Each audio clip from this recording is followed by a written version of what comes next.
now. The guys are bumping now. The joint is jumping and the band is airtime.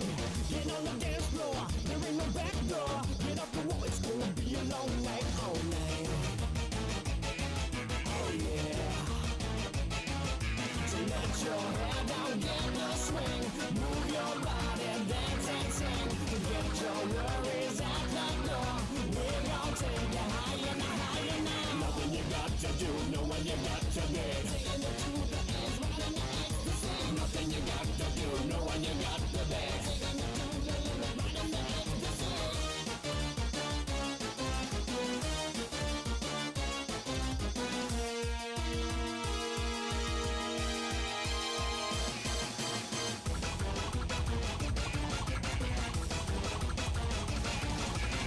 Yeah, you got it now. You sign it upside down. Can you feel it? Yeah, you're doing alright. You spinning like the top. Now you can't stop. We're gonna rock and spin you all night, all night. Oh yeah. So let your hair down, get the swing. Move your body, dance and sing. Leave your worries at the door. We're gonna take you higher and higher now. Nothing you got to do, know when you got to be. Taking it to the edge, riding the ecstasy. Nothing you got to do, know when you got to be. Taking it to the limit, riding the ecstasy.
Hello, everyone!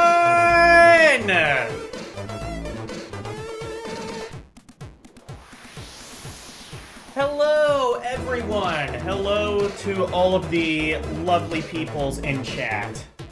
Hello, Sir Jacob. Hello, LCX. Welcome to the stream. It's Atari Day! Which means we must, hand pink wave it. Oh, you can't do that anymore. I don't have the TTS.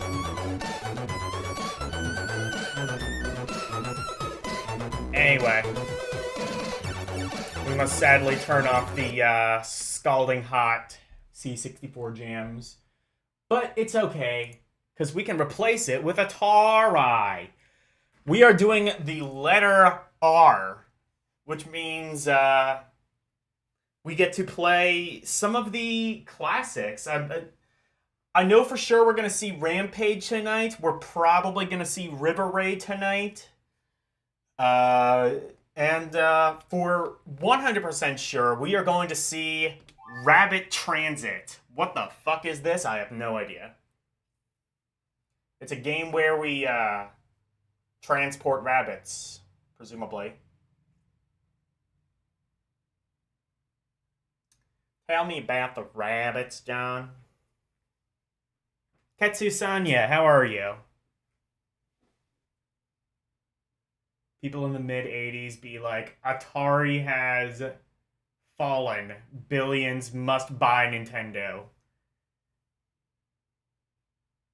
Yes.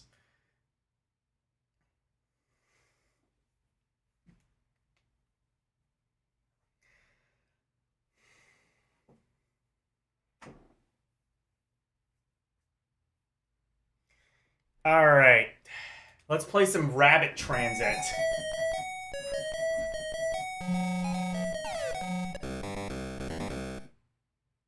Oh, this is gonna be one of those games, isn't it?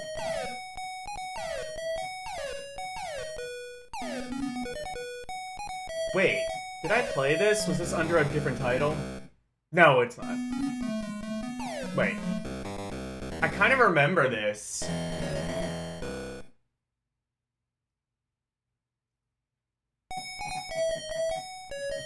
What's the volume like on your end, actually? Oh, actually kind of quiet. Oh, no, wait, no, it's, I see,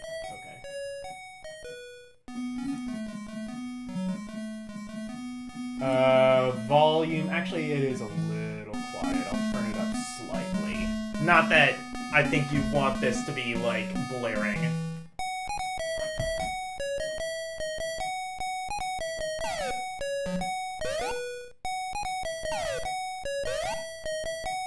This is Hubert, but with Rabbit.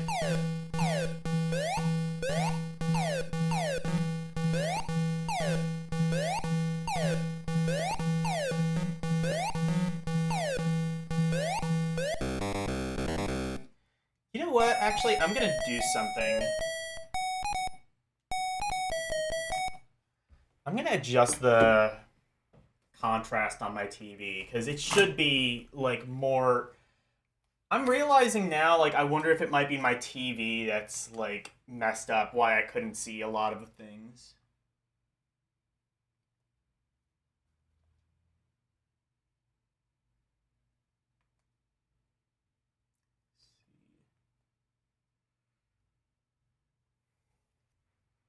Actually...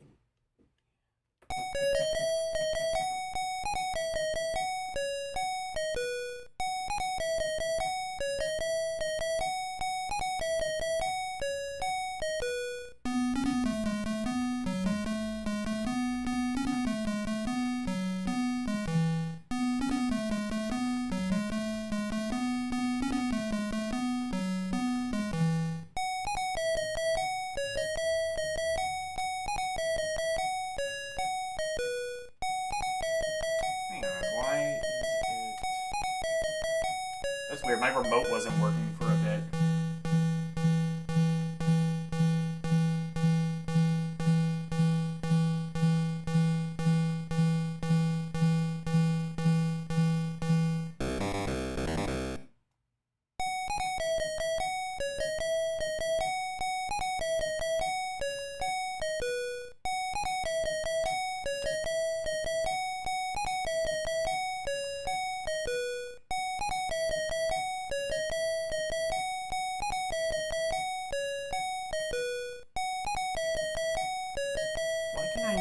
Hang on. I can't go left on the remote that I have.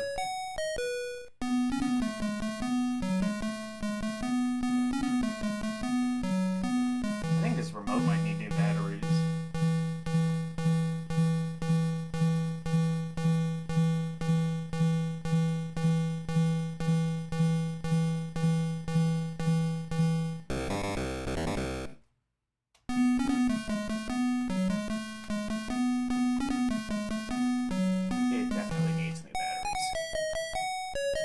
Okay, you know what? I'm gonna have to mess with this on my own time. I just cannot see shit on this TV.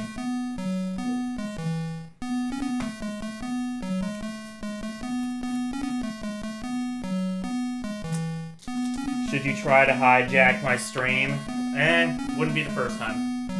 Hey, War Chief Reviews. Also, hello, Karimi.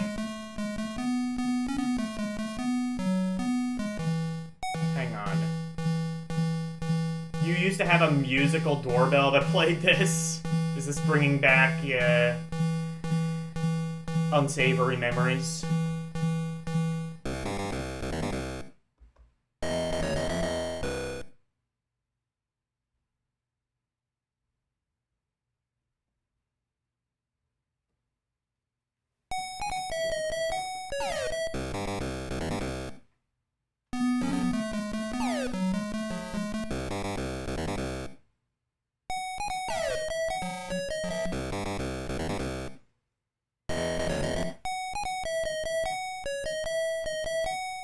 Oh, I see. There's...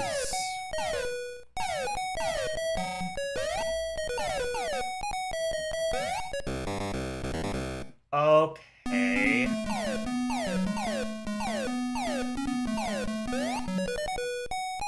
Okay, so you can get those things. This is like Frogger, but kind of worse in every single conceivable way. I understand now.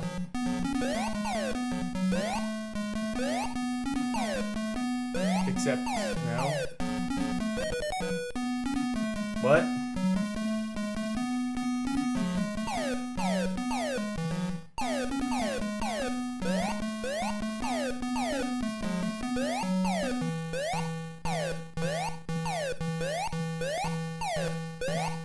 This game kind of sucks. I can't say it's bad, all the mechanics work, but it is just not fun.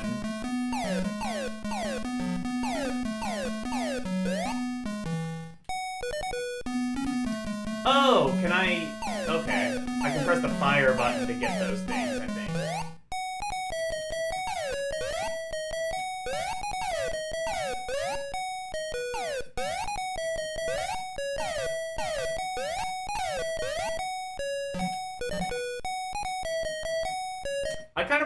I kind of don't want to play that anymore. It sucks no betta's ass. I agree. Let me do something real quick.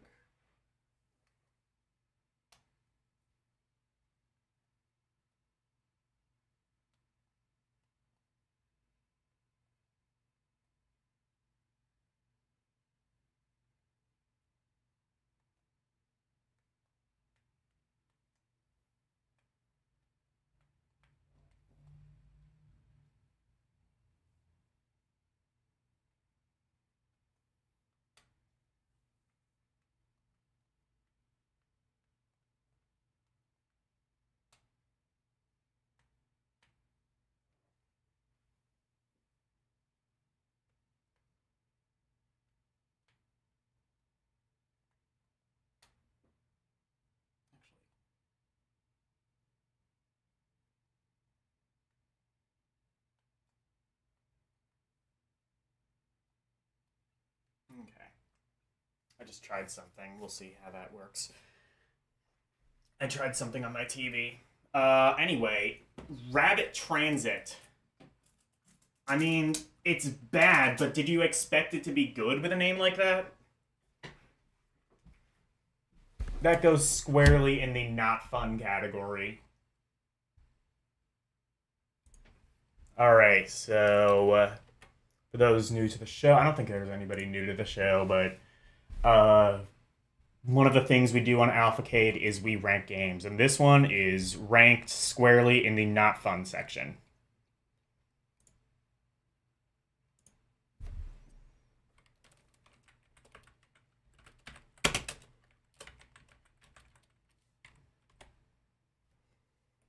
There we go.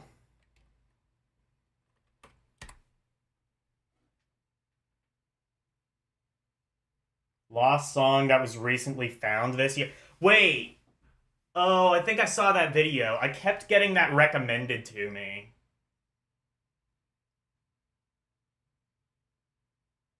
Karumi loves no better. From the obscure 1986 porn called Ulterior Motives. Oh, this is a different thing.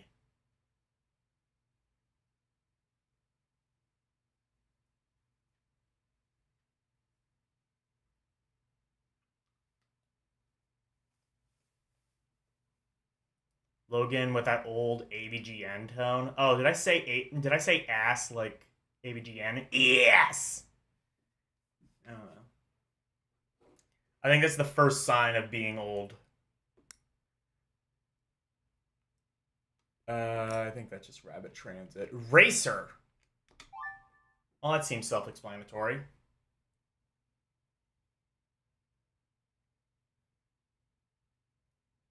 Redo Healer with that porn song.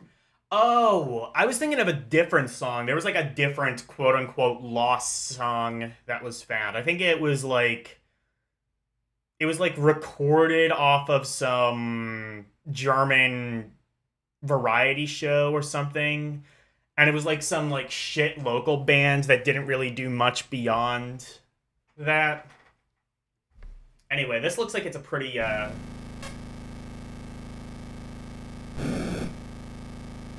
wait.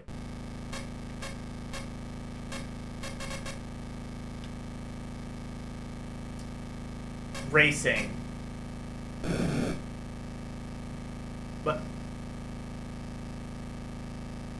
wait a second.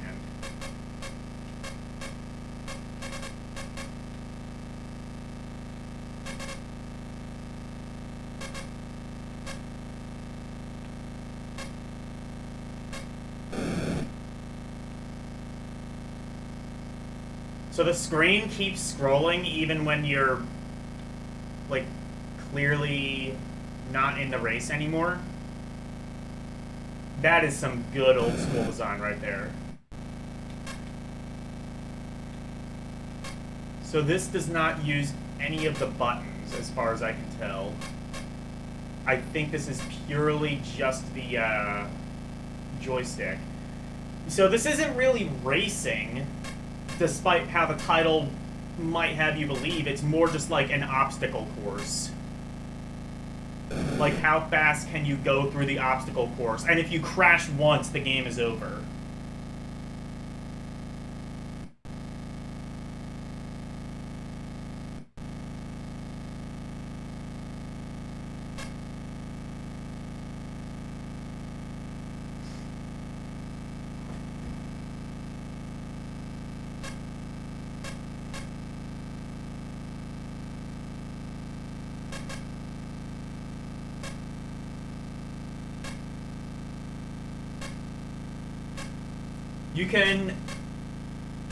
You can hold down the up button to go up, but I don't believe that does a whole lot. Oh, I think it might.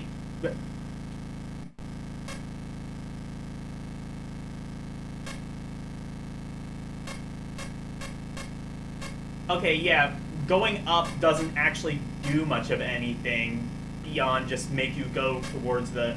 This is dire. I guess if this was like one of the first 2600 games, I could kind of see it. But this is like a pretty shallow gameplay experience, even as compared to something like Combat.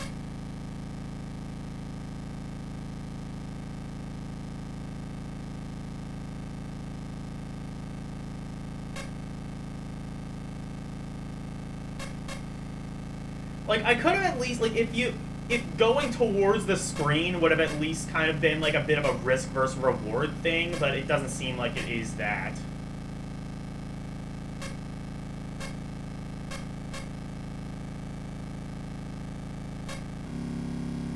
Oh, now I can go faster, I guess. Oh, I see. So you do go faster at least. And the terrains do get a bit harder. I guess I can see, like, the basic, at least, game here.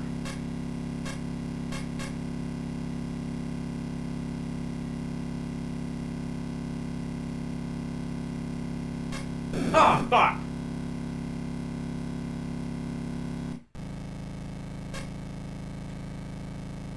You know what? I take it back. This is basic, but, like, kinda...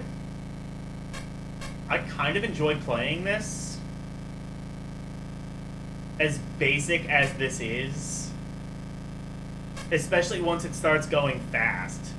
Like, you could probably make it go fast, like, right out of the get-go if you, like, fuck with the options or whatever. What does the black and white mode look like on this? Oh my god, now I have a phantom car. That's what the black and white mode looks like on this.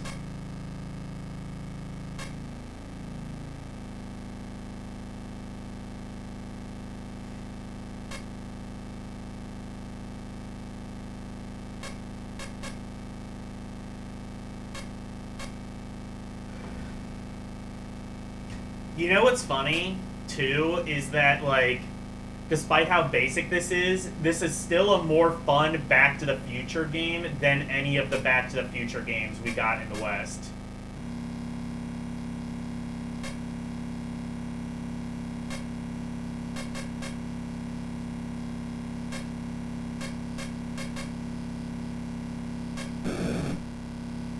Okay.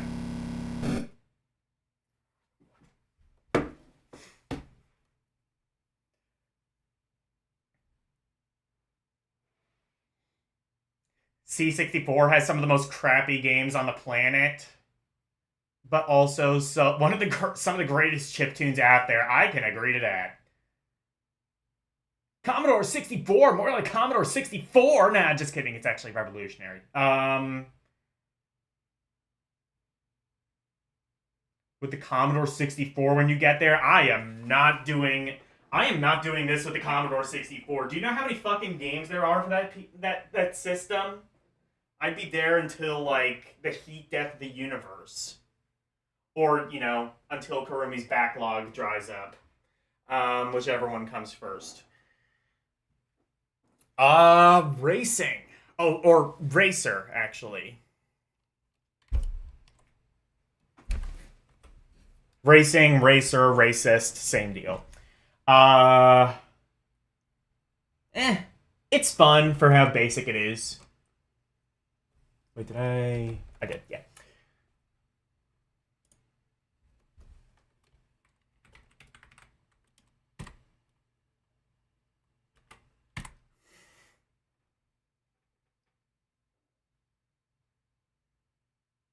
Basic doesn't have to mean bad. It doesn't.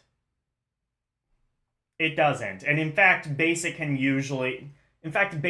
often be very good, because if you know, like, a lot of the most addicting games are the ones that you can boil down to, you know, the sort of, like, primordial elements. Like Tetris, for example. Like, what is Tetris other than just, like, geometric blocks that you have to put in a line? It's, like, the most basic game in the universe, and yet it's arguably one of the most fun.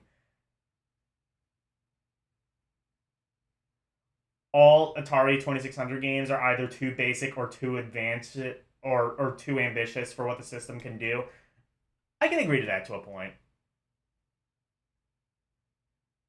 You can cut out half the library because almost all of the games don't work. Yeah, that's true. Or, yeah, I don't know.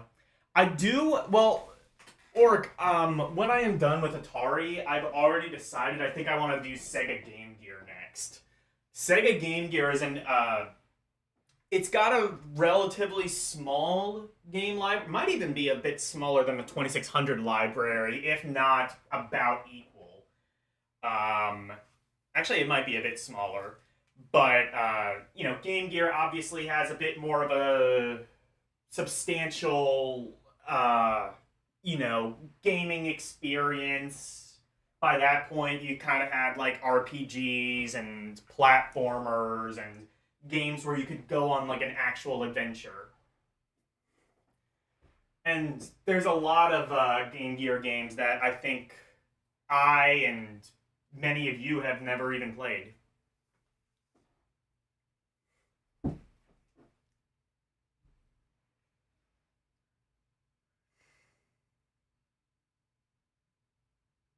Those rare Atari 2600 games have a story.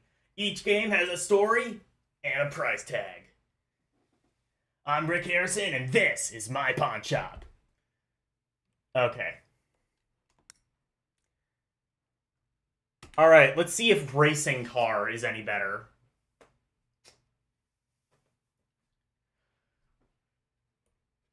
I was gonna say racist car, but there's already a Dukes of Hazzard game on 2600, I think.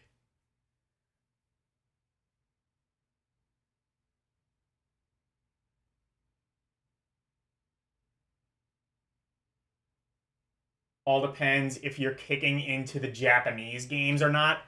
I should be able to, because, like, you know, I do have the AI translate, so I should be able to at least, like, rely on the translator to translate things well enough for what I need.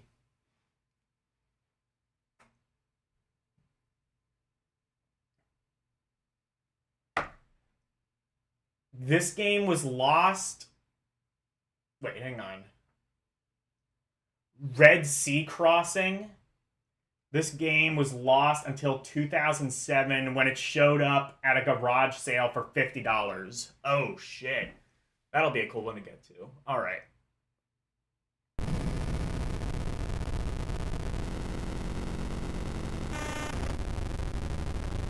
Wait a minute. This was another game. What was it? Oh, no, wait, no, I'm thinking, is this called something else?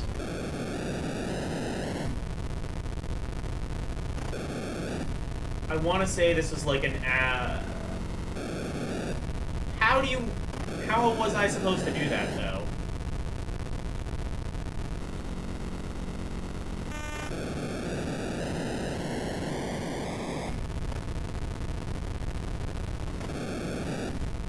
But, okay, but, huh?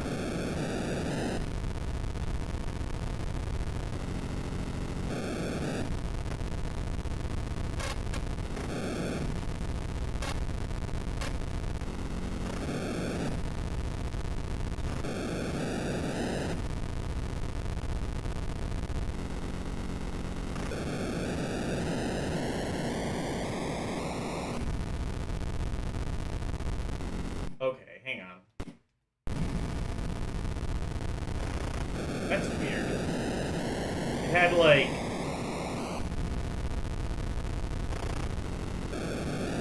Oh my god, this is... Jeremiah... Oh, is Jeremiah Thomas in chat? He can tell me if I played this.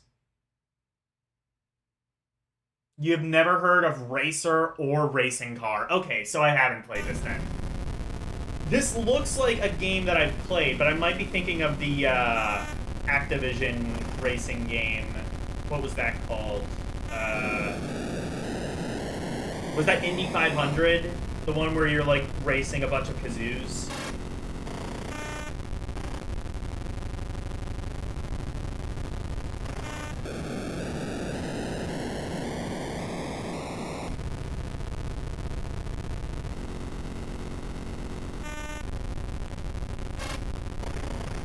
Oh, I see. So it's... This also, I don't think, uses the control pad. It uses the... This is like Excitebike if it were bullshit.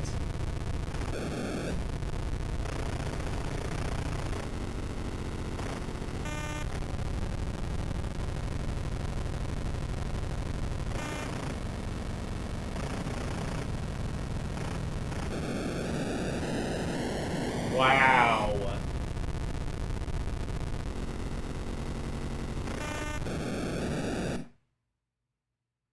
You're in luck. 70% of those games already have patches in English. True. I should actually, like, see if I can find, like, a Game Gear translation full set. That might help quite a bit. I'm not sure what the translation scene is like for Game Gear. I'm sure it's active, but it is a bit more of an obscure console than, say, like, the NES or the Genesis or the Super Nintendo.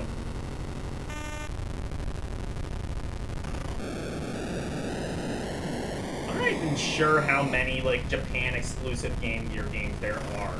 I know there are some, but... like, Japan-exclusive RPGs, for example.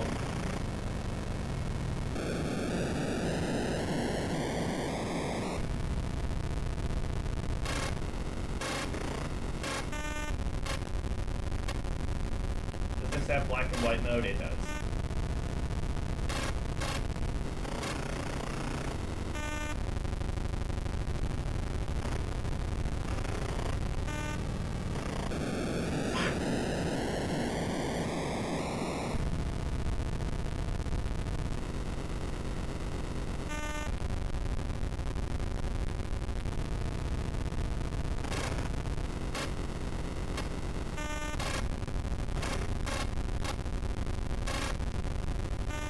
Oh wait, I see. So the joystick is brake.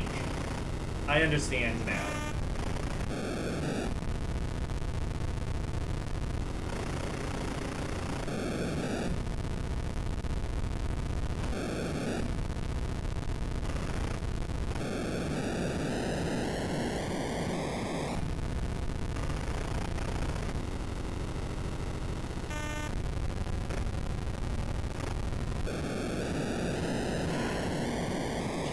Christ, this game is brutal.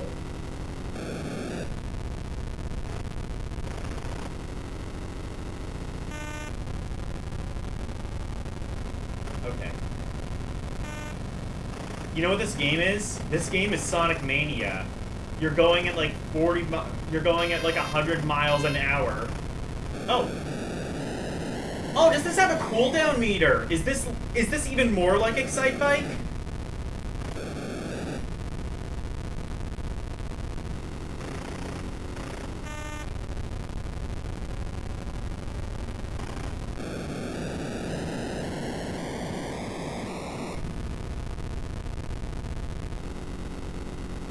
Resay H, how are you doing?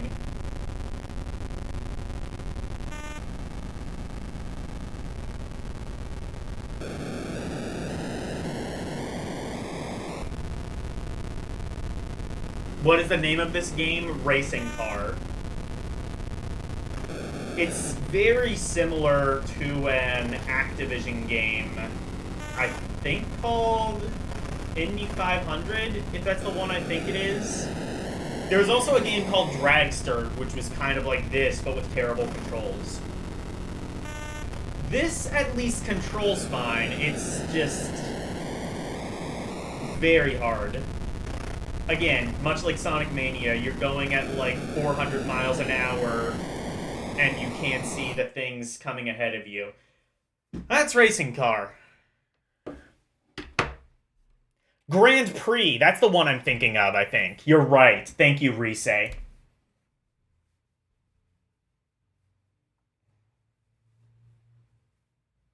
You came across my live feed? Yep. Thank you. By the way, I will just point out, I do have memberships open. I want to kind of test the waters to see if there's even demand for that. So if you want to see some exclusive content, possibly a return of Eldiner Cinema, possibly an exclusive Rompourri for backers, or actually keep Rompourri public, but maybe ROM Roulette and Request for backers, or ROM Roulette for backers, where I just play like random games. You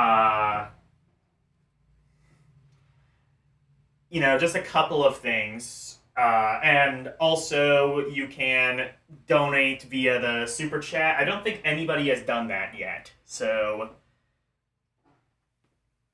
just letting you know that is a thing that can be done.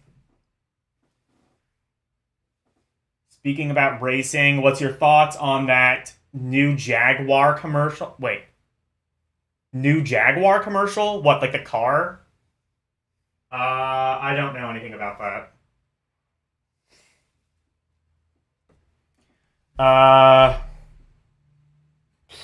I'm gonna say that game is flawed. It's kind of fun, it's just absurdly difficult.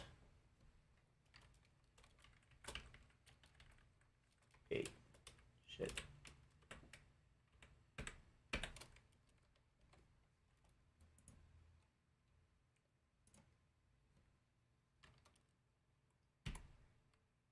Oh, I see.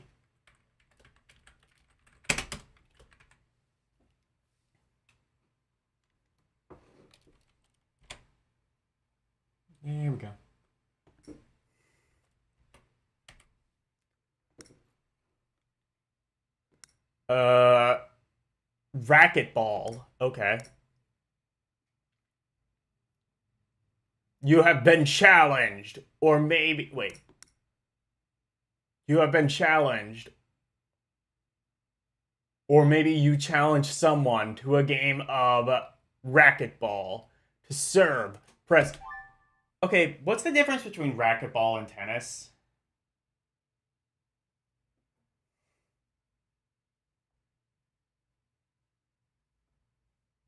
Uh... That was a very strange commercial. Hold on. Maybe I should have a look at this.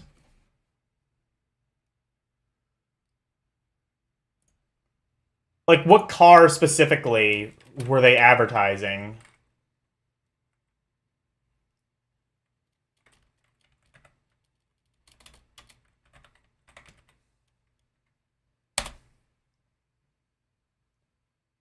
It's 21 second. This video I'm going to cover how to build your own Plex server. Oops. If you have a home theater, there are a number of different media storage devices and software No, available. I don't. But to be, I already have a Plex server set up. I don't need that. No, shut up. No, okay. 21 seconds.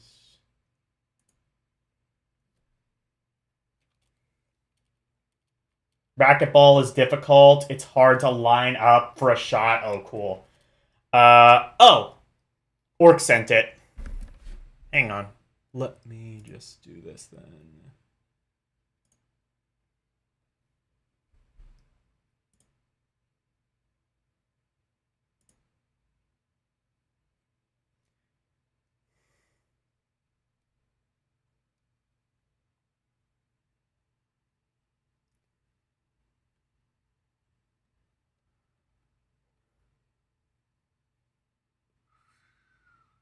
Where? Ah, got it. What's this?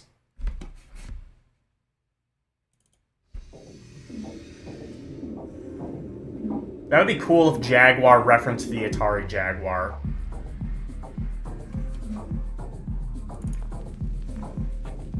Wait. No, I want to make this full screen. Why can I not make it full screen? What the fuck is going on with my computer? Whatever.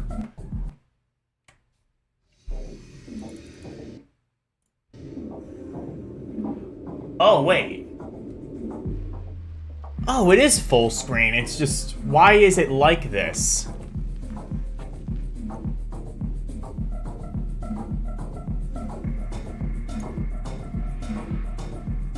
Okay, here we go.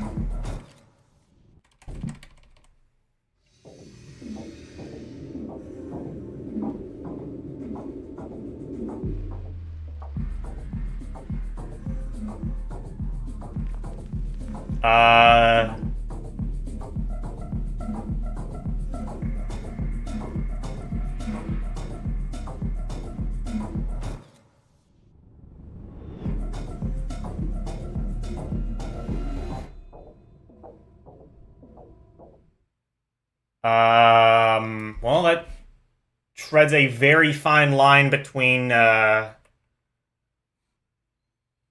using sex to sell your product and weird avant-garde-ism. Okay, make this go away, please, and thank you. Okay.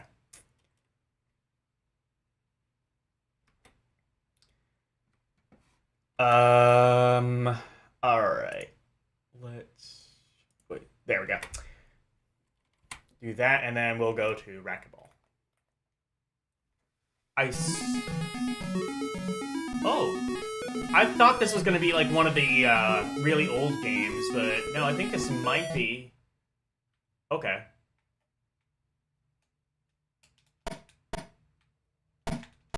This is just tennis! Wait. No, oh, it's tennis, but it's like...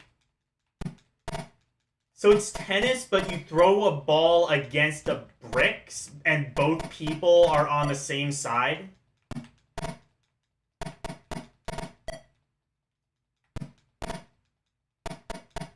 It's got kind of a neat, like, 3D view.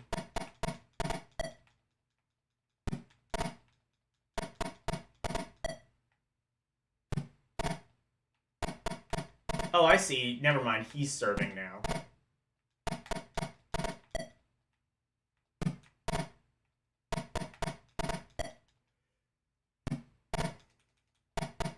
Okay, never. So he's kicking my ass now. Cool.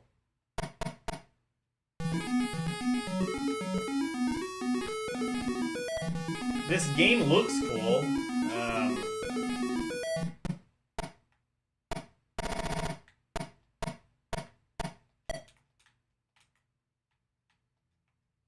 Does the ball just disappear or something? Or am I crazy?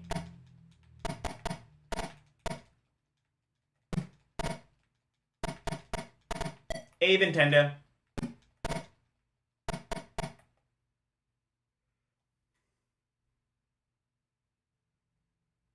It's trying to be 3D. Oh, I see. Also, hello, Nicholas. Your theory is he doesn't want to work for a car company, so we decided to do like an avant-garde fashion show. I mean, you know, like, we criticized, but it caught our attention. The advertising worked. Whether it's successful in selling the car, I don't know. I can't drive, and even if I could, I don't have Jaguar money, but... I mean, it got people's attention. It kind of sells, like, that sort of, like, Euro sexiness of a Jaguar, I suppose, so... Except I think Jaguar is an American car. Either way.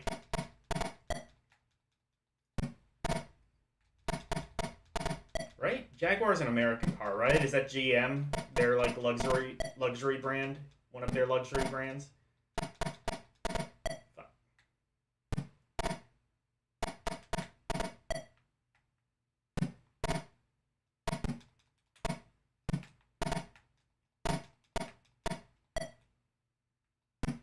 Oh my god, I got a point somehow. That's really cool.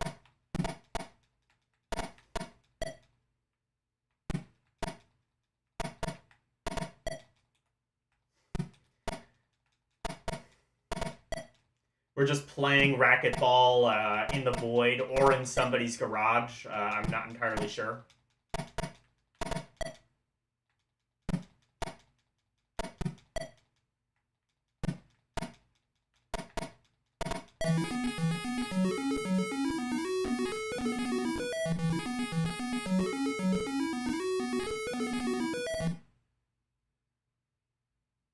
Major Hemorrhoids Epic Adventures. Welcome to the stream. Oh, they're German? Okay. Okay, yeah.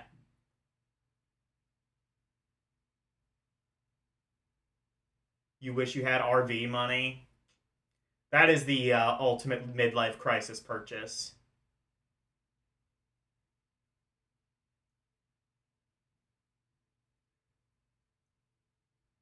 Oh, they're owned by BMW. Okay, understood.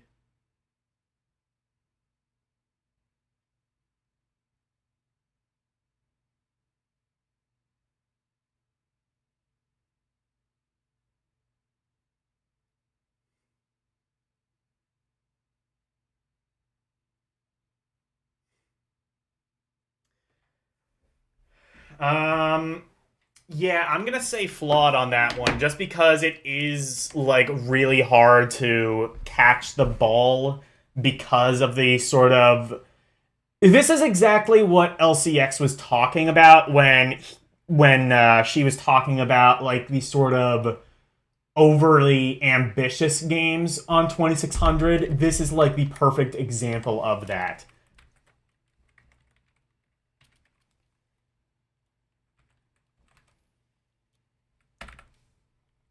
Also, why is racquetball spelled that way? That is in no way... That's not how you spell tennis racket, is it? Wait, is it? Maybe it is. Maybe I've been led astray this whole time.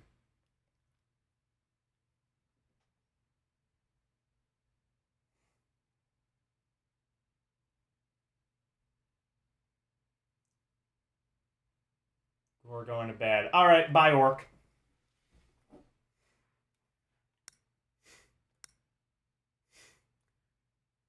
Radar lock. We've got a thing, it's called radar lock. This seems like something that's gonna be overly complex and I won't be able to figure out. Maybe not. Oh, wait a minute. Oh shit, it's a flight sim?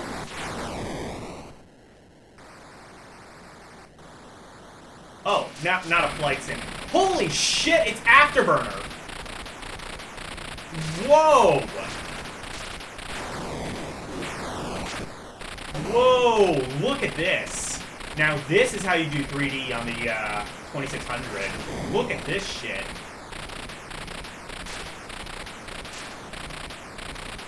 Oh, you can spell it either way? Alright.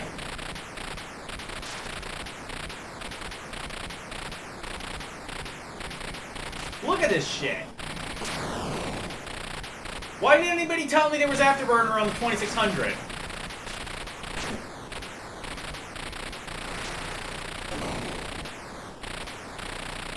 Oh, it's got auto fire. I think there was like another attempt at a flight sim on the 2600, like an actual flight sim, and that one did not work nearly as well.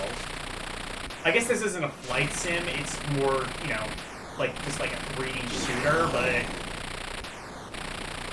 And you know what the best part is, too, about this? You know what the very best part is?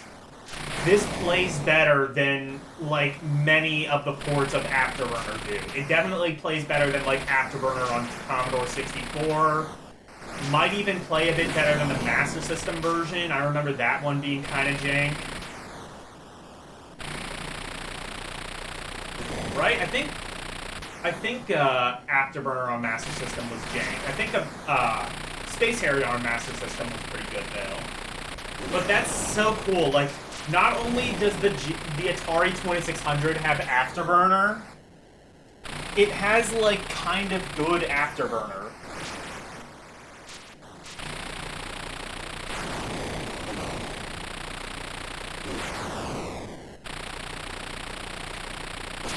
Wait, actually, can I double tap? Can I do a barrel roll? No, I can't.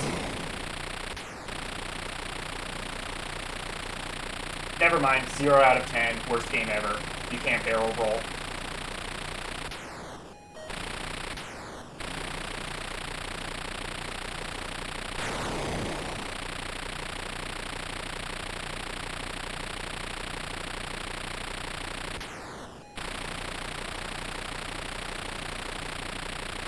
It seems like you have unlimited ammo. I think I might be low on fuel, though. Can I refill that? Or maybe not. Or maybe that's just my life depleting. This used the second controller for something, maybe changing weapon. Whoa, okay, hold on. You know what? I'm actually gonna have to do this pretty soon anyway. So... joystick... Okay.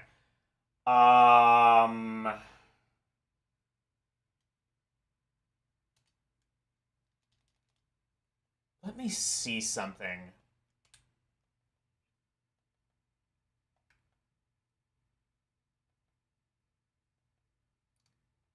I wonder if I can do this.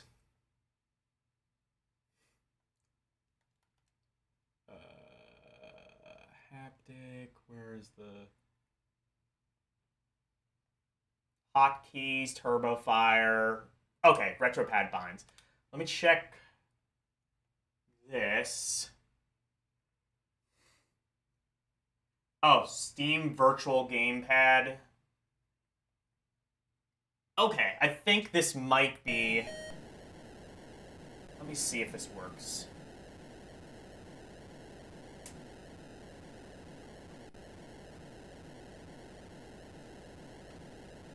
Oh, wait a minute.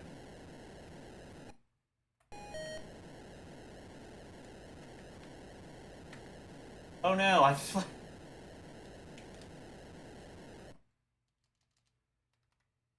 Hang on. Okay, never mind.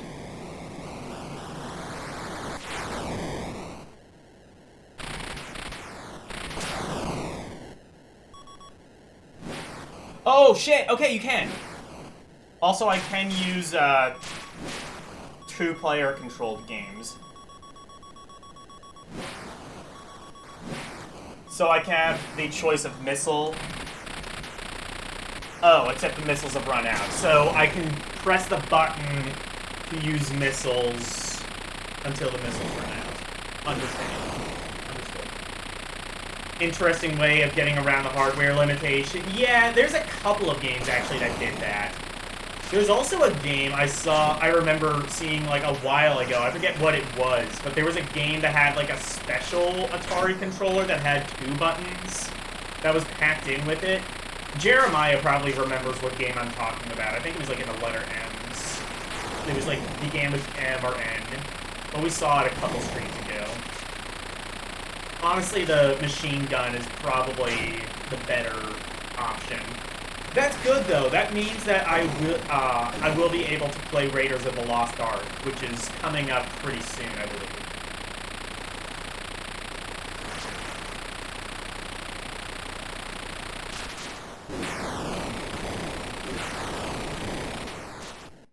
Let me actually go through the Omega Race. Is that what I was thinking of? Okay. Let me go back and read some of the comments. This was a very late release based on the code for Solaris. Of Solaris. Well, we'll get to that one hopefully pretty soon.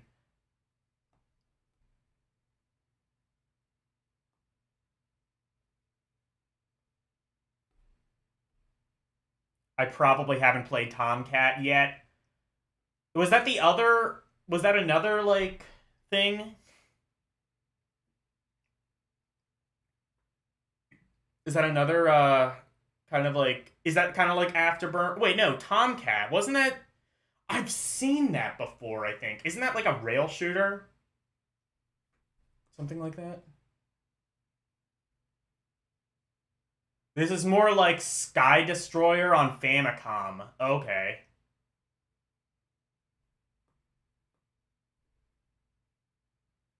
This uses the second controller for something. Okay. Caught up now. Tomcat is the only flight simulator on the 2600. Wait a minute. No, I definitely played another... Did Tomcat have another name? Because I've definitely played another, flight sim on 2600, and I really did not like it. I remember having to, like...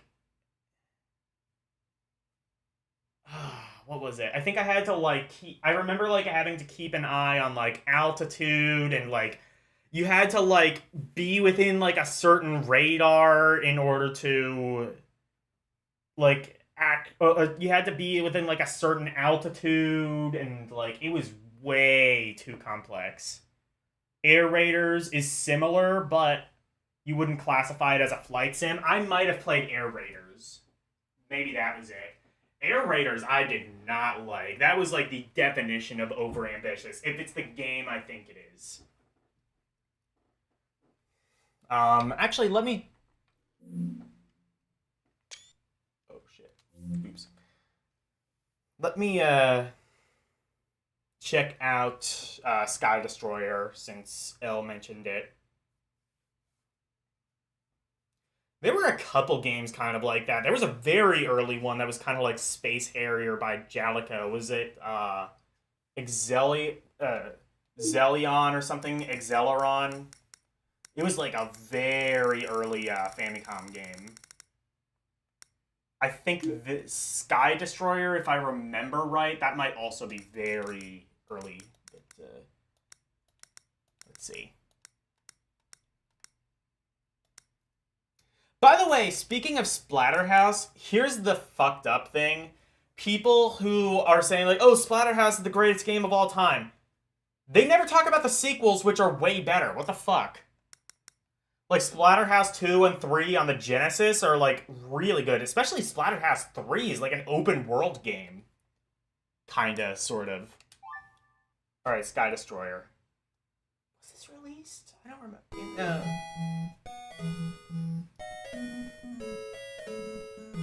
I wonder if I've seen this on, like...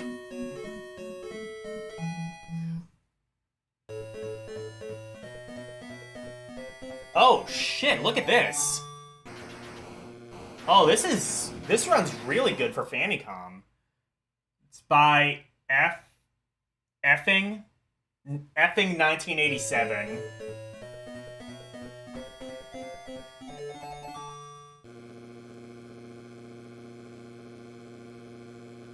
You didn't like Splatterhouse 3, you played a level and got tired? Oh yeah, this is definitely,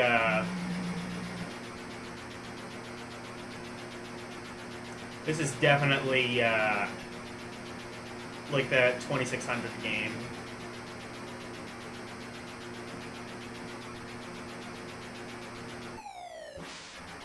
And it does have missiles. Okay.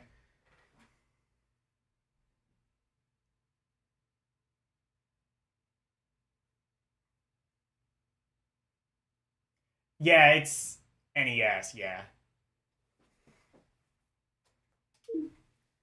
That's alright. There was a really good, like, super scalar game on NES. I forget what it was called, but it ran... It was, like... It kind of ran like an actual, like, Sega super scalar game. I forget what it was called, though. I think it even had a sequel, which is also pretty impressive.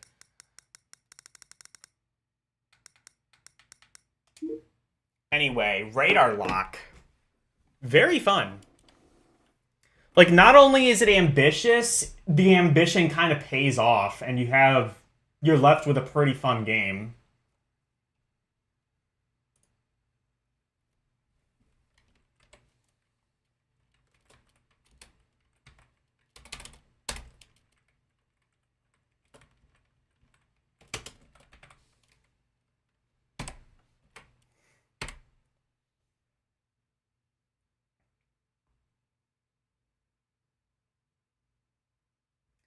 Alright, bye, Nicholas.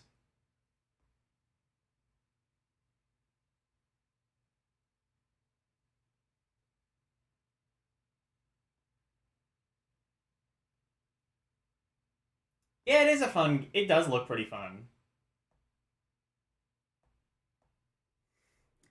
Alright.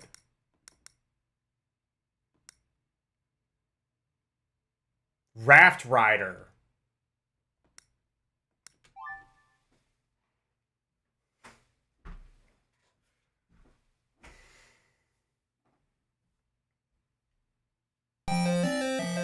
Whoa.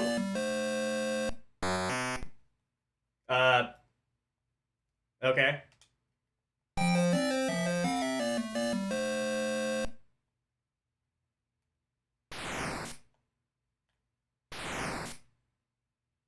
Oh boy.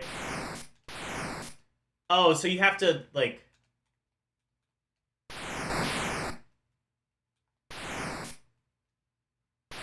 Oh, this is... Oh boy. Oh, this game. Well... On the plus side, this game looks really good. On the other side, this is about as boring as doing your taxes. So, you know, swings and roundabouts.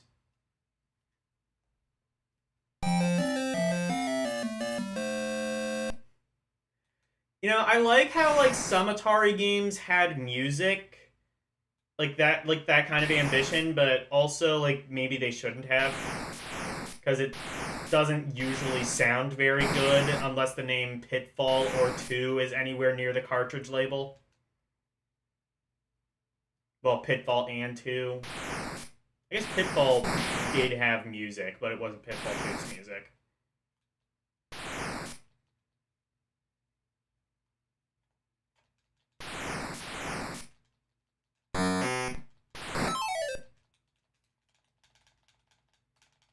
If I mash the button, can I go faster?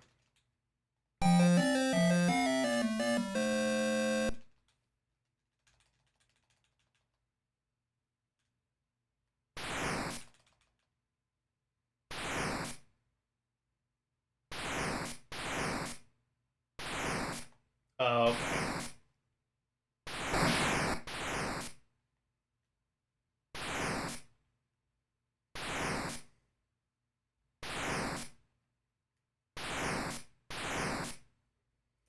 See, this comes at a time when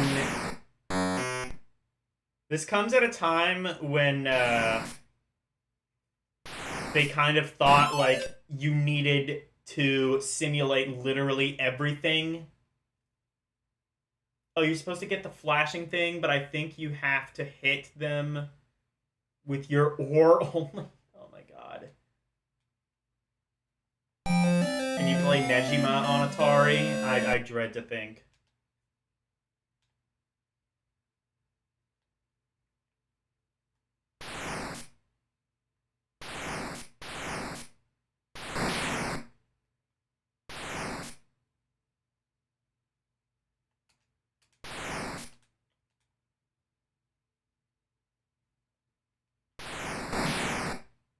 Oh.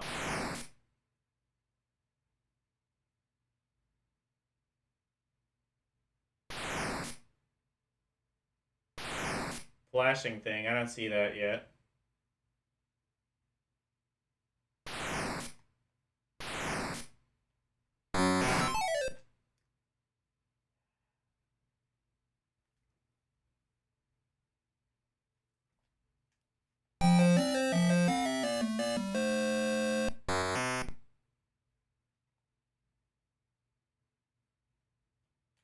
Oh. Ah.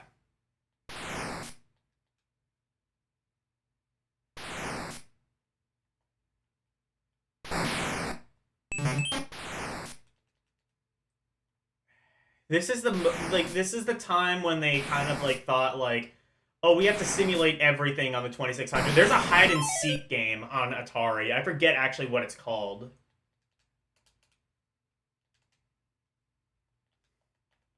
But like they had to simulate everything on Atari because like again, video games were still kind of burgeoning technology. They didn't quite know what to do with them yet. So they were just like, fuck it, let's make a hide and seek game. Let's make a whitewater rafting game.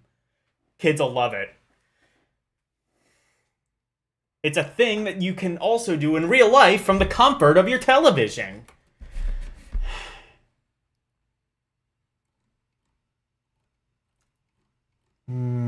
Is that... I'm debating, do I want that in not fun or garbage? I think I want it in not fun. Because it's bad, but I guess it's still playable. It's just something you wouldn't want to play. Raft Rider.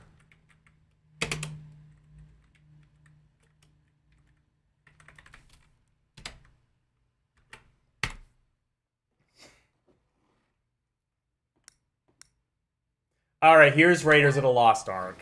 Is it gonna make me...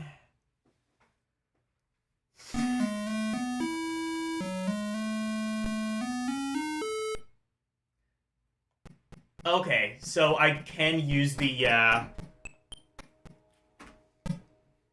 So speaking of overly ambitious... Now, to be fair... Okay, so I think... I use the second controller to pick that up. Oh. Oh! Shit, never mind. I just used an item. Never mind.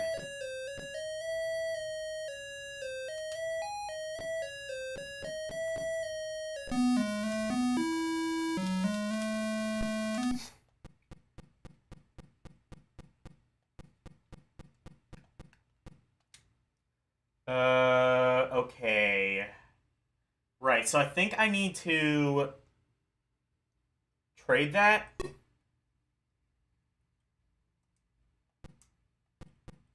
No. Wait.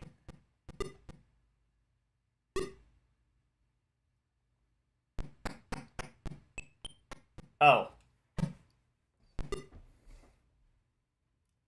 Okay, well that's...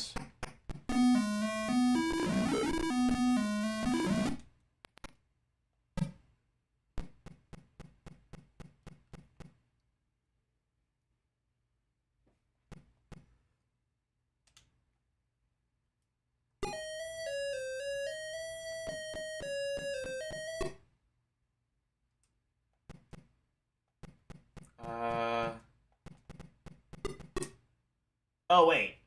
Oh, so I don't need to press a button, I don't think, to swap items. I think it just does that automatically.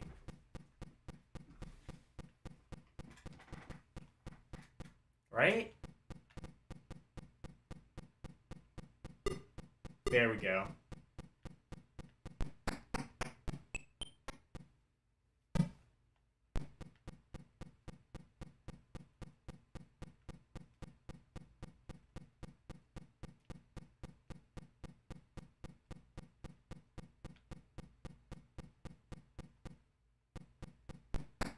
Oh, shit.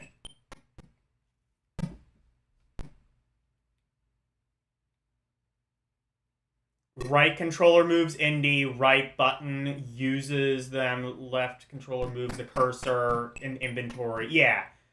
Okay, I got it.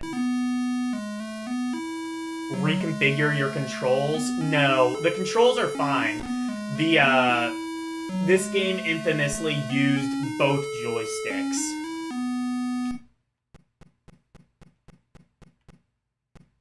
The controls aren't, I'm not the fuck up here, the game is.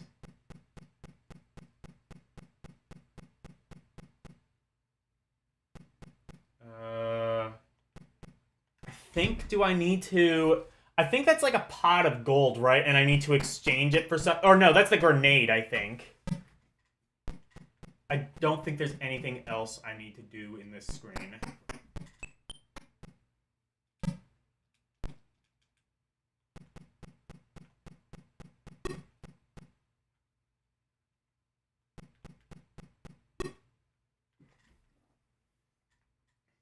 Oh, I see. He's stealing my items, I'm pretty sure.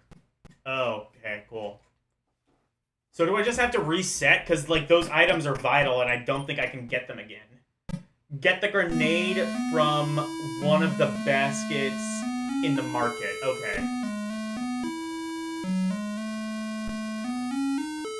You love this game? I'm so sorry. This is not going to get a great rating. This is the definition of overly ambitious. Okay, I got... Actually, I'm going to look up the manual, because it is I'm pretty sure it's going to be necessary for this one. Use the grenade on the right side. Okay.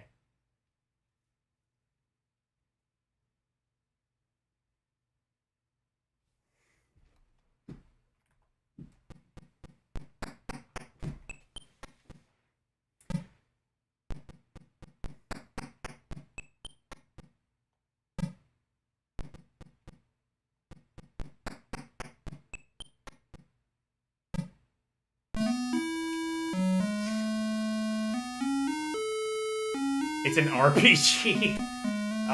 Kind of. This kinda is like a proto-RPG. Okay, so... I think that's the grenade, and then that's... What? What's the triangle? I don't remember. I think I have all of the items in this room. So I think I can go back and use the grenade.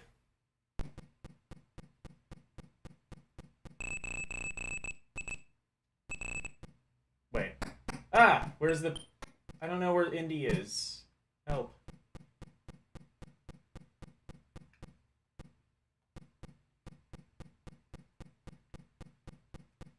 Oh, okay, I see.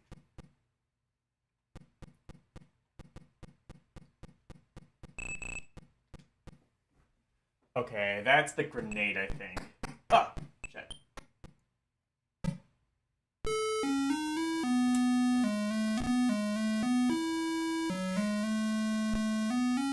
Drop the grenade on the middle, on the right side. Okay. I thought it was like right around there. I have seen the AVGN video on this. So I kind of knew, like, where and about you were supposed to put it, sort of.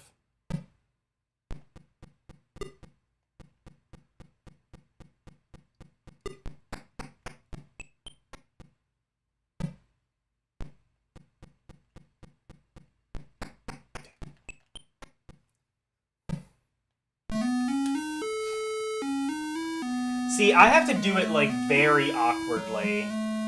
Because, like, I have to, like, reach over to the Steam Deck and use it as a button.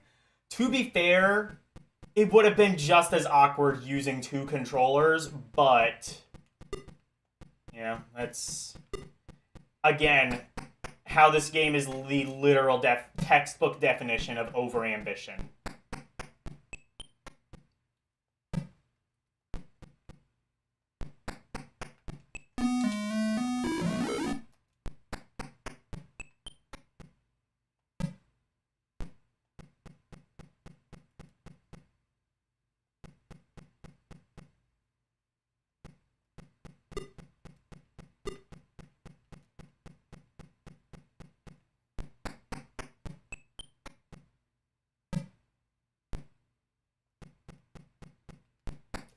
Fucking...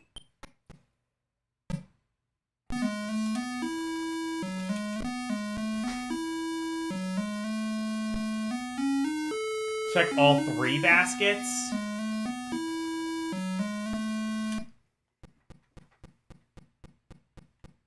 Was there a third one? That's not a basket, right? Oh, it is. Okay. Oh, wait. I see. I think the other thing there's... actually, wait. No, I have the whistle, right? I can use that to...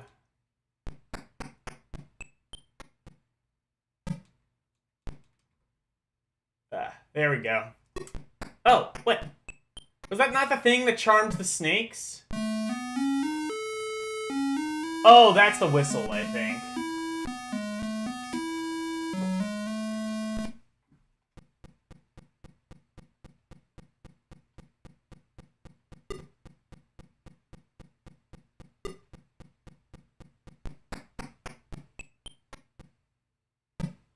Oh, that was the grenade? Okay.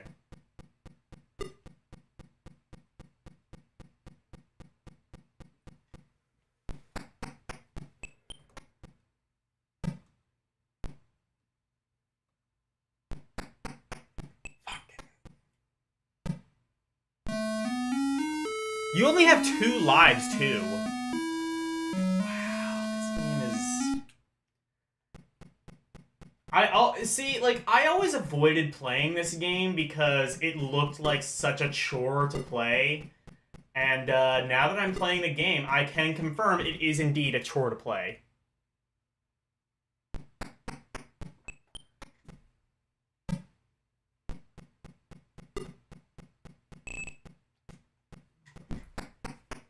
Okay. Oh! Oh, shit, shit! Damn it!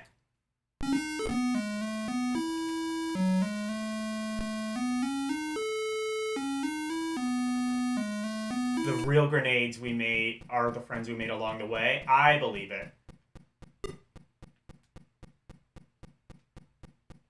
Why are there enemies in the marketplace anyway?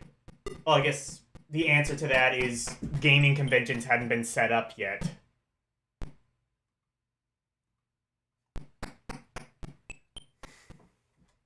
Oh, I do have 3 lives.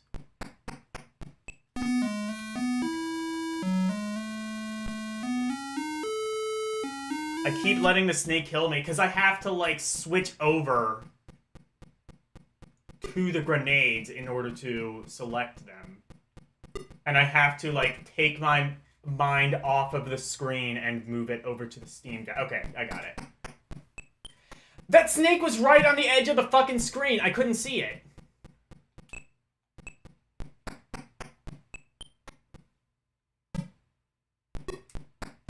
Ah, fucking...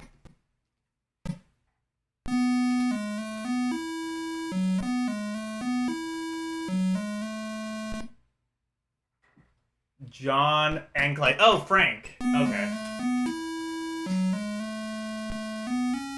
Well, when I have to switch controllers to select an item and to, like, use the item, like, yeah, it's going to be difficult to do that and concern myself with dodging at the same time. This game is fucking bullshit. How do people defend this shit?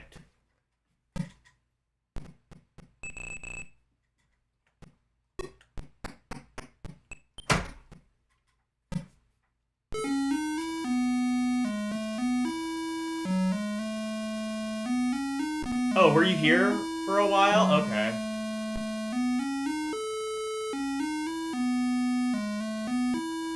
You can't Xbox controller. You gotta switch. L, go to your room.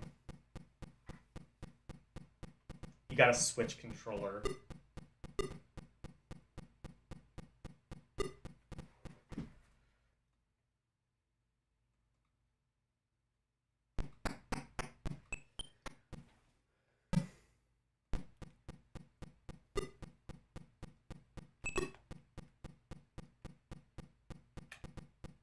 What?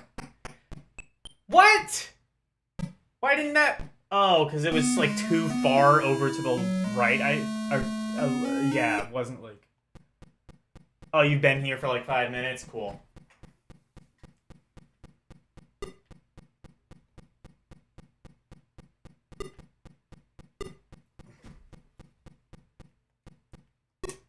Oh, shit. Hang on, let me move over...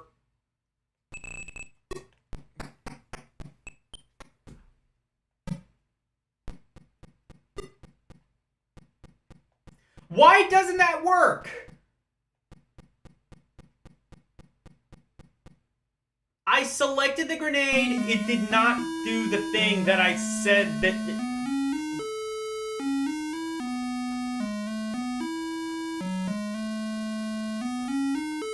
I have to drop the grenade and then run. That's what I did. Can I not leave the screen? I thought you had to. Well, yeah, I mean, not have to, but...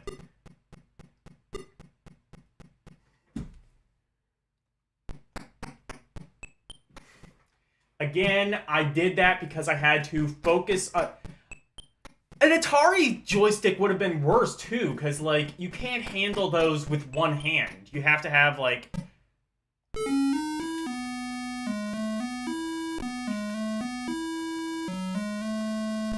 Like, AVGN was right. You have to be Goro in order to play this game. And I think very few of us are Goro.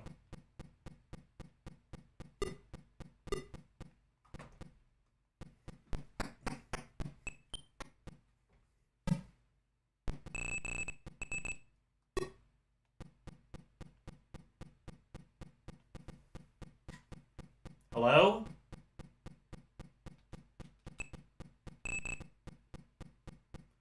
What? Why is this not working now? Oh, wait a minute. I think it might have to be, like, up more. Lucky for you, you are Goro. Okay, good.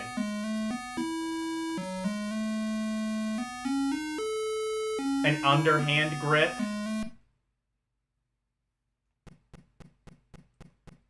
Clip the joystick in between your fingers. I guess you could do that. It's just why? Why would you do that?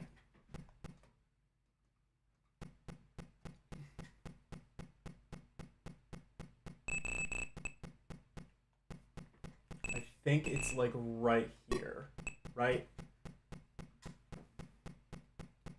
Hello?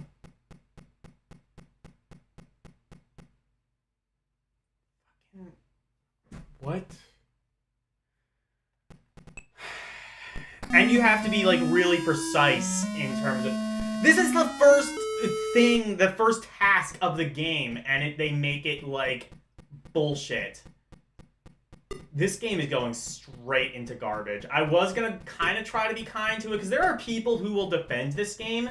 Honestly, I think that is, like, the ultimate, like, nostalgia blinding.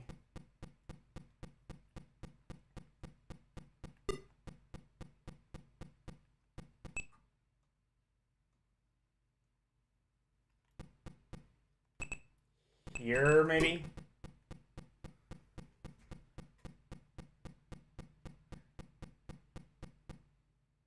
Why doesn't it work, though?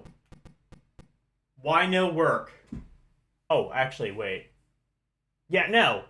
I selected the grenade. Why doesn't this... Fuck this game.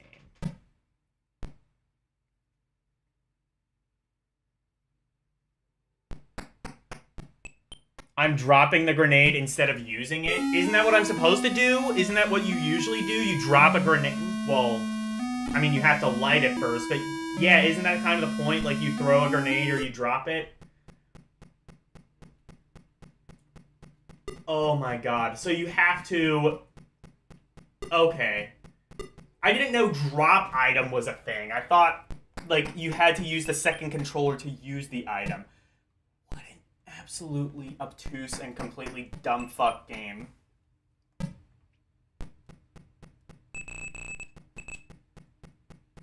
Does that work? Oh, shit. Okay. Yay, I did it. Fuck!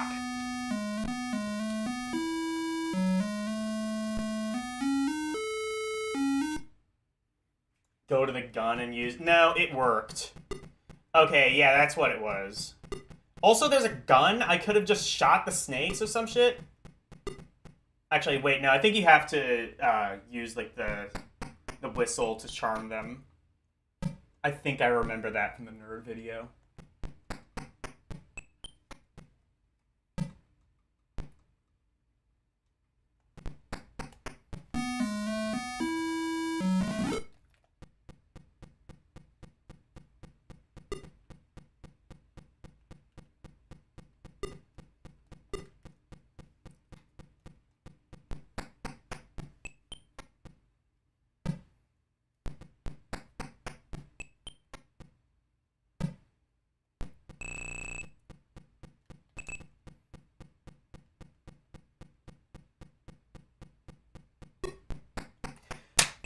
What even hit me?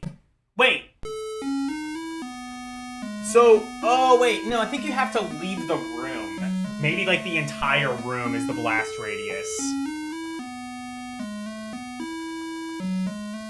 There is no what was I using, or the flute, I mean, I'm sorry.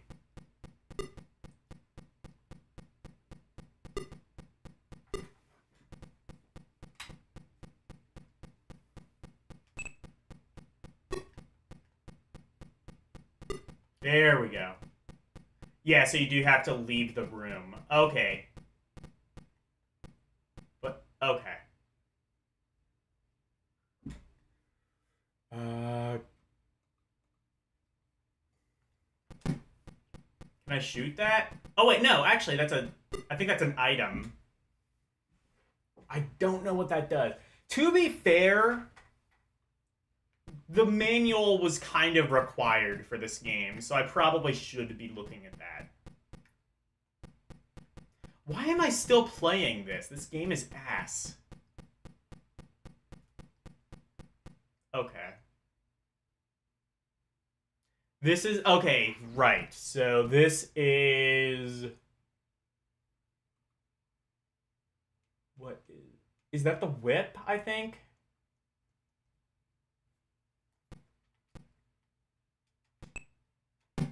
Okay.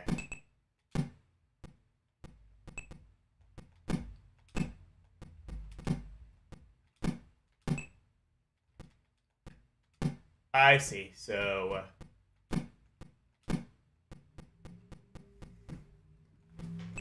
Ah.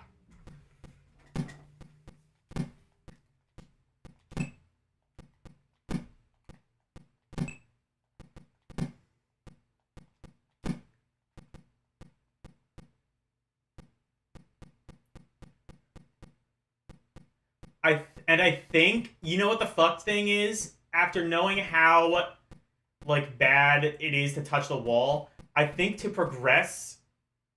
Wait. Oh, never mind. I was gonna say, I think to progress, you actually have to go through the wall. Right?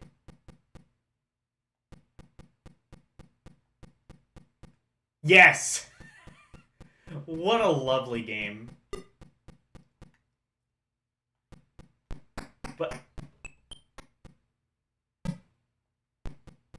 Okay, and there's... How do I get that, though? Do I not? I thought I had to, because that's like the hourglass that turns into a grappling hook. I know a little bit of my AVGN lore.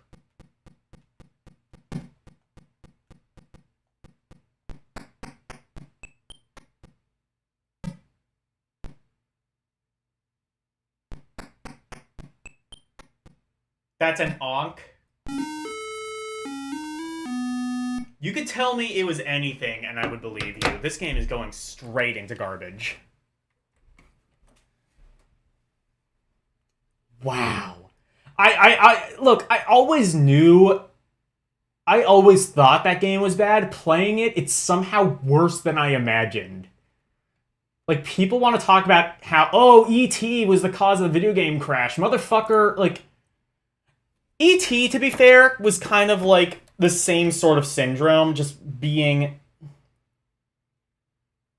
My inventory was full? Fucking... Okay.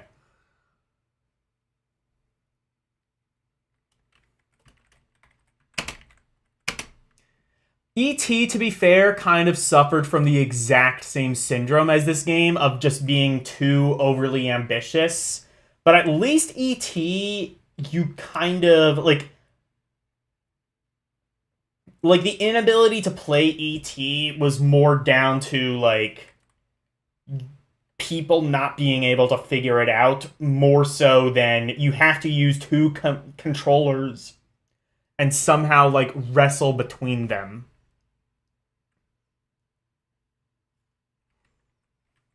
I grant... Hang on. I'm gonna just write that. I grant that I am using an emulator and I'm switching between a Switch Pro controller and a Steam Deck, which is docked. But also, I feel like it would actually be worse with a regular 2600 joystick. Because keep in mind, like, the 2600 joystick was... It could not be really done one-handed. Like, I think you would pretty much need to have either you would need to have either a third arm or a friend in order to properly play that game. Because otherwise you're just wrestling between two controllers and there's action on the screen. And E.T. are great. I don't think E.T. is great. I don't think it's as bad as people say it is, but I think I put it in the not fun category. Because it is kind of glitchy and just... Even if you do understand what you're supposed to do, it's kind of just monotonous and boring. Like, the entire game is quite literally like a fetch... It's quite literally a fetch quest. It's a collectathon. It's the shit that we complained about in the 90s, but 10 years earlier.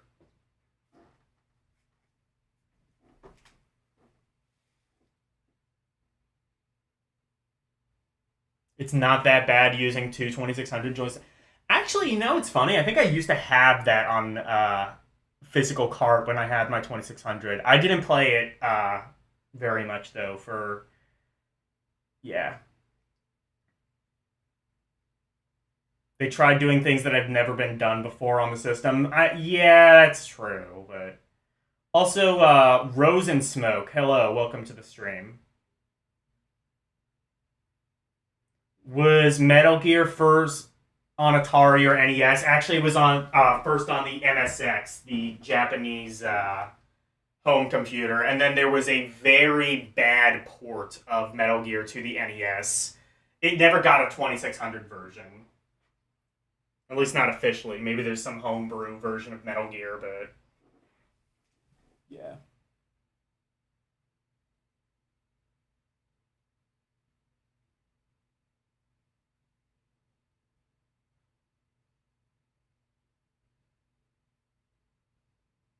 The glory of Beat 'em and Eat 'em, the greatest... I mean, Beat 'em and Eat 'em is kind of better than both of those games, because it's literally just Kaboom.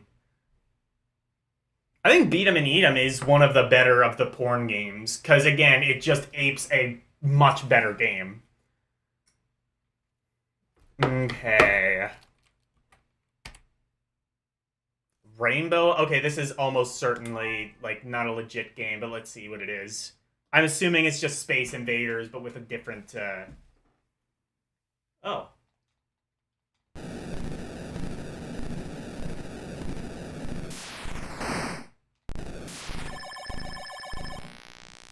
Wait.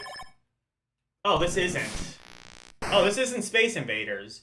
It is definitely not legit, though. Hey, Arus. How are you doing?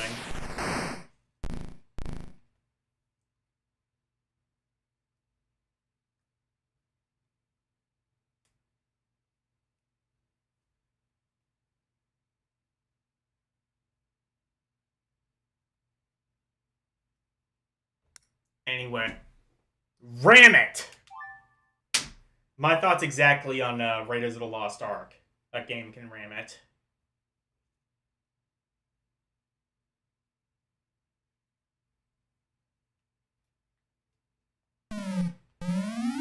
What the hell?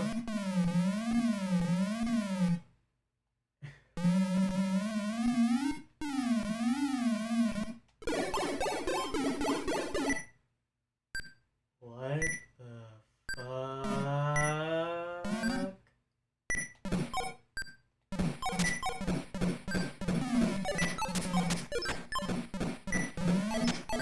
Okay, so I'm shooting the blocks. Is there... I have seen... Oh! So I'm shooting the blocks and I'm trying to prevent them, I think, from going too far. I understand now. Oh, I get it. These were they on? Answer all of them, but... Oh.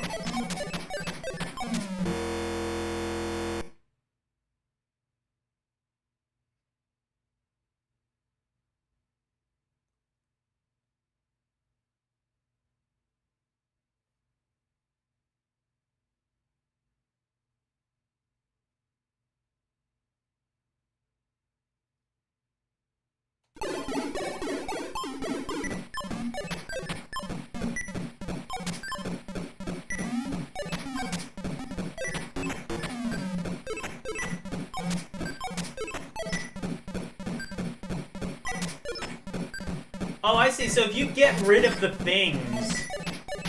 If you do get rid of the things, they don't reappear, I think.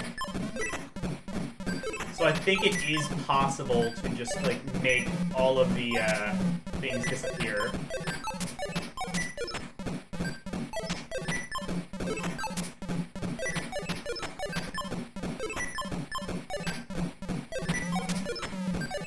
Or not? I think, yeah.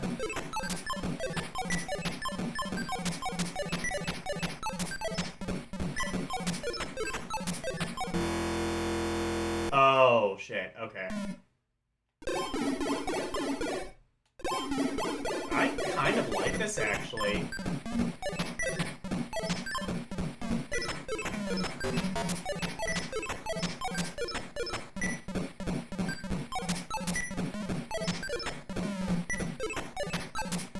I want to beat a level of this. I think I could.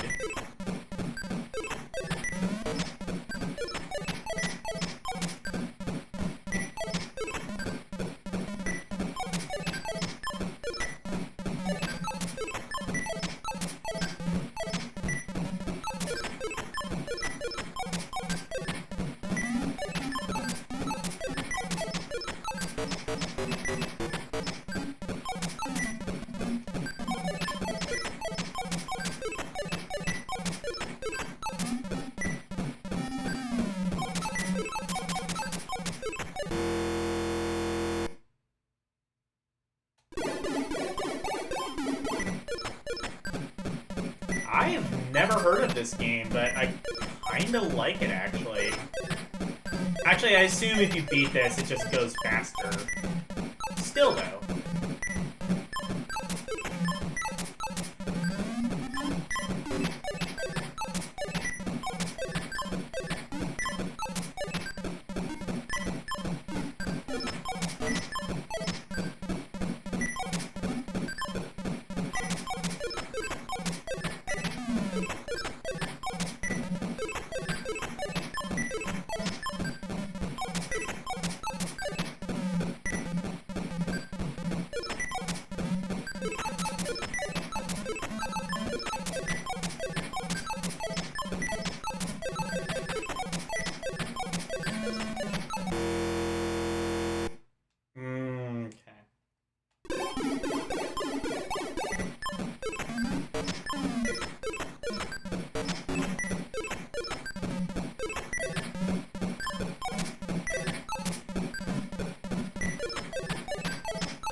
This is a surprisingly addicting game. I quite like this. And in fact, this might be one like I would potentially play in my free time, which cannot be said about, well, most of these.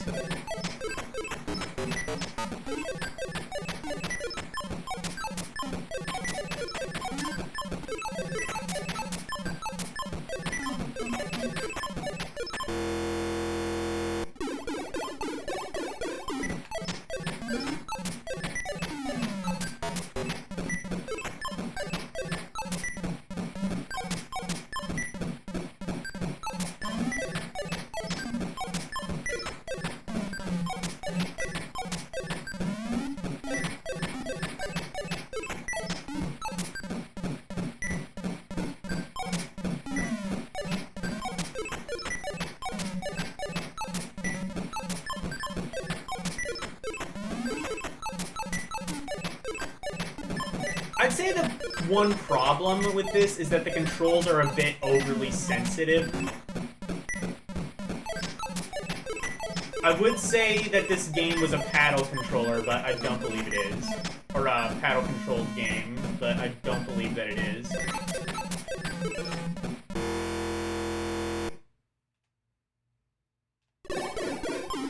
Alright, one more game. See, like, this is one of the games that I genuinely, like, do like playing, though. Like, I want to play one more game. This isn't like Raiders of the Lost Ark, where every second I'm sticking with the game is pure undying agony.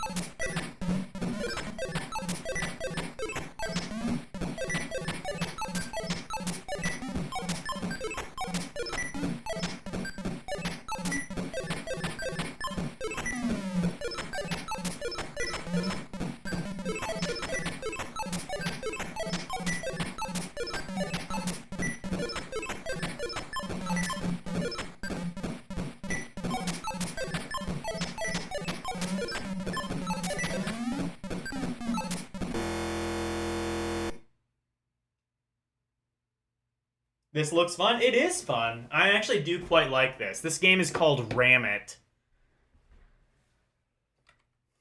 I wanted to see if I could beat the level. I might have to try that on my own time. But yeah, that's an outstanding game.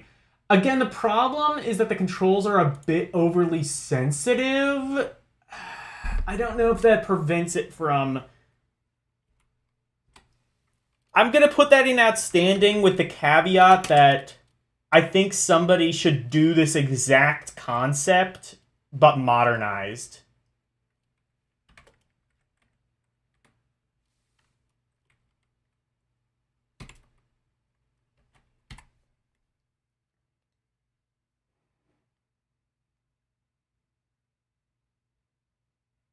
You think I have a crush on Raiders of the Lost Ark? Oh, yeah. Yeah. Alright. This, I believe, is one of the most technically advanced 2600 games. I believe, or rather, I believe it is one of the Atari games that is the biggest. I believe it's all the way, it's a whopping 64 kilobytes. Which I think is the biggest 2600 game. Or rather, I think, no, never mind. That was some racing game. I forget what it was. But anyway, here's a game that you almost certainly have heard of. I can be red monster, green monster, or yellow monster.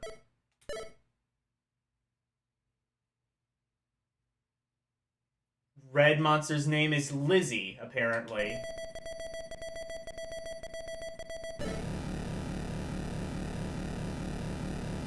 I didn't even think, like, could you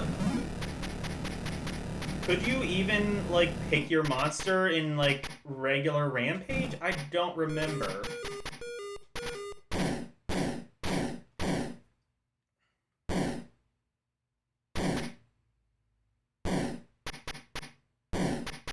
It tried. I mean, I don't know. This is a decent port of Rampage for what it is.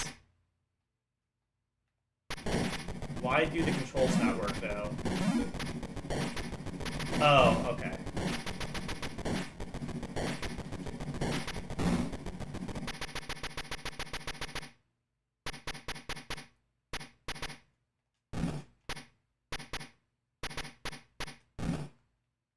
Oh, I see. I think I have to go up a bit more to...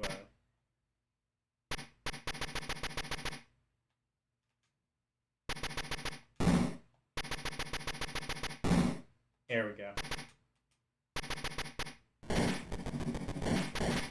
Why building not go boom, though? I've, like, destroyed all of the elements that I think would be required to make it go boom. Oh, that one went boom! The one that was not fully destroyed, but this one has yet to go boom.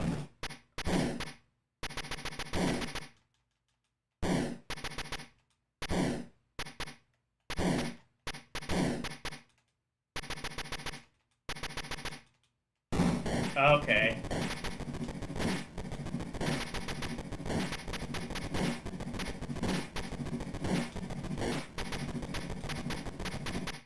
I guess, like, I just need to attack the foundation somehow. The controls are very awkward in this. Although, to be fair, I would also argue controls are very awkward in Rampage as a whole.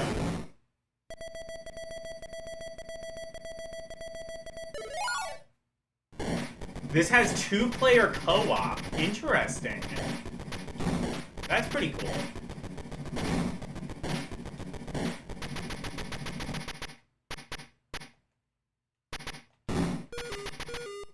I mean, this is entirely a playable version of Rampage. A game I will be totally honest, I never really cared for.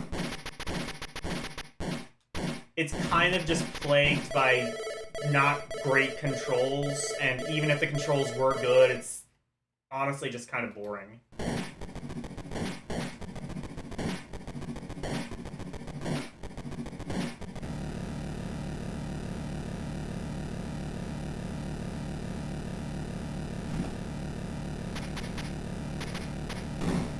Also, I love how you're being airlifted into this area. Like, do you want... Like, does the population want this giant Godzilla monster or not? Because it seems like they kind of want it if they're purposely airlifting it in.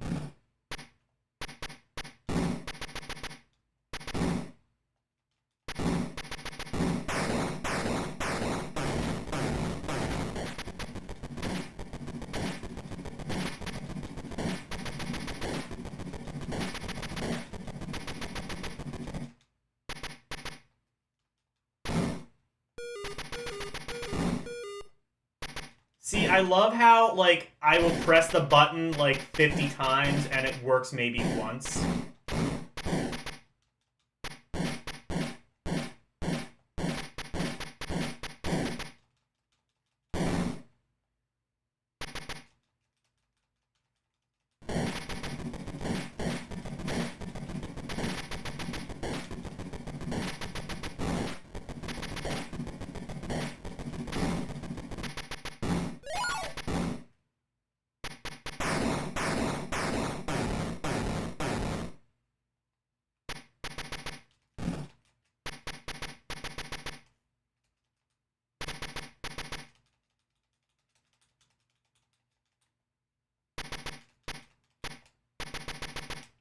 Why did the buttons not work, though?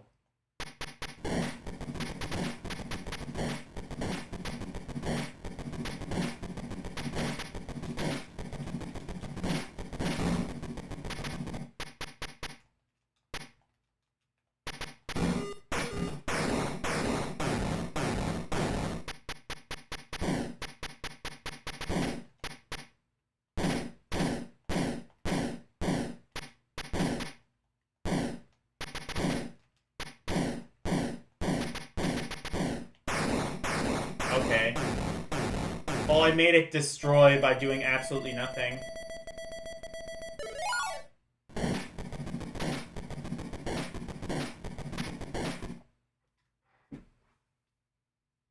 Oh, that was ceiling? Okay.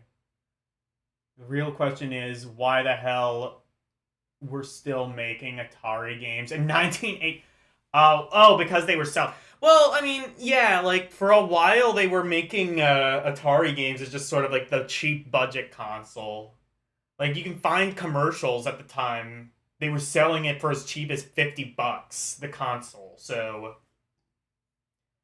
like, think about it. Like if you're like a budget conscious parent, what would you rather do? Spend $50 on one game for a Nintendo plus like $200-300 for the box, or spend $50 for the console and like $10 for each game?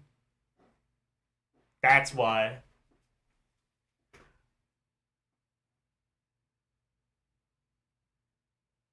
When he talks about it, if you do not believe you, yeah, I believe that.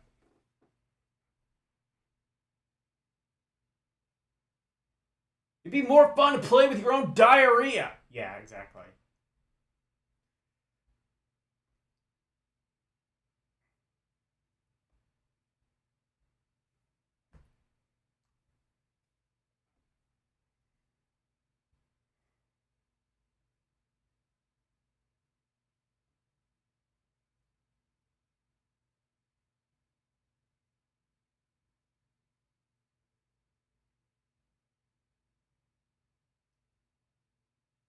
I'm the local demolition monster, yeah.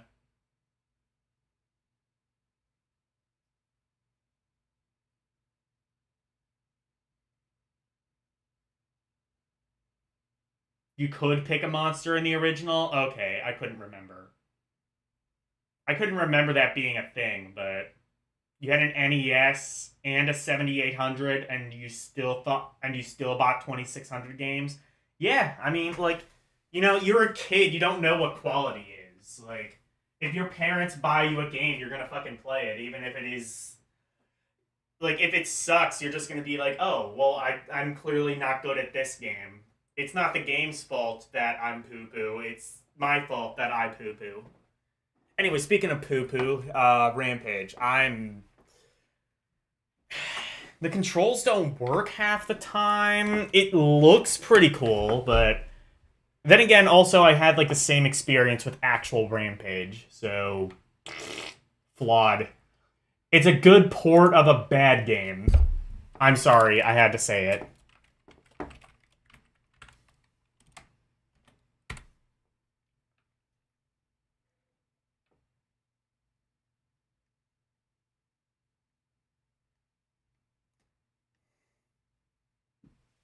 One could argue that's a better mindset for enjoying games.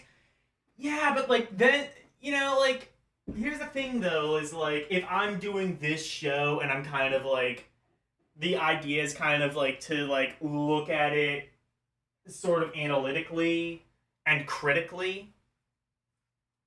Like you kind of have to like pick apart a game and its flaws. You can't just be like, oh well, it's my fault. Well, I mean, I think in a lot of cases it is my fault if I'm not good at a game, but still. Now we know quality and can no longer enjoy games for what they are. Yeah, I don't know. I mean, like, well, here's the thing: is like, how do you define quality though? Like, I define quality as a fun gameplay experience.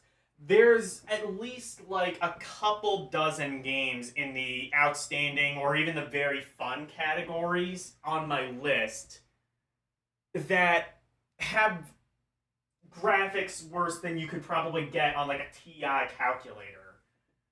But they are just fun with their core gameplay. Like Plaque Attack we saw I think last week.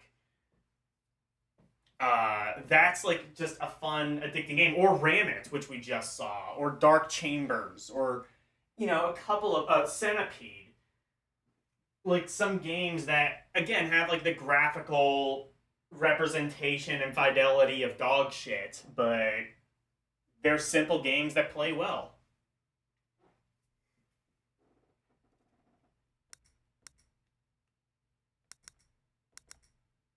Reactor. I've heard of this one.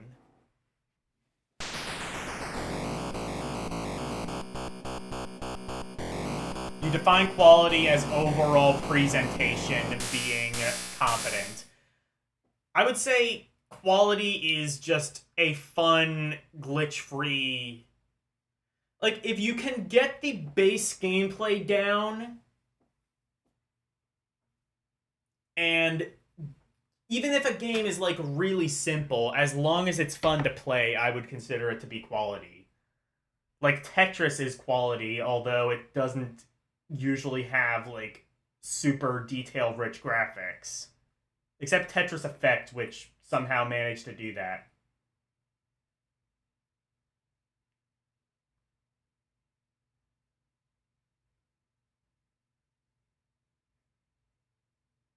This was based on an arcade game? Oh, maybe that's where I've heard of this. Oh, wait a minute. Is this the game that I think it is? What? Oh. No, never mind. What the? Okay. What? Okay, what am I controlling? Okay, I'm controlling that. What? Okay, so I'm like a big thing, and I can get out of like my big neck to...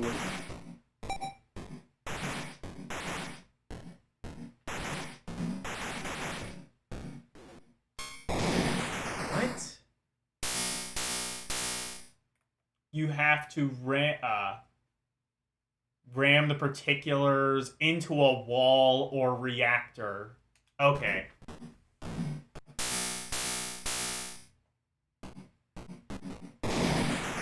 Oh, wait, I actually don't need to get out of my thing. I can do this. Oh, this is kind of cool. I'm not good at it, but I can at least appreciate the, like, unique idea.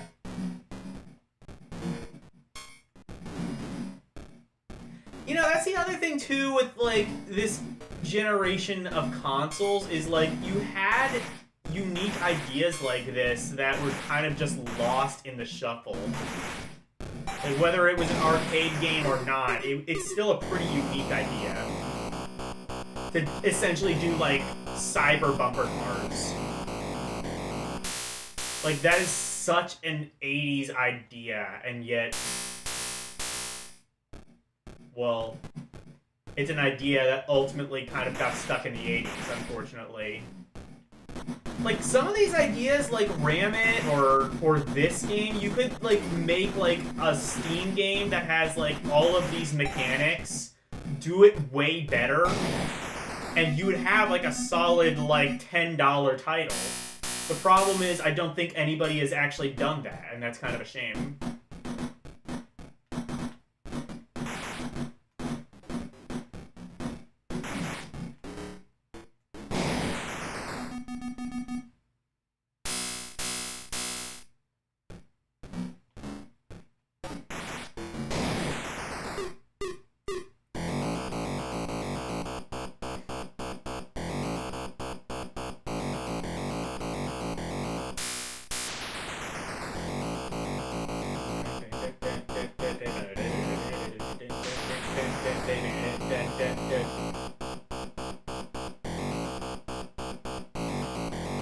Hey guys, do you think I should have this as my ringtone on my phone?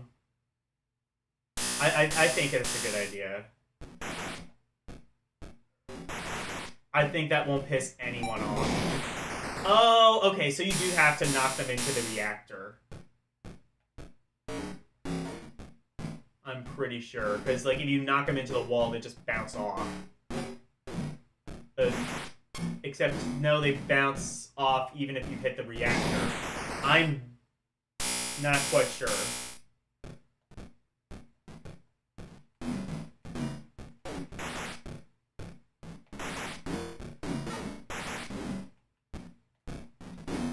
Oh, maybe they have, like, life bars, so after a while they stop bouncing off and they just explode.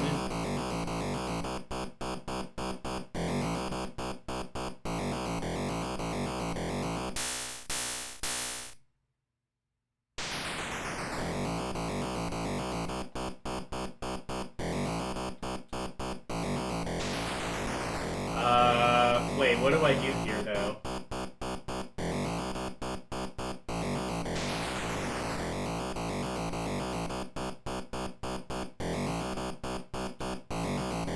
Did I game over?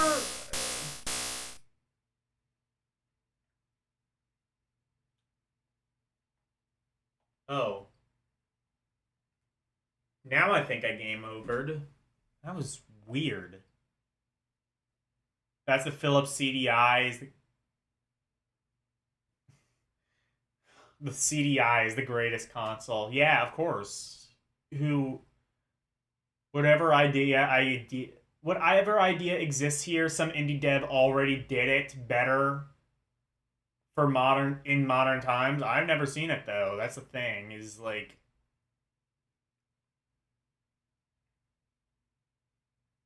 when am I doing Philips CDI A to Z? When Philips CDI emulation stops being terrible. Actually, though, John Enclave, if you want Philips CDI A to Z, check out the Retro Pals, because they're doing exactly that.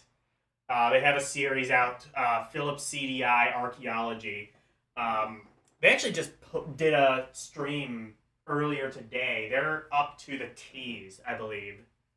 So they've done almost every CDI game that's emulatable in MAME.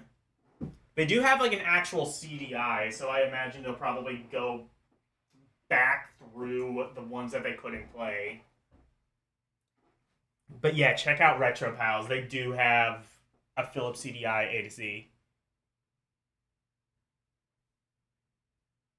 Hitting the button drops something that attacks the particles. Okay.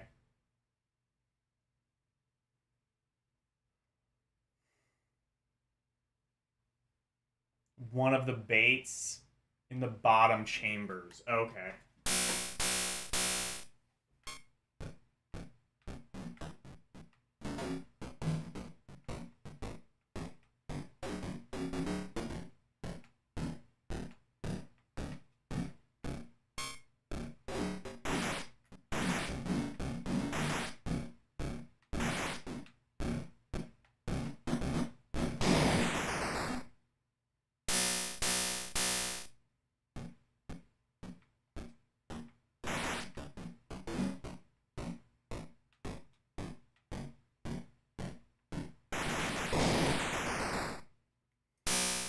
I keep, like, forgetting the inertia of this exists.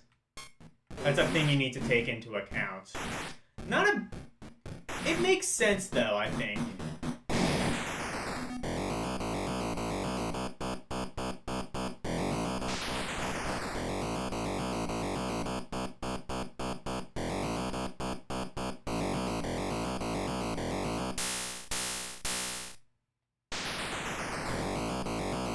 What? But what does it want me to do from here?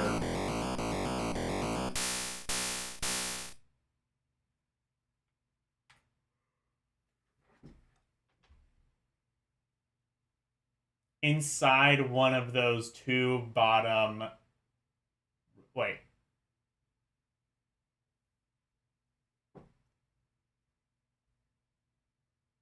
Can't forget Zelda's Adventures, yeah. Is the greatest console? Are you crazy? Have you never heard of the Action Max? Oh yeah, that's true, the Action Max. You know, I had a thing called the Video Buddy. It's honestly pretty obscure, like, to a point where there's really not even a lot of YouTube videos displaying the thing. But I kind of had something that worked quite a bit like the Action Max. The Video Buddy, though, was just like... It was one of those... There's a slightly more well-known thing called the TV Teddy. It's kind of like that, but basically, like, you would watch, like Paddington Bear, I think, was a part of it. Big Comfy Couch was a part of it as well. And every so often it would pause the video, be like, okay, here are some questions relating to what you just saw. answer it on this like kind of suction cup thing that's suction cup to your TV, and on the other end's like a controller. I very rarely see much to do with the Video Buddy, which makes me wonder if it is actually somewhat rare.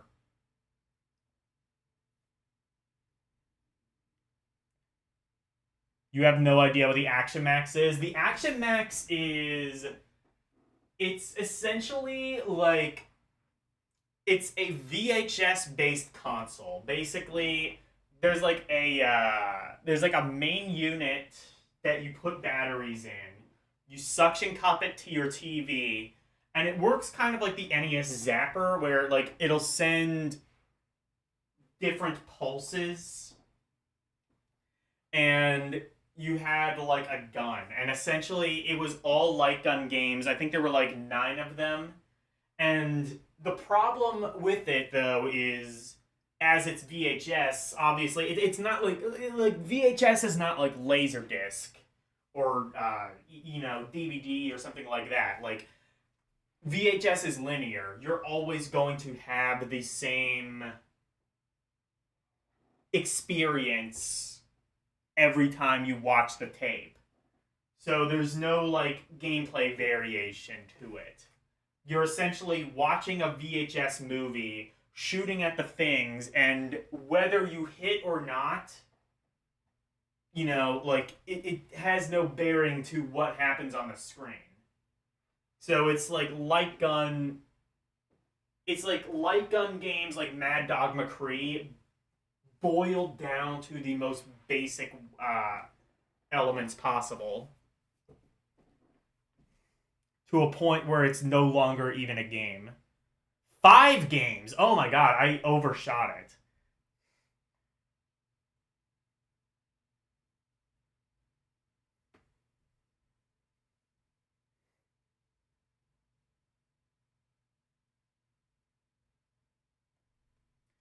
I love the one indie game based off CDI games. Yeah, Arset.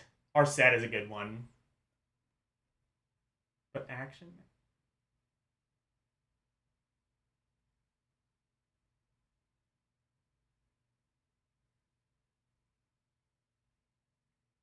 What is that? What is that beta shit? Obviously, best console is the Amiga CD32.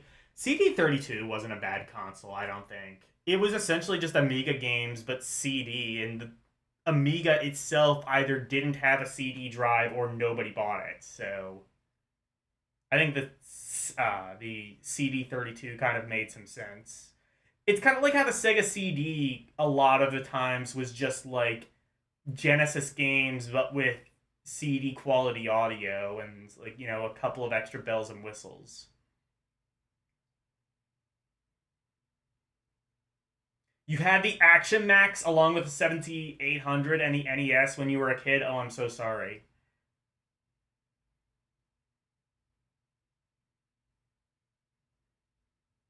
Somebody has created 1 or 2 homebrews of the Action Max?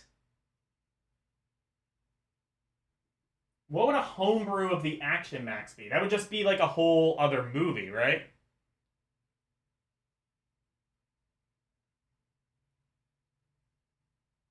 Greatest console is the Apple Bondi Pippin.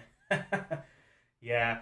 Oh, what about the Memorex Virtually Impossible to Sell?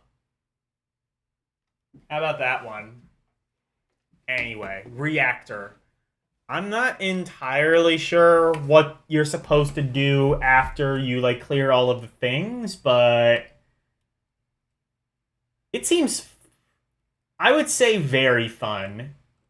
I think it would be very fun if I knew what I was supposed to do. So, yeah, Reactor.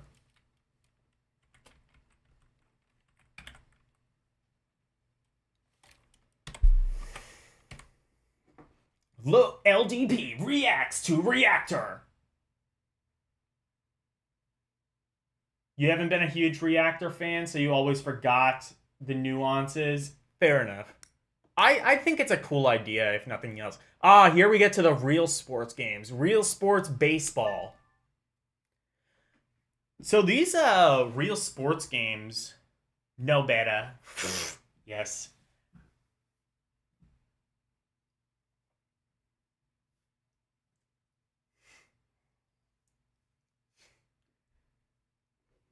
Man, between the Betamax and the Sega Game Gear, L and their family has always kind of backed the second place horse, haven't they? Oh, this is not as advanced as some of the other real sports games.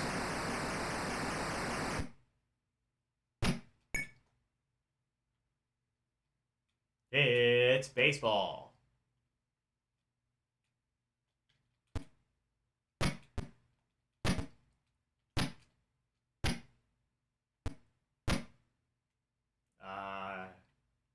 I understand. I understand what I'm doing and who I'm controlling. I understand.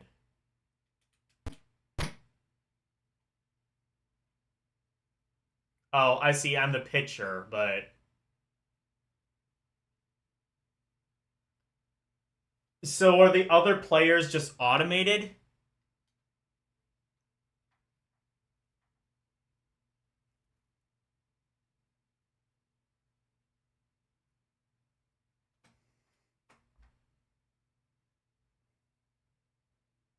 There's a game on Steam where you literally operate a steam engine. Yes.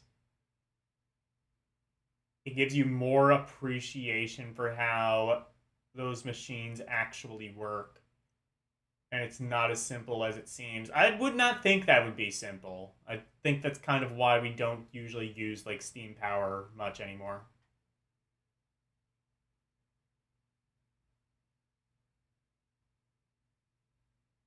Do me a favor and say, go to sleep, Ruth. Go to sleep, Ruth.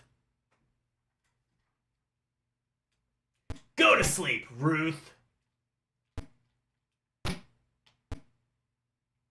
Oh, okay, so I do control the, fuck. How do I steal a base?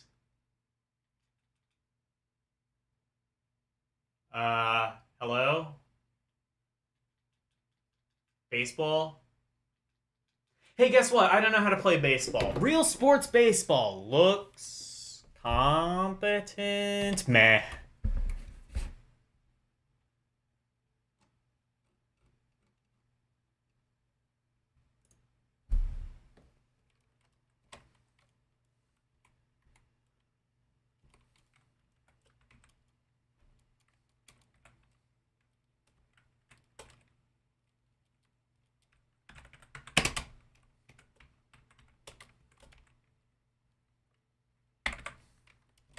Up next, maybe a sport that I can in some way parse. Like real sports basketball. Oh, wait, maybe.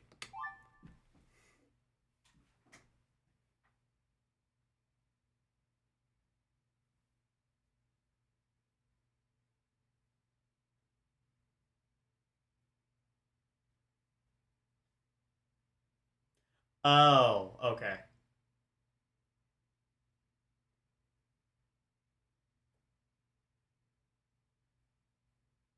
Real sports basketball was unreleased. Oh, cool. Okay. Well, let's see if this is at all playable, at least. Oh yeah, like it's beach basketball.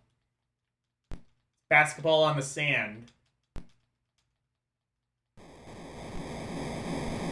I don't think this is a regulation basketball court. Well, we don't have to play this.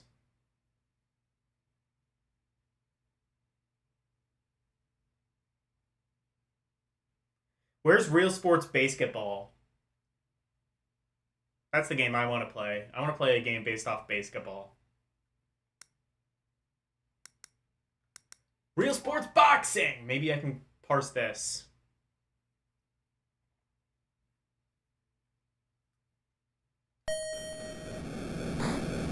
Oh, well, this actually makes sense, I think.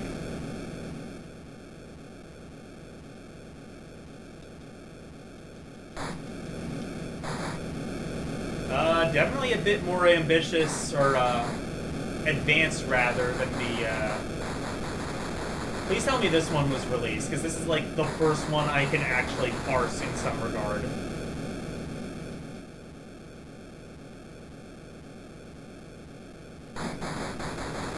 Kind of has, like, the same issue as something like Ring King, where a lot of the game is just, like, playing tag with the boxer and just kind of running around, because the AI isn't, you know, particularly, you know, good.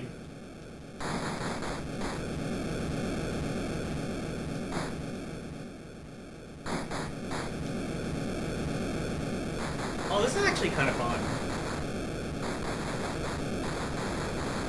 Yeah, eat shit, Mike Tyson! Eat shit, I'm Jake Paul! Well, we got a knockout. That's something you didn't get in the Mike Tyson fight.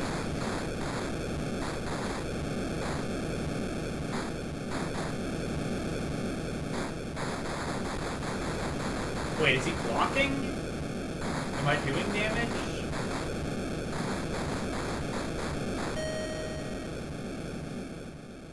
Yeah, eat shit.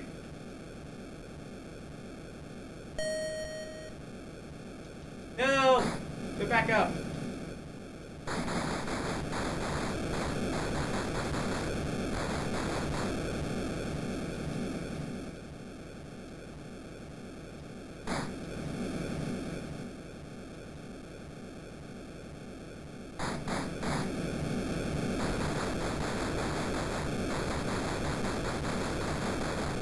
Oh wait, I think my opponent's life bar is actually on the left, I think. So I'm like kicking his ass and he's not even like putting up a fight. I'm just assassinating player 1 or player 2.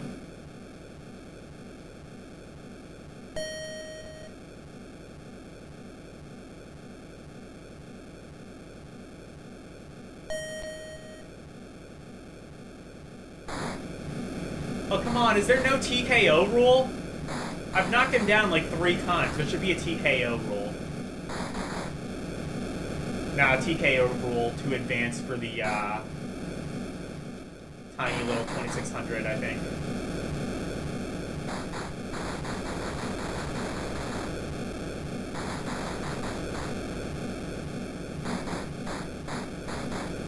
You know, I'm just gonna let, I'm just gonna not do anything and, kind of wait for him to...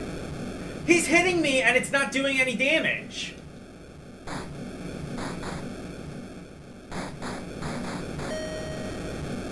Maybe this one was unreleased.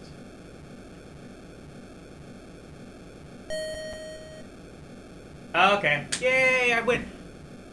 What the hell? Was this unreleased? Because, like, the CPU kind of sucks ass.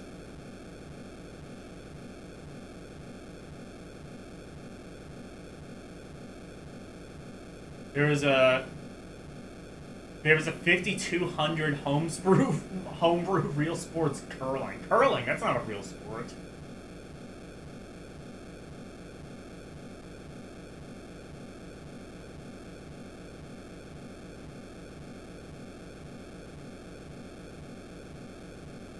Can you uppercut on Novetta? No. Sadly, no. That is the ultimate problem. Wait! Okay. Real sports boxing. Presumably I could make the CPU do something if I set it to a higher difficulty. Fun.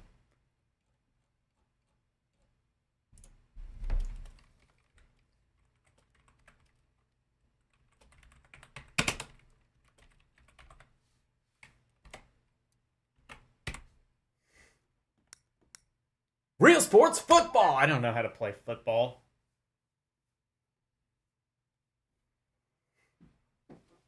What do I look like? An American? I can't play football.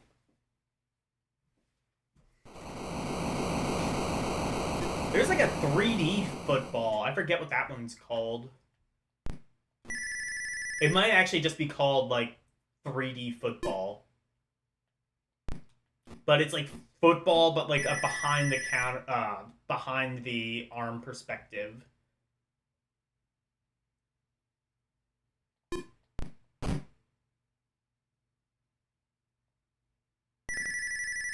Oh!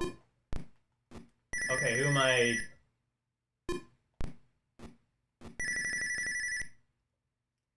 Huh?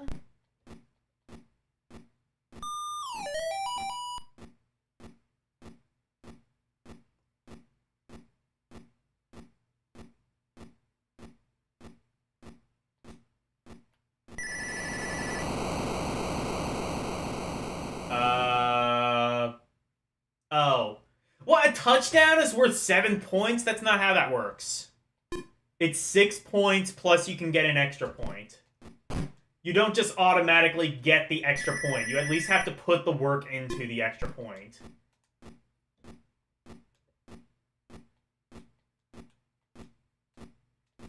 I at least know that much about football. My dad watches football a lot. I don't.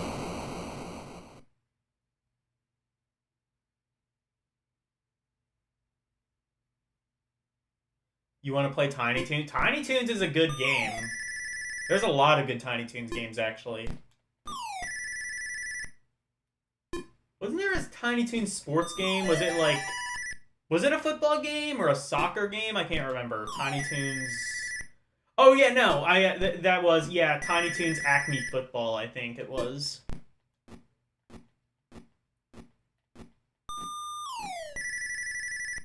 Look who's a football expert now. I know at least the basic rules of football.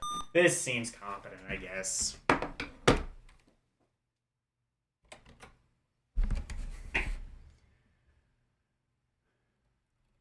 One good thing about these sports games, we can kind of breeze through them, because I do not have the patience to try and parse them and figure them out.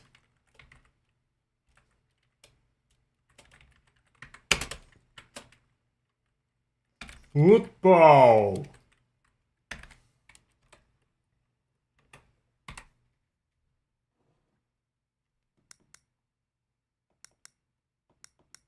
Real sports. Soccer? Soccer, that's not a real sport. Fake sport. Fake sport invented by Europeans.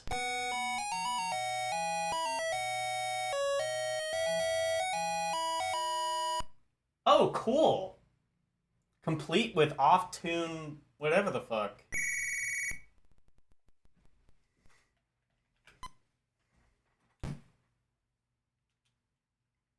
I mean, this looks pretty decent, at least.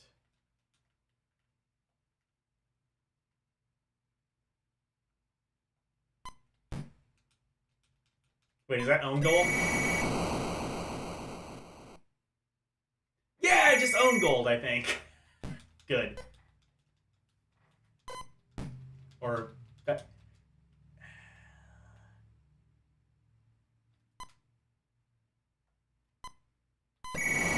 Oh, I see. So, like... I think I understand, maybe? So, like...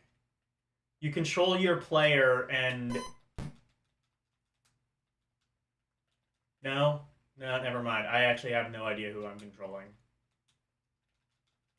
I'm gonna just keep, like, mashing the one button and, like, fucking with the D-pad until something happens. Unless, wait. Hello?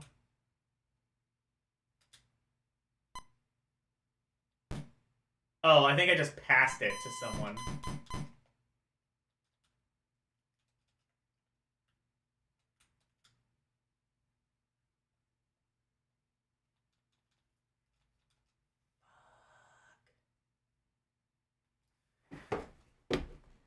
Meh.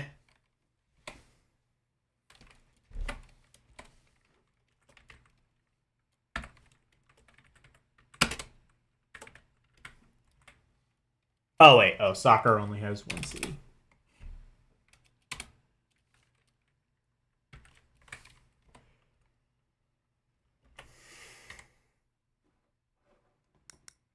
Real sports tennis. A sport I actually understand.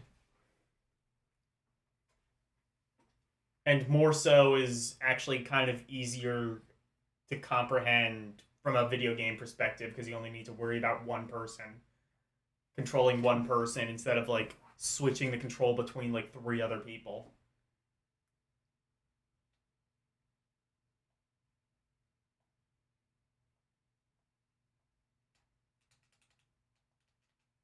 Hello, how do I serve?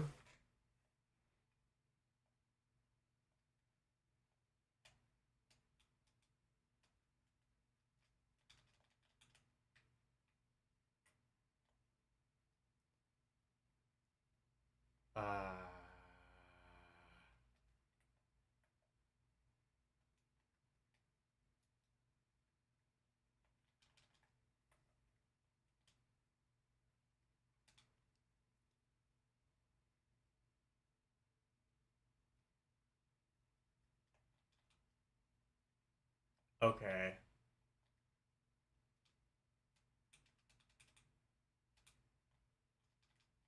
You know, usually the serving is the thing that I can figure out. Oh, I'm inputting my name. Oh, shit. Oh, that's cool. Never mind. Okay, never mind. I thought I was trying in vain to serve. Okay. Well, that's a cool feature. Is it just 3 initials, or can I put in my actual name? Oh, I can put in my actual name. Good.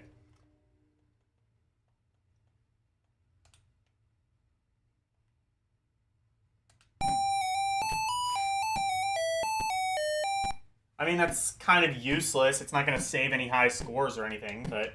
Oh, fuck!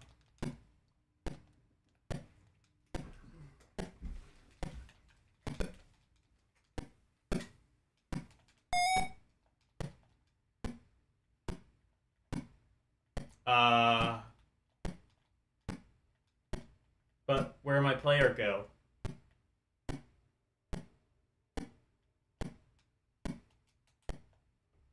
Did they forget to program the players? Oh, wait. Oh, wait. No, I see. It's there. Okay, I am currently serving now, I think.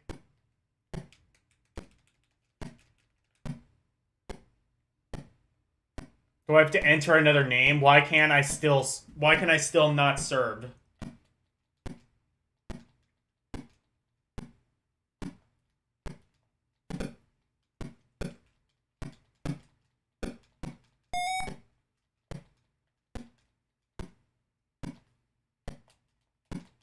Wait, do you have to press right to serve?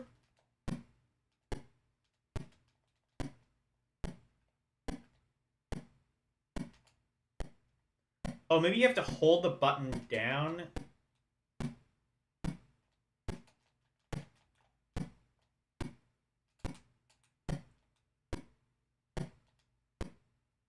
Go to the ball. I don't think I can move, though.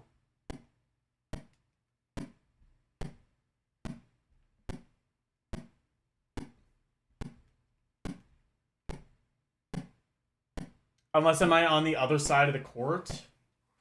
No.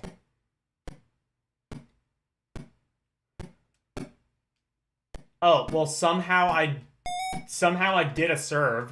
I don't know how I did that, but I also, like, lost big time.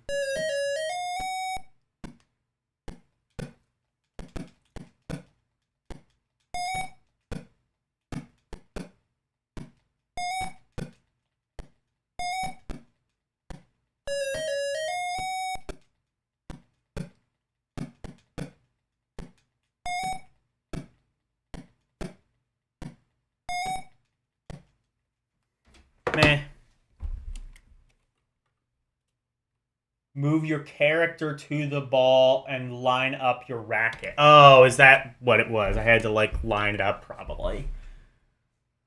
Meh. I mean, it's kind of cool you can put your like your name in, but also kind of useless because I don't think any Atari games had like battery backup. By the way, so an addendum to a game I played last week, the quest for Qui-Gon Rue or something like that. The best thing is that I think it might be the first implementation of passwords in a video game. That's the good news. The bad news is the passwords are for a totally different version of the game that were never implemented into that port. So, yeah, it gives you passwords, but the passwords don't work in that port of the game. By the way, shout out to No Swear Gamer. He's kind of been helping me do some kind of research after the fact. He has videos on a lot of the 2600 library.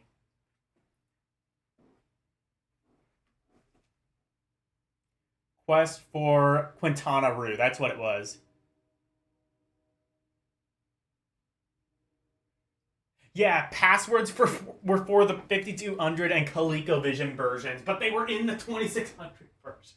I think that's just funny. I was just like, I think I put that just like in the, I don't remember what I put it in. I probably put it in like the flawed category just for that reason. Like, you're going to give me passwords that don't work.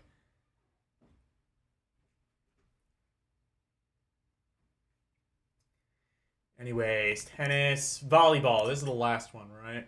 Yep. Oh, and after that is Red Sea Crossing. That's the game Karumi wanted to see.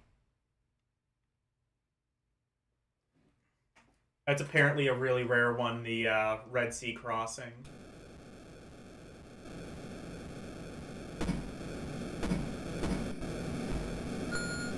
So you're actually controlling both.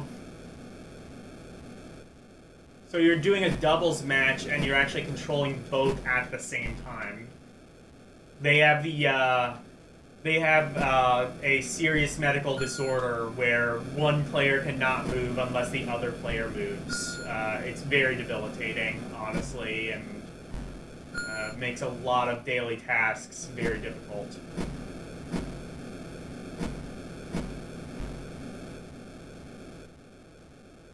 I love the Atari Pac-Man son, too. That's really cool.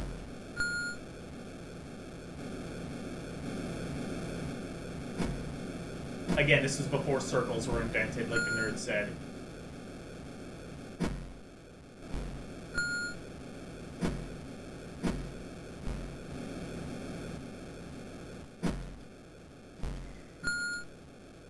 Well, I can actually kind of play this. Alright, bye, Arus. The 8-bit basketball hit Arus' face. Oh, no. Alright. I'm gonna say that's fun because I can kind of parse it. And, like... yeah.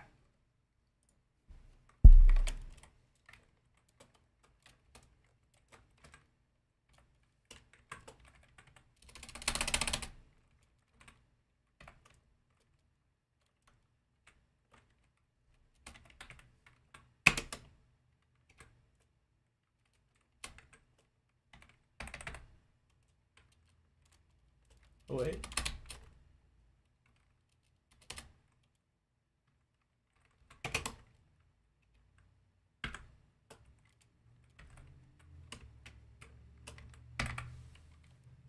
Okay.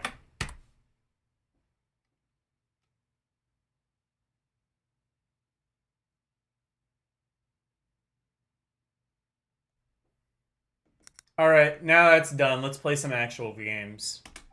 Red Sea Crossing. Karumi was talking about this earlier. I believe it is a... It is a game that... Wait, well... A game that... I want to say... I'm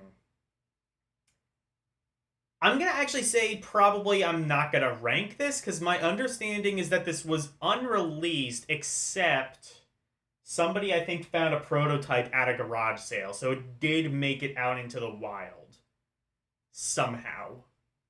But I believe it technically is unreleased, so I'm not going to count it.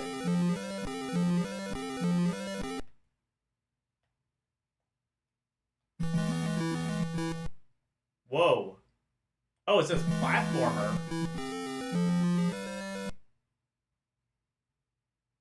Oh, it was released fully through mail order. That's what it was. Karumi might have said that. I just didn't.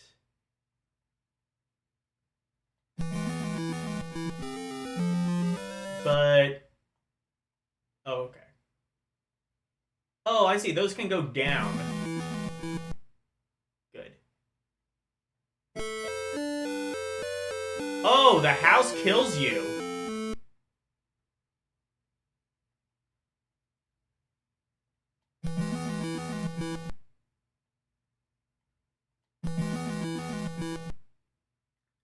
I guess fair enough. You smack into a house at a decent enough speed, that probably will kill you, but also you're not going at a very decent speed.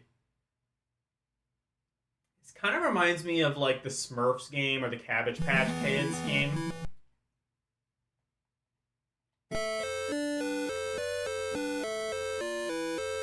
Hey, Renee.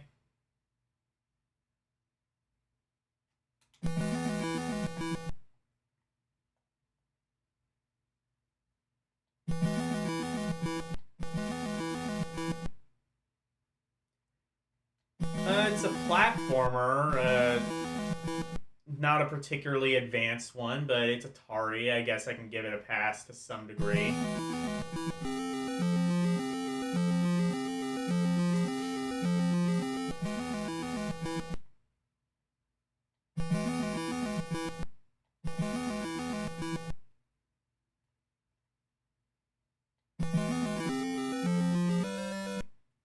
Oh, I see. Oh, I see. So these things aren't instant death. They are...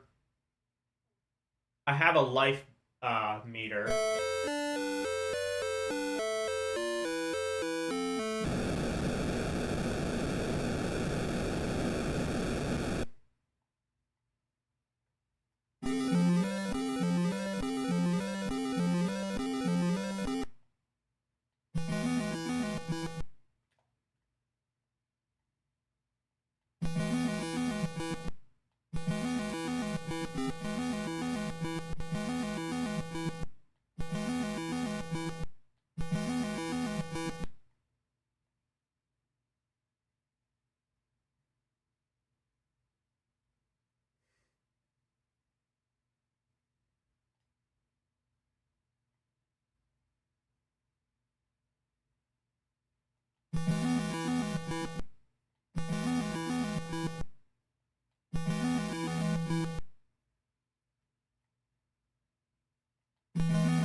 This is... okay.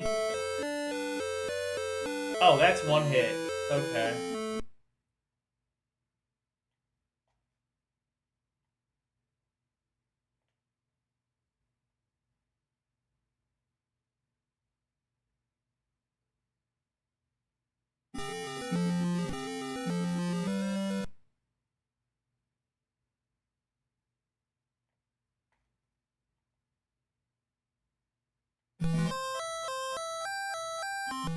Oh, okay, those are good. I understand now.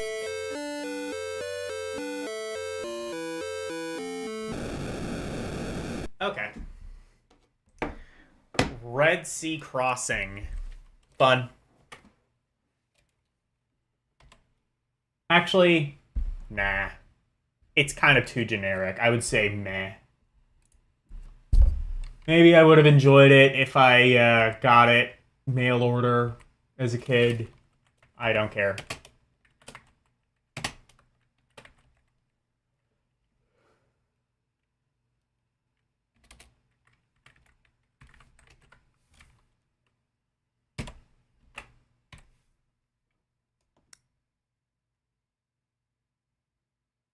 Rescue Bira Bira.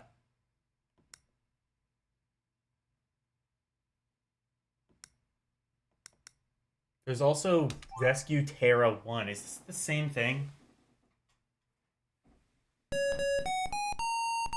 Oh. Oh, no. Okay. Well, we've already played that.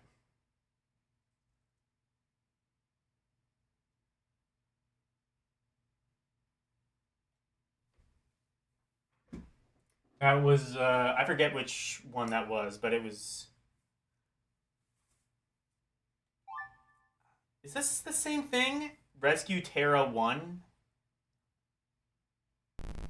No, this is a different game. Yeah, that other one was, what is it? Jungle Fever or whatever the... It was one of the porn games. Okay. 3D. 3D's nuts.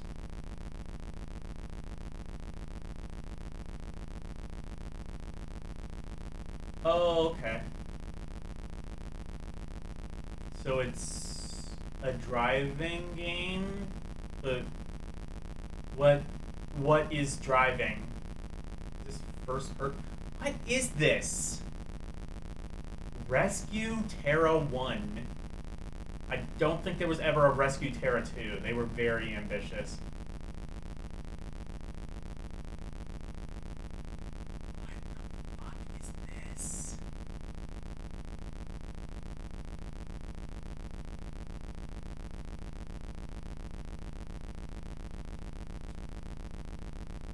What the fuck?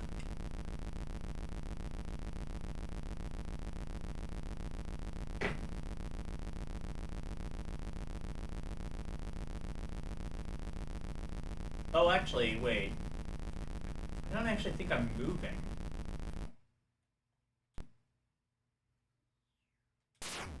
Oh, wait. Oh, I see. The game glitched. What the hell was that? I somehow, like, got it into a glitch state.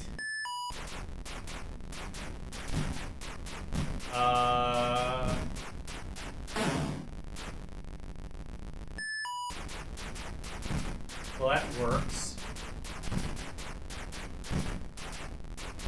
Well, at least this game works now.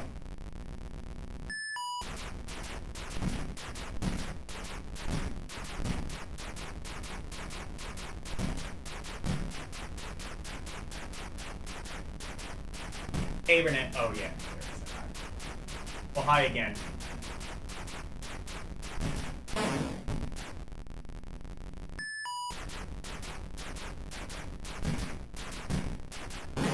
I think I liked this better when it was glitched. At least it was more entertaining. I guess I didn't know what to expect with a name like Rescue Terra 1, but I wasn't expecting, I don't think I was... To be fair, I feel a bit let down that this is essentially just like developmentally disabled Space Invaders. It's Space Invaders if Space Invaders were not a game.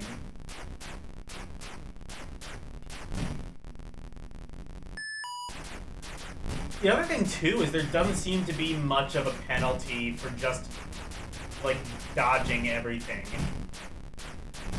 Why am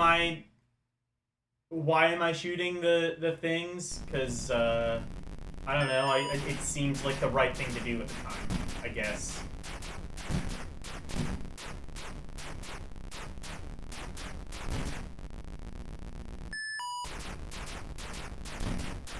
This sucks.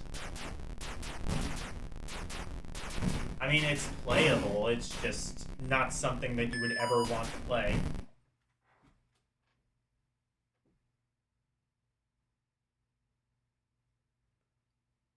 And released as laser gates. Oh, so that's... So there were originally meant to be two Rescue Terra games. It's one of your most wanted 2600 games, but it's expensive. Okay. So this is one of those Holy Grail games.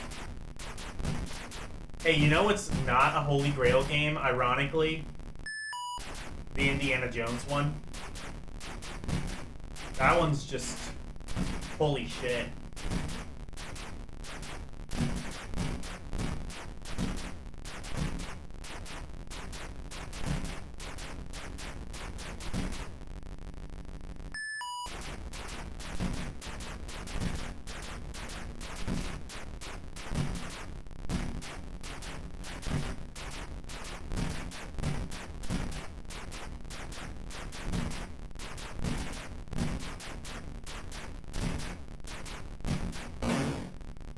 Well, at least I can say Rescue Terra 1 is better than,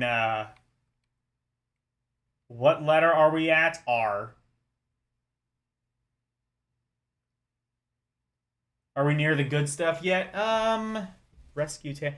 Yeah, we should be pretty close to River Raid.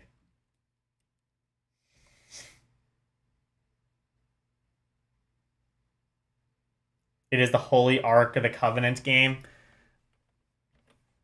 Well, I can at least say that Rescue Terra 1 is better than Raiders of the Lost Ark for one simple reason. It makes a fantastic sleeping aid.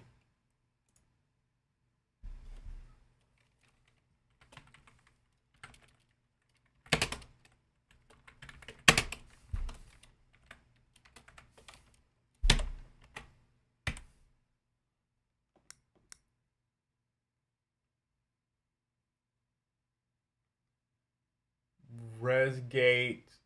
I assume that's not...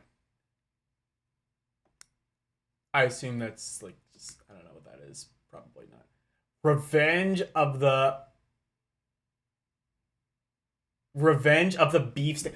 Oh my god! Oh, I know about this one! This is, like... So, this is 20th Century Games, right? Yeah. This is meant to be an Attack of the Killer Tomatoes games.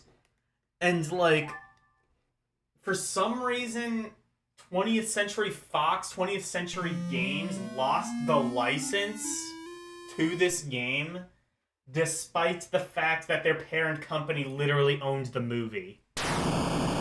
And there was also, like, a Super Bowl mascot that was commissioned by 20th Century Fox with, like, a giant sentient tomato.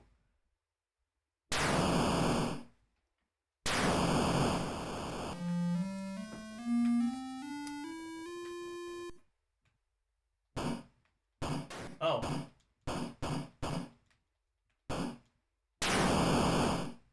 Okay.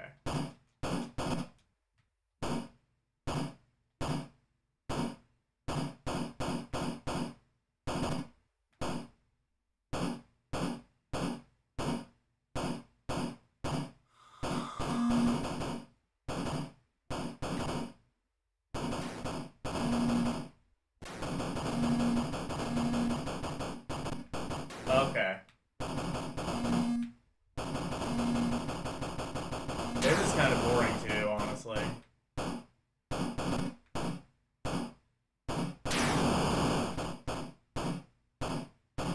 Again, much like the previous game, very effective sleep aid.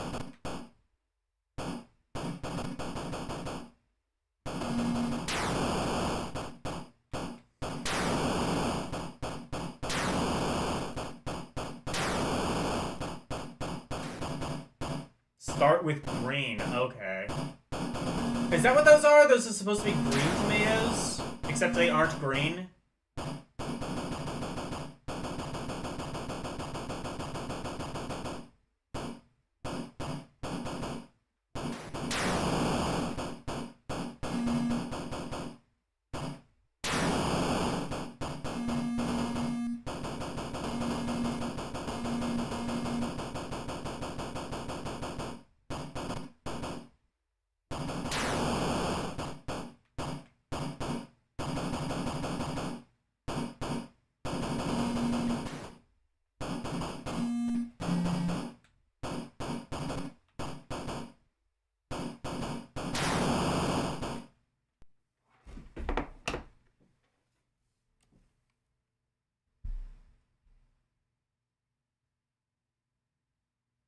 read your longer comment. What about it?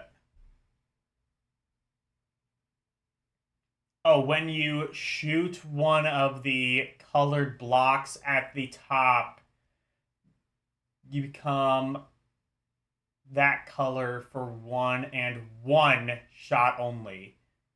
Face down and shoot the colored. Oh my god. Okay.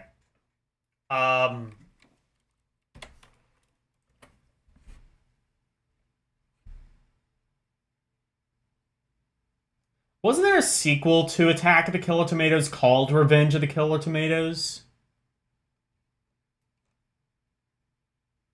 I don't know. Game is meh.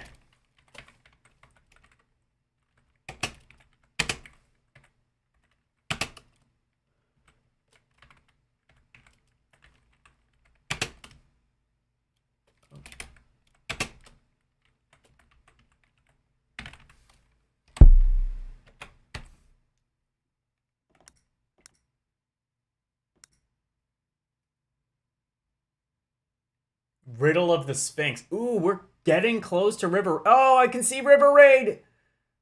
River Raid. The Promised Land. I can see it. I can smell it from here. We get to play something good pretty soon. We get to play something really good. What the fuck is this? Wait. Skiing?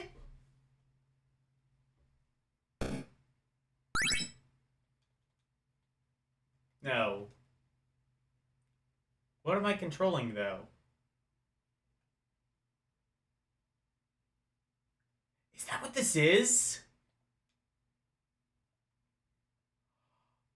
Okay, I see what I'm controlling now. Is that what this is? Is this skiing?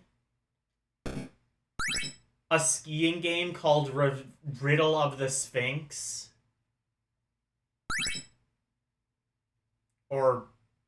no, this isn't skiing. What is this? Is this released?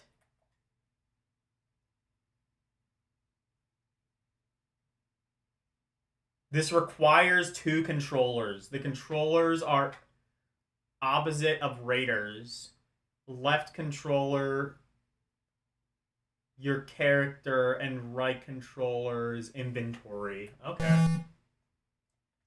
Well, it's interesting that, like, this game seems to automatically, like...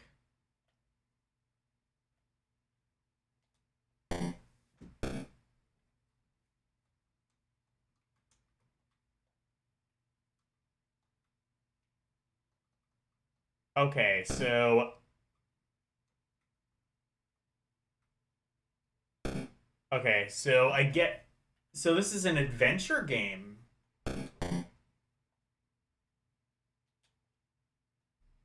Okay.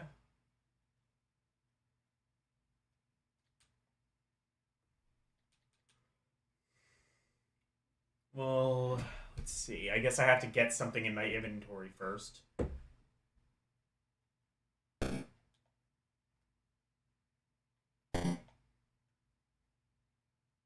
Uh...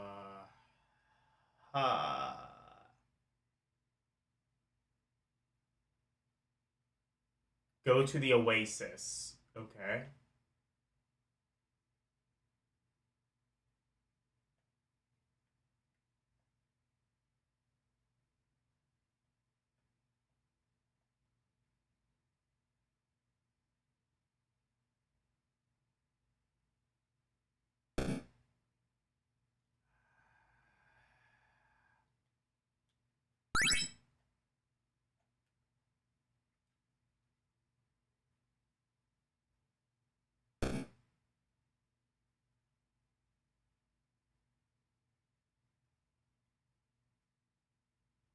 Well, this game is...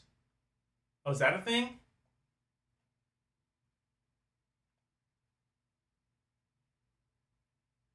don't think so.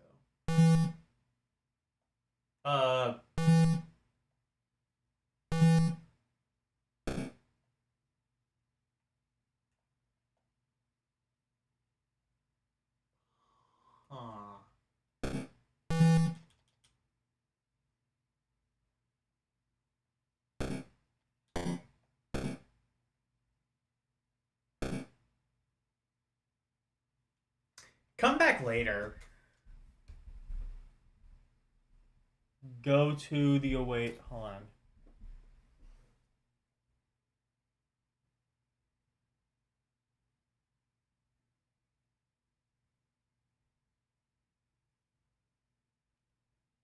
You have to build 3 walls across the bottom. Oh wait, was that the? Oh, that was the beefsteak tomatoes, I think.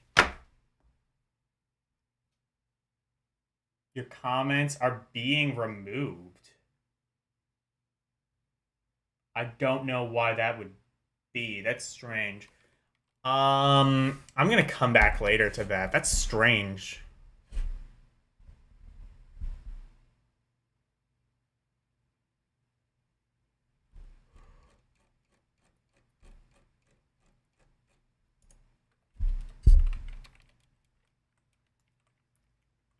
I just realized my WTF is... I'm gonna have to fix that. What was that called? Riddle of the Sphinx.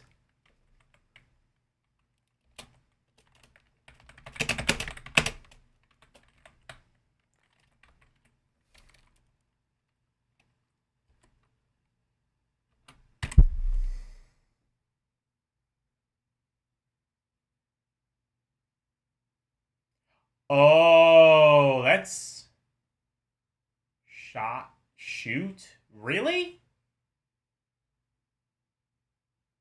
I'm gonna have to look into the settings of that, because that's...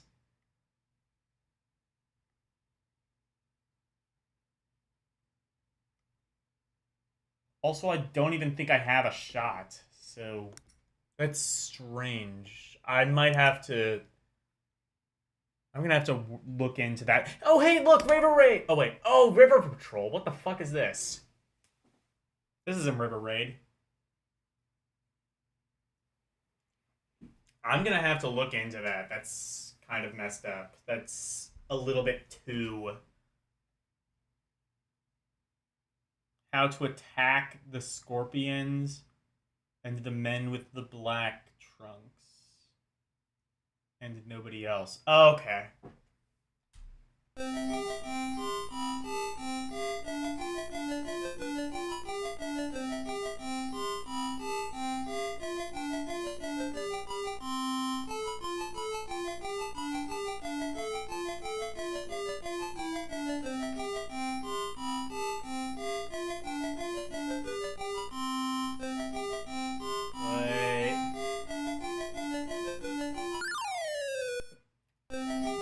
Oh, so this is River Raid, but horrible. What the?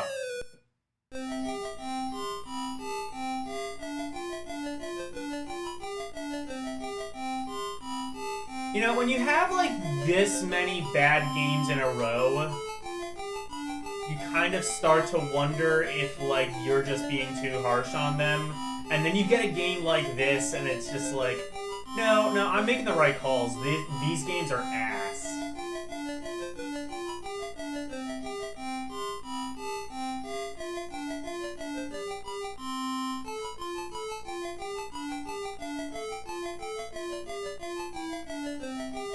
This has all the fun and enjoyment of a brick game.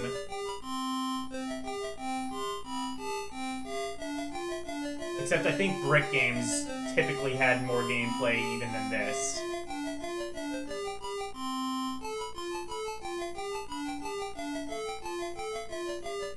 Doesn't even take up the full screen.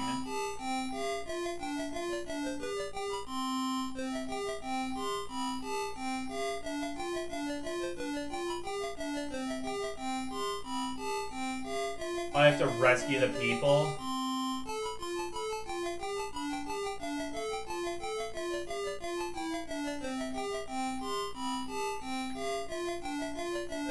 This music is kind of driving me to madness. I'm not gonna lie.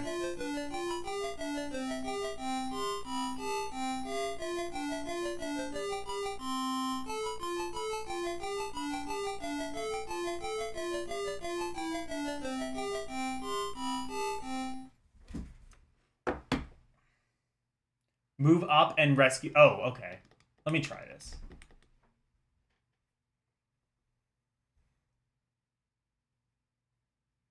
It's the only Tiger Vision game you do not have.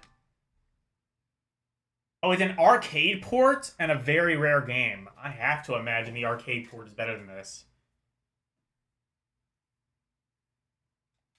Okay.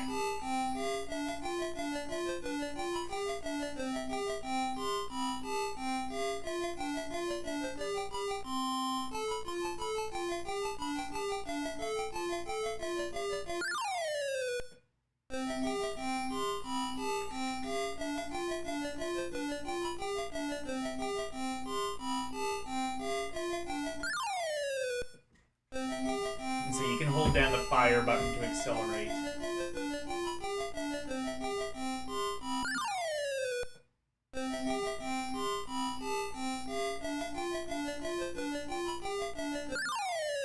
Okay. I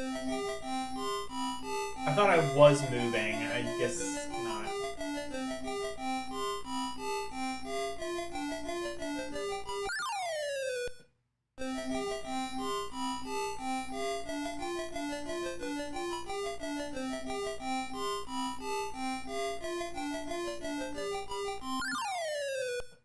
But... Wait, can I go back? Oh no, I can't go back. I can only break. Come on, the sooner I rescue someone, the sooner I can play River Raid.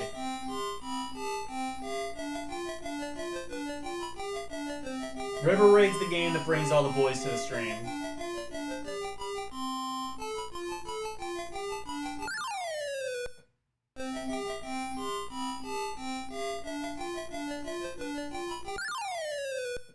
Fuck this.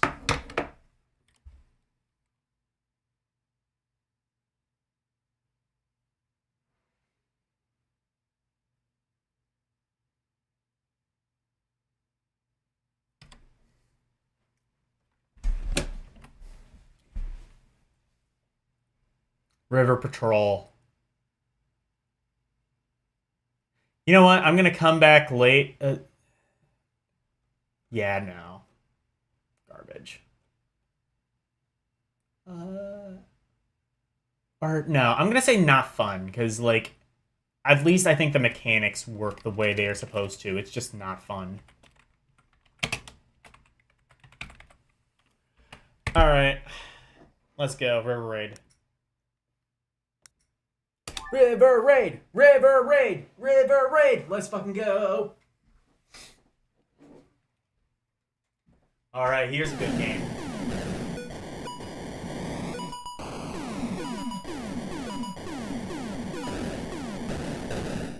So, I think everyone has seen this game.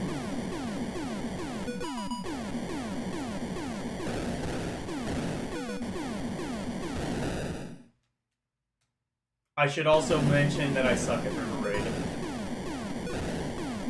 I think before starting this series, I would have said this was my favorite 2600 game. Now, I don't know. It's a good one, but there's a couple ones that I found, like Dark Chambers and Plaque Attack, I'd say are probably my two favorites right now. Also, Rammet might be up there.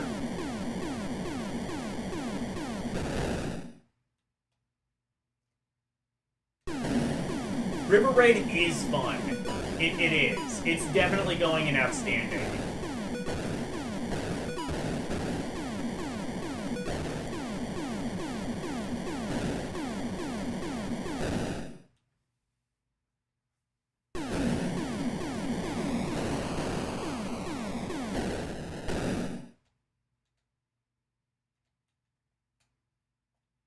I am really bad at it, though.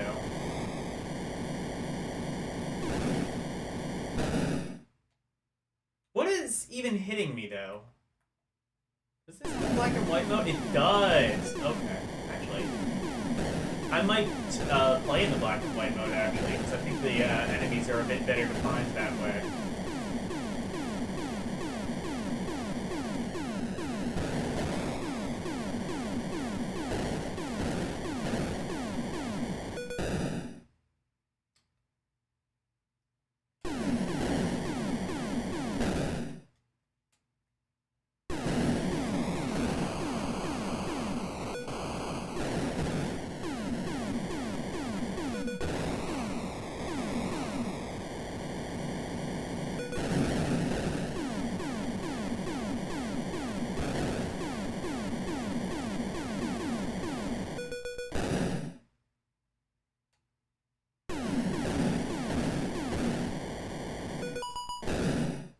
Oh, I see. You refill after you die.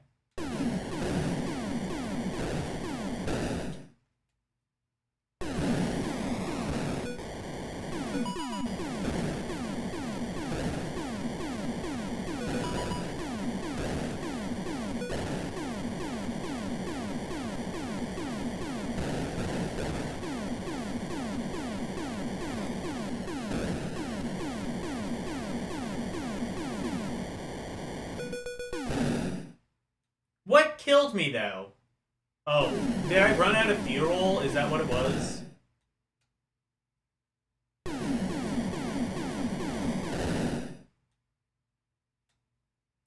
Is that what happens when I, like, spontaneously combust? I just run out of fuel? I think that might be it. I was gonna say, like, the fuel is usually pretty generous, but, I guess I've never really realized that's why I would die randomly.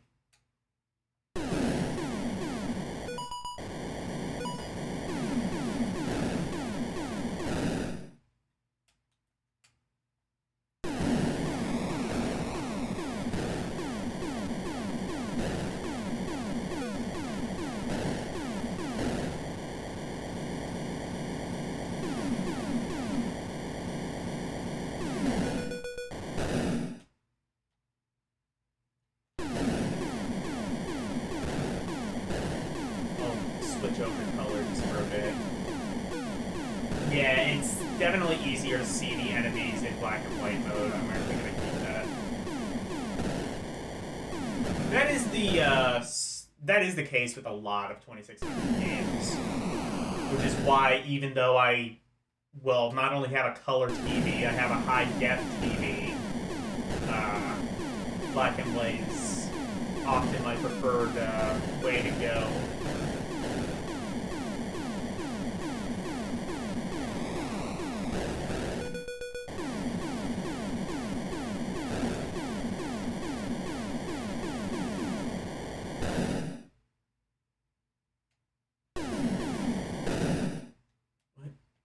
Okay, I think I... What? Okay. Oh, I see. I had to do that.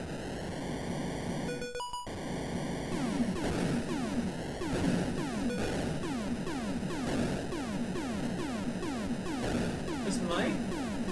No. I think I've gotten further in River Raid, but... Yeah, this is about as far as I've ever gotten in River Raid. Like I said, it's a good game. It is incredibly difficult, though.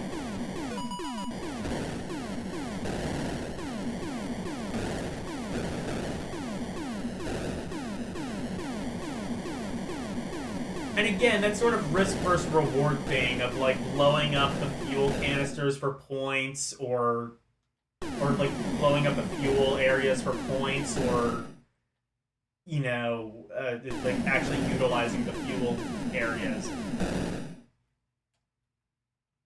Okay, I need to like slow down like immediately.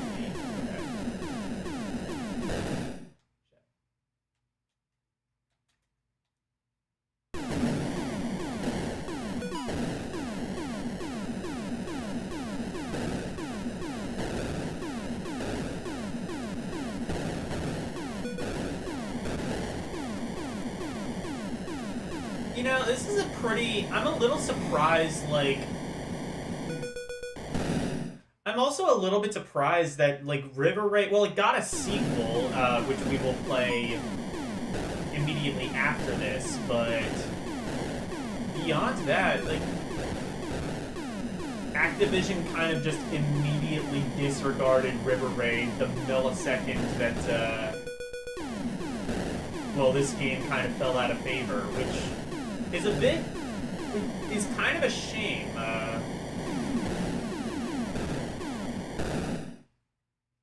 It's kind of a shame that Atari didn't really, or rather, Activision didn't really touch much of this.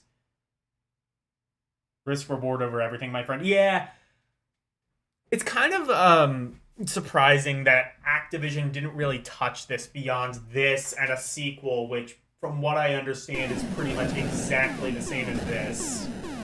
Not actually that much of an upgrade. I have not had a lot of experience with a River Raid sequel, though, so...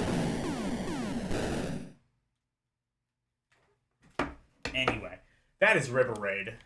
That is going in outstanding.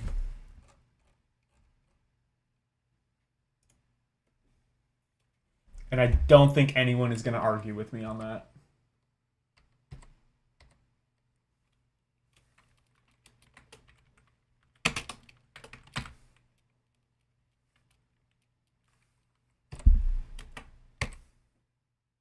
If you do want to argue, though, please do so in the most rude manner fashion, most rude way imaginable.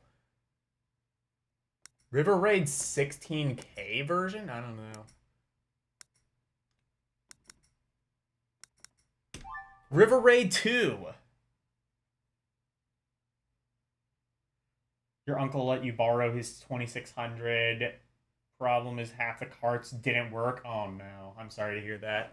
All right, here's River Raid 2. Well, I guess it has better graphics, but from what I understand, it plays basically the same, right?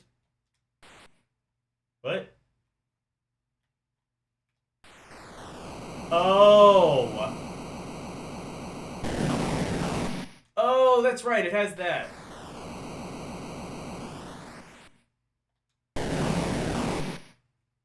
Oh, yeah, that's right. There we go.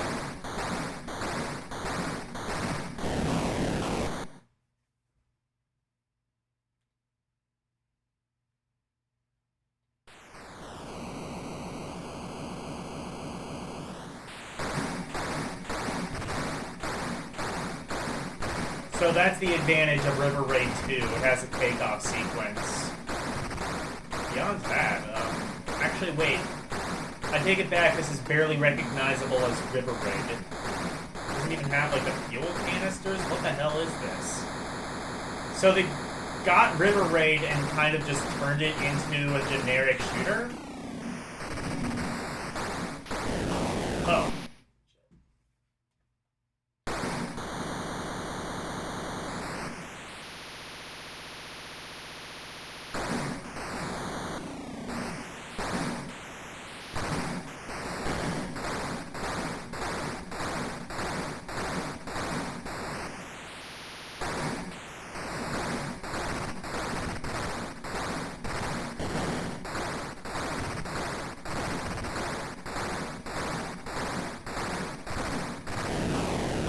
Come on, like, Activision could touch River Raid. Where's River Raid zombie mode? Wait, are those... Oh, those are the canisters, I think.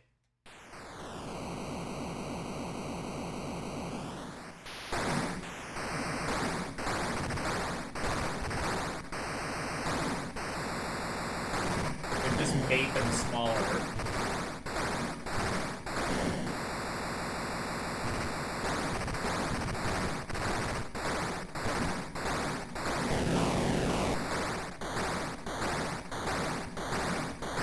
Also, you have, like, instant checkpoints. That's kind of an advantage, too. I remember this game being, like, pretty much exactly the same as the first one. I'm not wrong.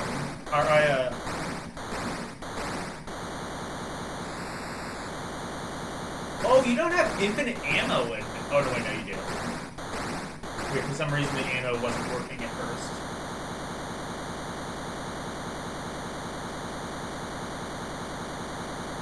Oh, no, you need a canister. The canisters are more rare in this, actually, which is... actually probably not a bad idea. Oh, it actually makes a sound when you're low on fuel. That's actually pretty cool.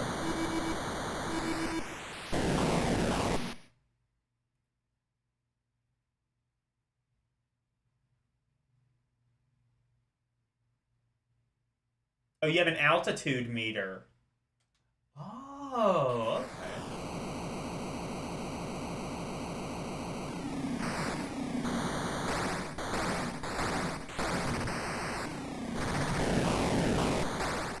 Oh, I see. So if you move faster, you also change altitude, I believe. Understood. So yeah, they have like made this game a bit more complex and added some more elements to it. I thought I remembered this being mostly the same as the original River Raid, but no, this has genuinely like evolved on the concept. I think I still prefer the original River Raid, but I can see how in some ways this is an upgrade.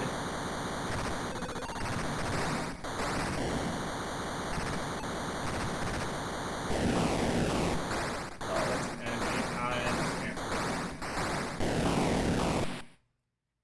I kind of liked playing the original River Raid, though. River Raid 2. Not as good, in my opinion, but still very fun.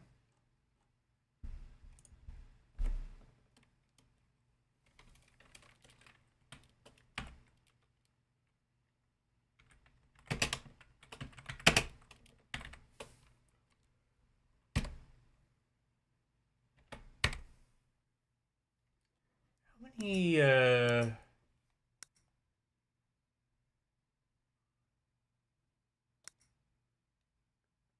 Okay, we can finish the R's, I think, tonight.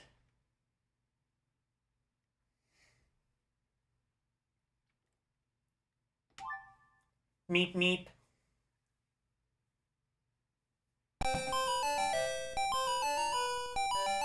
Wait a minute. There was a... Was this one released? Wait, hang on. What is it? Oh, 1989.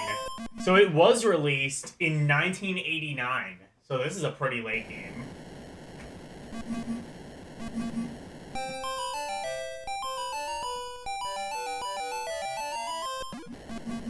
Meep, meep.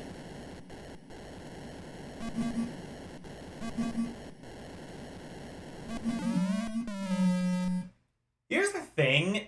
I don't have much nostalgia for the Roadrunner. They played like Cartoon Network would play like all of the other Looney Tunes. They would play Bugs Bunny, Daffy Duck, you know, Yosemite Sam, Porky Pig. They would occasionally, like maybe once or twice, play Roadrunner. Like Roadrunner was huge in the 80s, and then at no other point after that.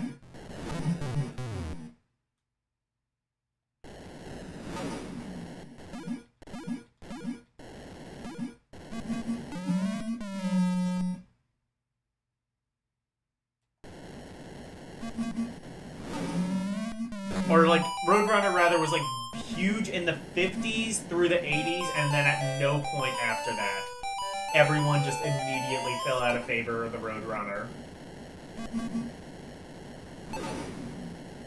To a point where I didn't even know that Wile E. Coyote was his nemesis until like someone pointed it out to me as an adult. Honestly, most of my knowledge of Roadrunner comes from The Shining, because Danny from that movie and that book was obsessed with the Roadrunner cartoons.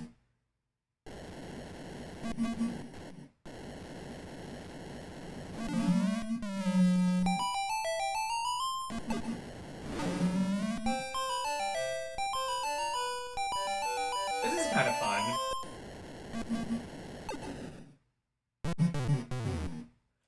Oh, I see. I'm running from Wile E. Coyote as well.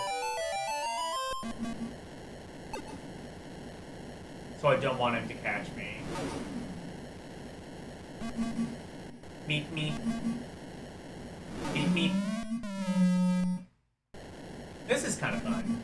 It's basic. It's got like it's one of those that has like the gameplay of a Tiger LCD game, but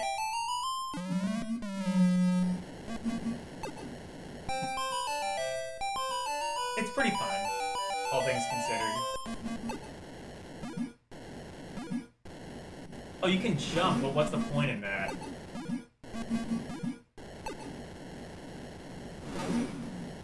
Oh, you can jump over the... I think. I see.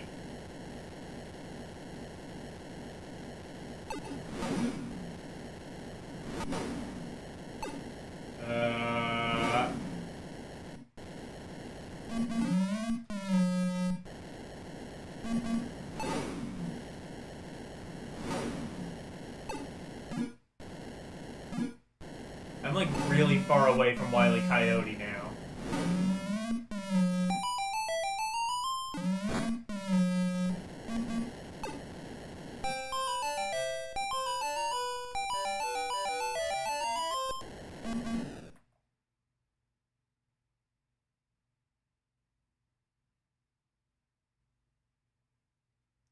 Blip blip, yeah. Beep beep.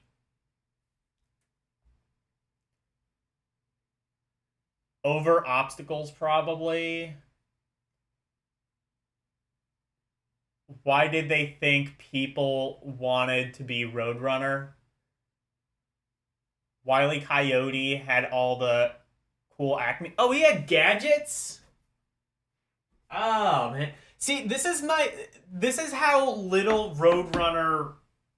That is how much Roadrunner's star had fallen. That's what I'm saying. Is like in the 80s and the 70s, like Roadrunner was the shit. He had his own cartoon, like divorced from the Looney Tunes. Roadrunner had his own cartoon. Bugs Bunny didn't have his own cartoon, or not.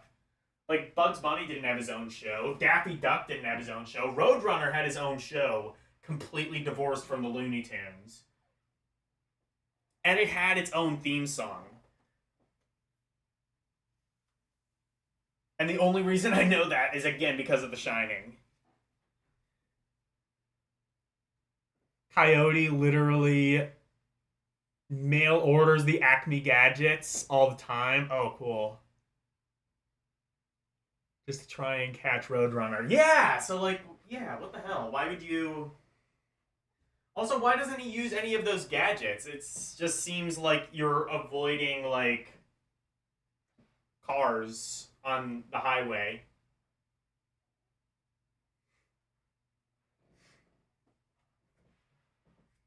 Yeah, that's what I'm saying though, is like I know shit about Roadrunner. I know about all the other Looney Tunes, all the other mainstream Looney Tunes at least. Like, you know, Tweety Bird, I like the Tweety Bird cartoons.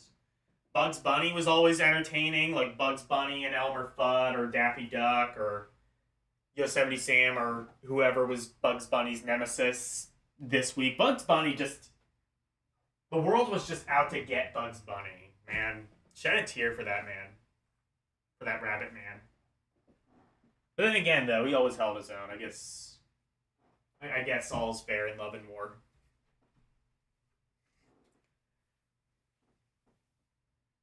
He calls himself a super genius. Really? After, like, how many, like, 300 or so fucking failed attempts, you can still call yourself a super genius? You can still... Well, yeah, actually, that's just called narcissism. Fair enough. The joke is that he makes all these complicated plans, and then, yeah, outruns everything he tries. Yeah, exactly. Man, now I wish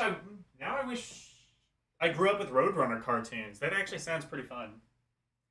Although to be fair, that also I remember like Roadrunner being like the most visual out of all of the Looney Tunes cartoons.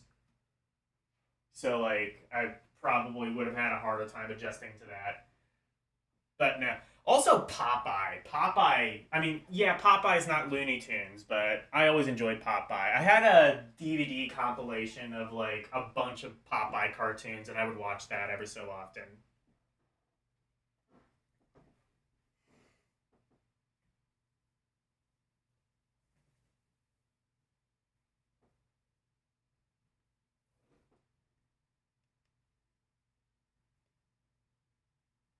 The anvils also. Oh, that's what. Yeah, yeah, I know about that. Like the anvils that'll like go on someone's head. Like, you know, I think Roadrunner might be like the genesis of like. If you describe Looney Tunes to someone, I feel like it would just be a Roadrunner cartoon. Roadrunner kind of like, again, like it fell out of favor, but it's like the most iconic in terms of just Looney Tunes humor. it's like that kind of humor just sort of perfected and like what it all culminated in.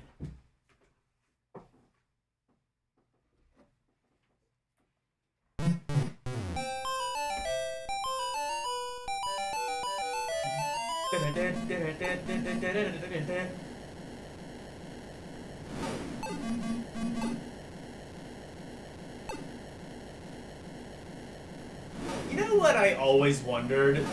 At what point did they stop calling it Marine Melodies and start calling it Looney Tunes?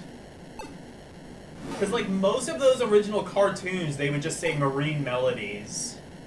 Or Maritime Melodies, or something like that, I think. And then at some point, they just started calling it Looney Tunes. Or were these those were two totally different IPs? End of level 1. Oh, shit! Oh, okay. Oh! That is why there's a jump button.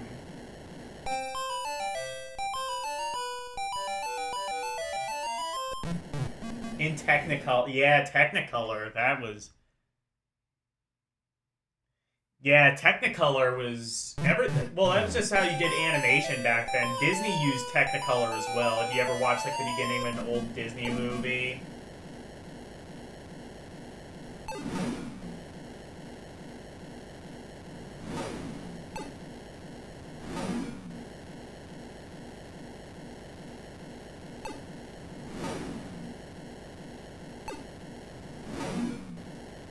There was a Roadrunner game for SNES, if I remember.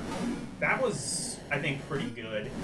There's an interesting Tasmania game on SNES. Not at all like the Genesis Tasmania game. That one's like this Mode 7 racer, I think? The SNES Tasmania game is real weird.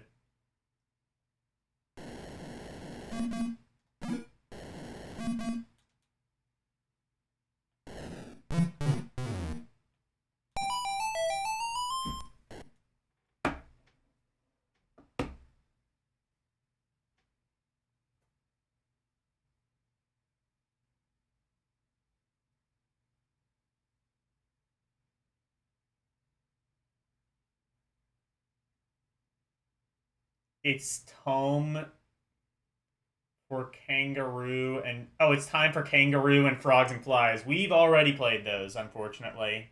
You'll have to go back to an older stream there. Whereas Lock and Chase, the police-themed Pac-Man, we've played that. I think I ranked that one pretty well. I think my favorite of the Pac-Man clones, though, is Mousetrap. I really like Mousetrap, actually. Roadrunner. Fun. I enjoy that. I wouldn't say it's very fun, but it's fun.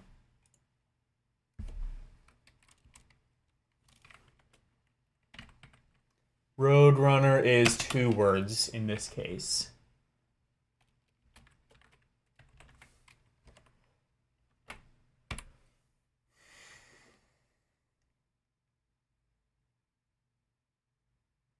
Oh, was there a Taz game for Atari? I can believe that. Robin Hood.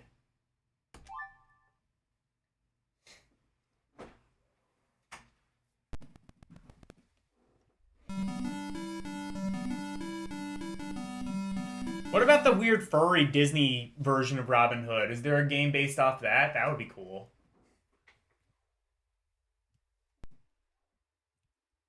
Robin Hood for furries. Steal from the Uwu, give to the Owo. Yeah.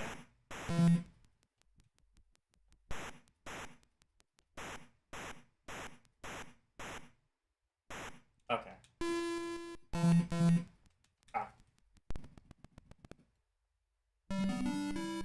You know, Robin Hood was the original socialist. Think about it.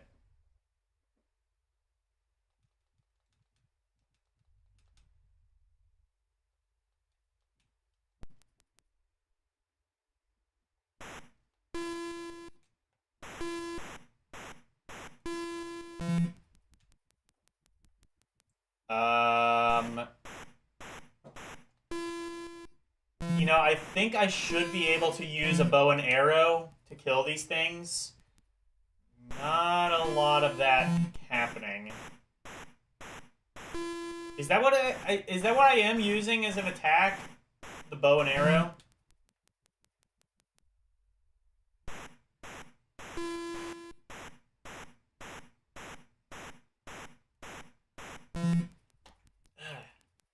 Enemies move, like, way too fast. This game kind of sucks, actually.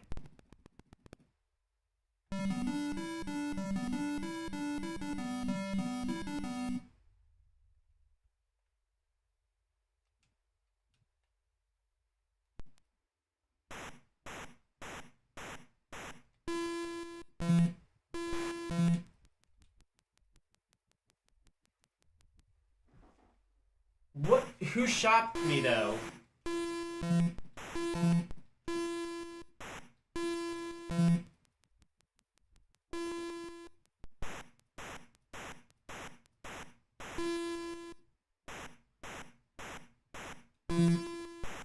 Oh, yeah, I killed something. Oh.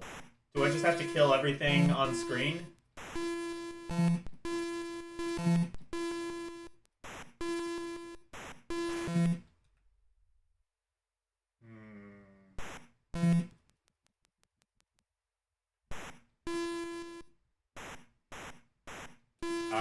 This is a game that exists.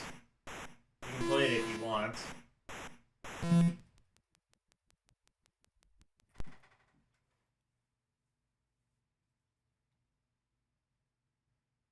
Oh, you have to defeat so many enemies. That's what I kind of worked out, I think.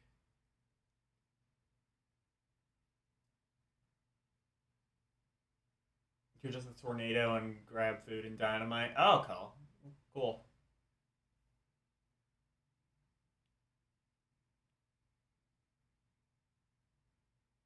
Never played it, but you think it can be hard. It is pretty hard. And again, it kind of comes down to, like, the enemies are considerably faster than you are.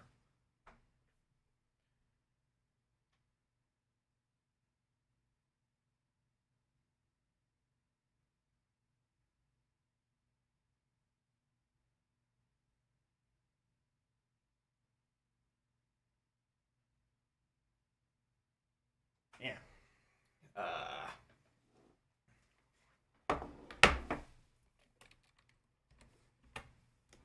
Robin Hood.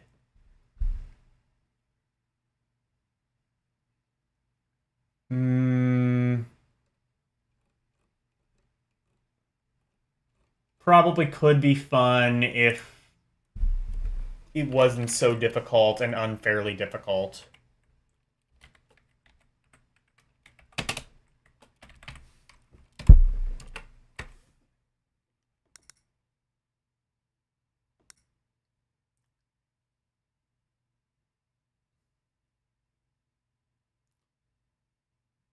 Robot fight. There wasn't a...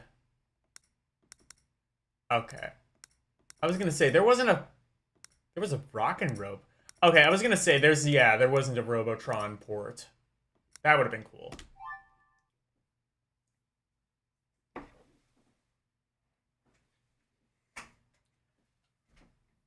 So, robot fight.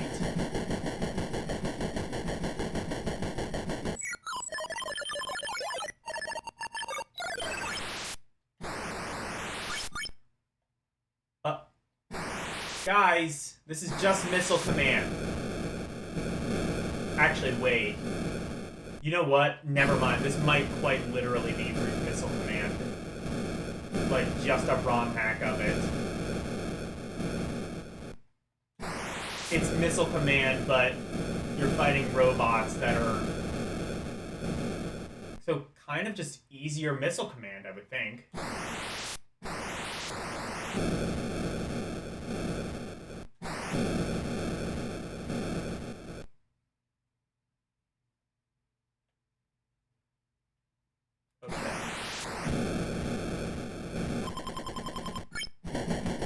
I think this is just a hack of Missile Command.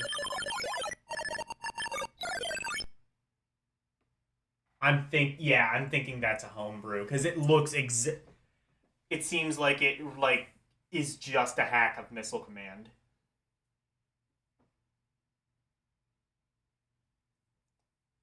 Robot Tank.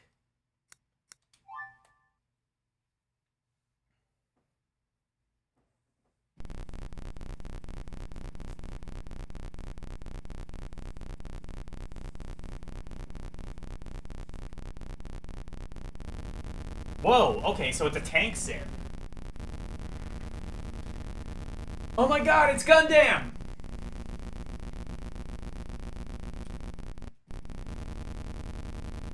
Wait. Oh my god, it literally is a robot mech game. Whoa, this is impressive.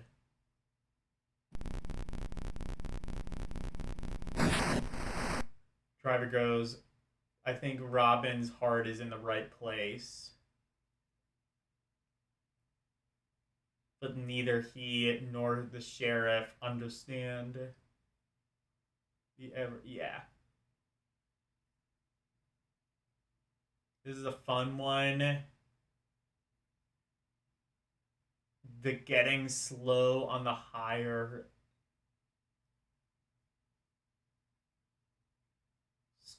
Oh, wait, but getting snow on the higher squadrons. Okay.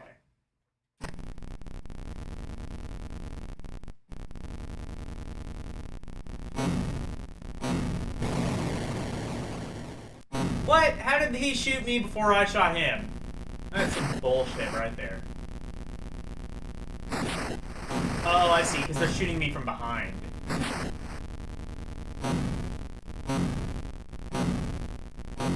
This is ambitious as fuck.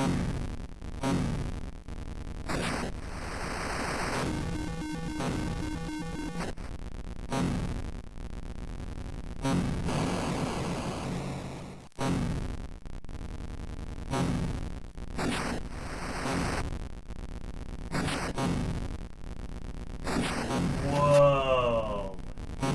Video games have peaked. We can't go any higher than this. We can't go any further than this. Now, what's that you're talking about? What, Armored Core? I've never... Steel Battalion? I don't know what any of that is. I'm just playing Robo-Tank.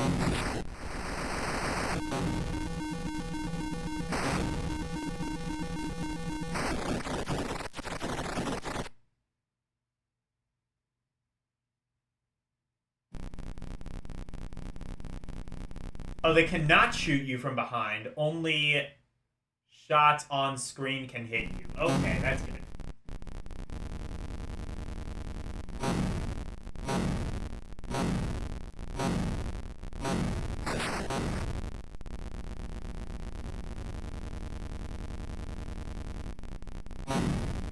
Well, in that case, there's kind of just no point in that radar.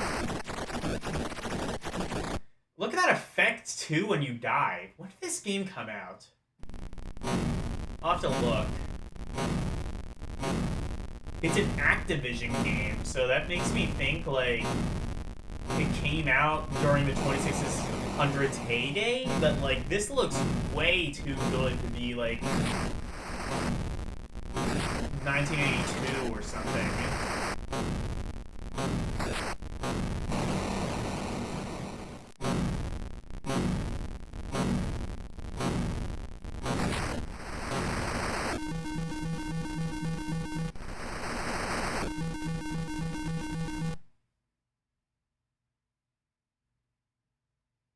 It's officially December. It's official December 3 across your timelines. Oh yeah. I see. So it's midnight, is what you're saying. Well, we got like only a couple more games to go in the R's, and then S is going to be interesting because there's a lot of games beginning with the letter S.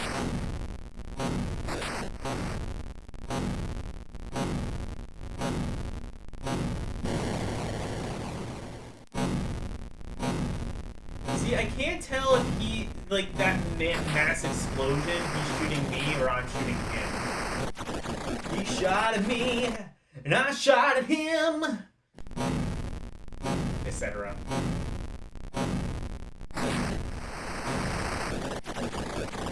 Oh, okay. So when it like does that, that's when. Yeah, I shot him. Okay.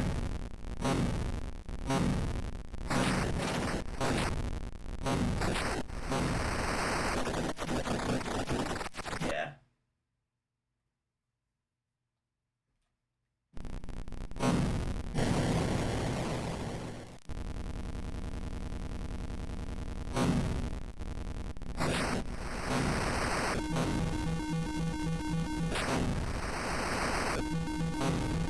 This game is hard, but I enjoy it.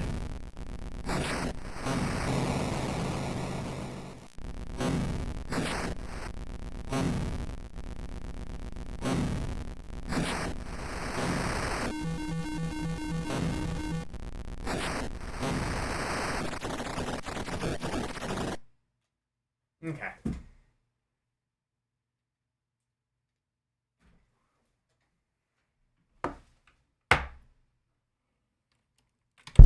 Robotank, or Robot Tank, actually. Very fun. Also extremely. That is how you do ambition on 2600. Take notes. Whatever other games I said weren't like that.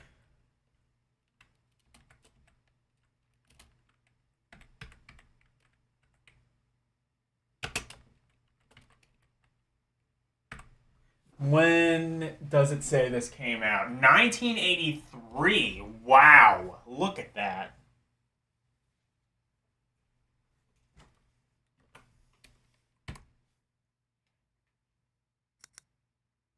Rock and Rope.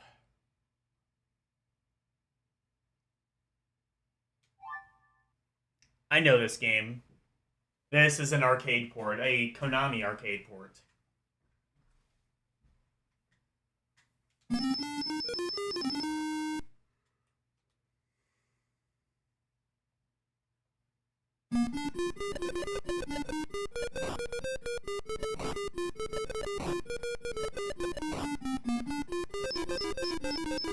I'm pretty bad at this game, regardless of what version. The biggest problem with this game in the arcade and just in general is that you're just kind of left defenseless a lot of the time. Wait, actually.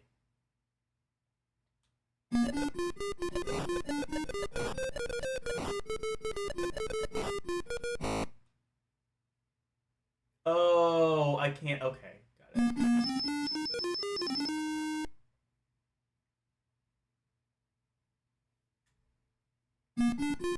Coleco version is better. I might have played that.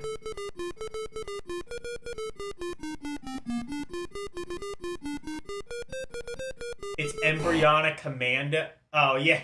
Well, you know, it's funny you say that, El. So, the designer of this later left Konami and joined Capcom and worked on Bionic Commando. So, quite literally, yes, Embryonic Commando.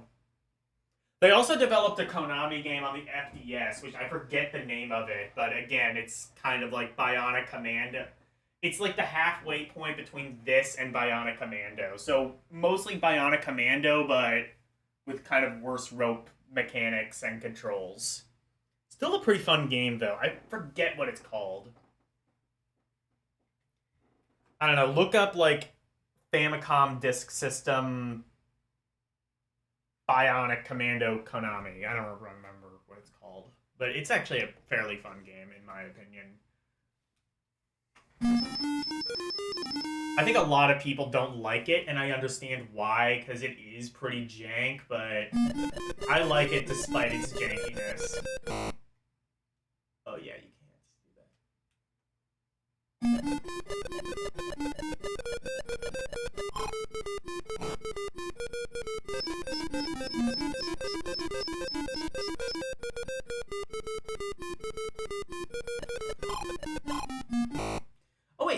you can, I think you... Wait, what is the light switch? What does the flashlight do?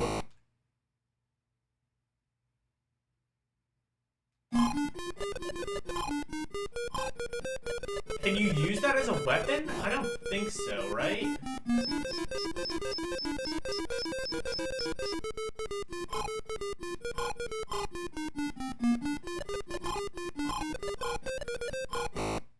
Oh, okay. So that's...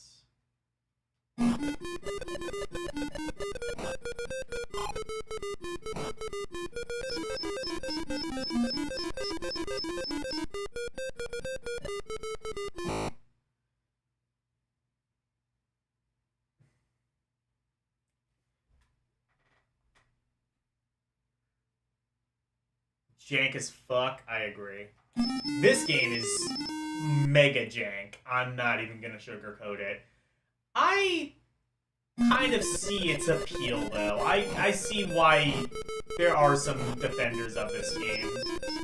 Despite its jank, it's got some charm to it.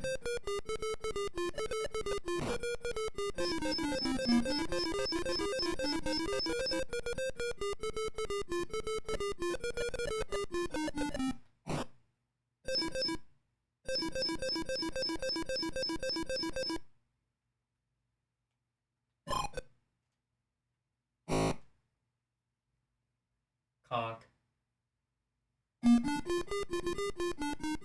You could mistake this for early NES? Yeah, I mean, the graphics are pretty good in this, I must admit.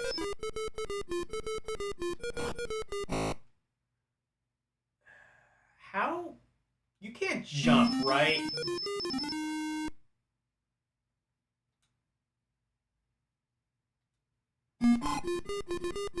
No. You have to use the rope.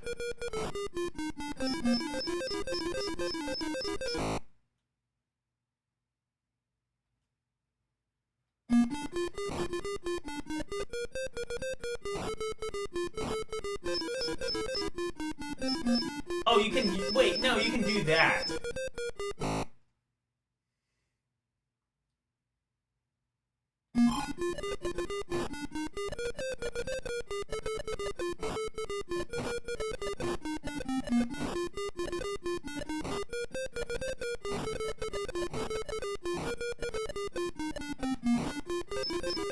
Okay, you can do that.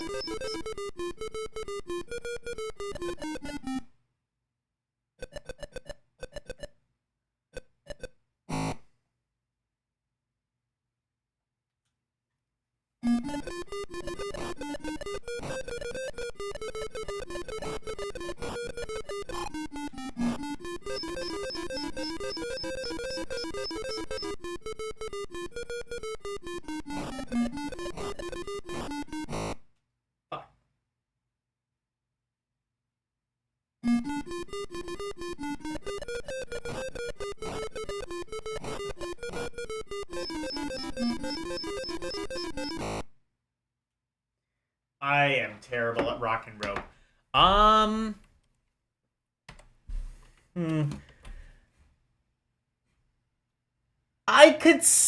I can understand why some people might rank it higher. I don't think I can.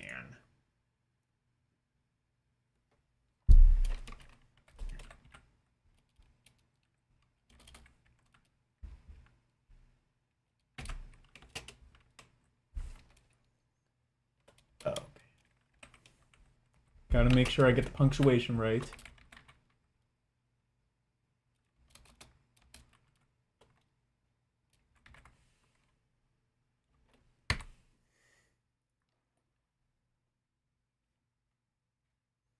You think you'd play this? Well, if you want to play this, I mean, there's the arcade version.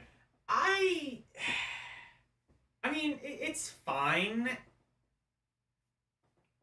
I'd say that is like that is like one of the more subjective takes I've had on this series. I think it's very flawed. I don't personally care for it, but I could see how somebody could care for it. I don't know. Try the arcade game on like your next stream or something. Let me know how you get on with it. There's also a Coleco version, which I think is pretty good, but obviously the arcade original, I imagine, is going to be the best.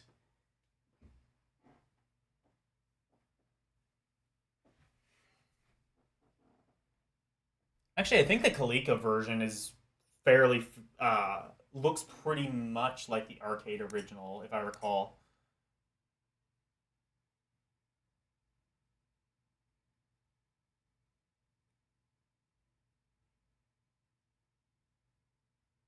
Oh yeah, we don't have like that many games left. Let's play Room of Doom.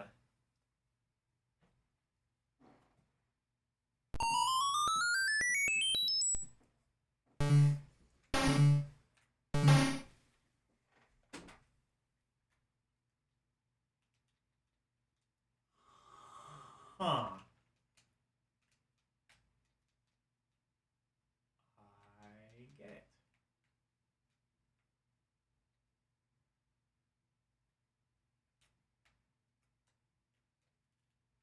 I fully understand this game. Just popped into another stream and he was playing Robot Tank. Really good. Robot Tank is a pretty decent one. After Robot Tank, we played Rock and Rope, which I said was flawed, but I kind of understand how some people will defend it despite its flaws. And being kind of just like a jank premise that ultimately sort of... I say a jank premise. Ultimately, I'd say it's... Oh, okay. Weird, I wasn't like moving. Oh, is this a 2-player only game? I guess it must be. Or is it? No, there is a CPU, it's just not trying.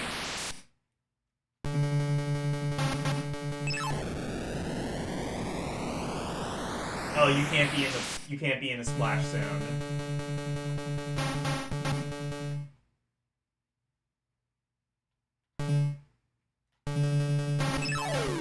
What is this game called? I don't even remember.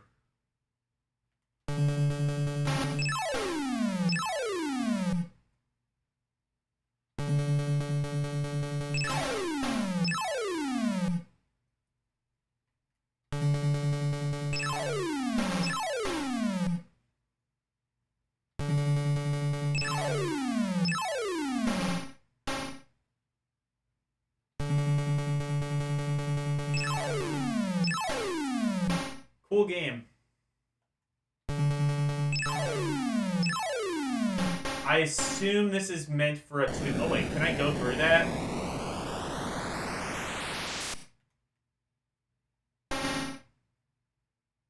No. Okay.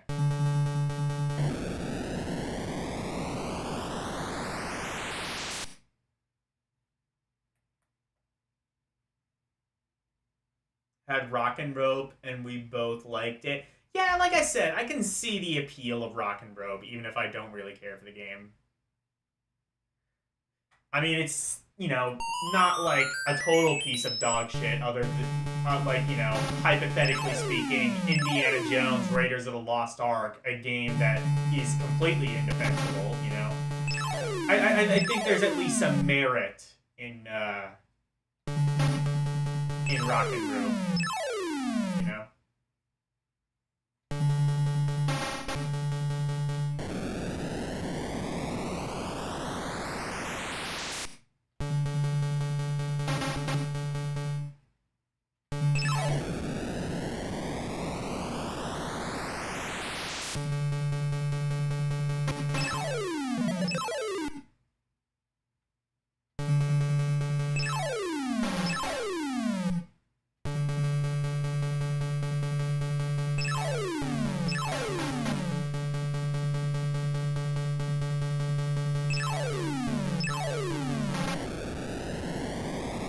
Oh, am I supposed to shoot?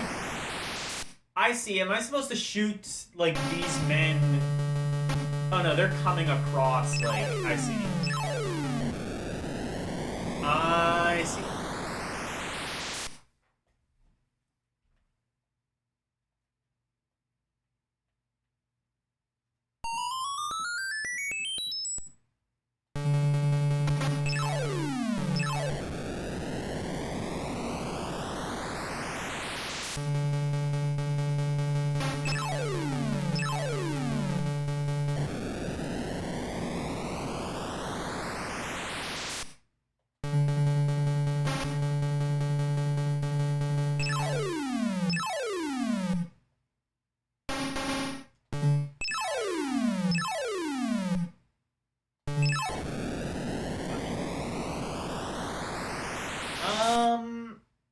This game is... It's got an interesting concept, if nothing else. Can you shoot those guys? I don't think you can. Those guys, like, along the perimeter of the square.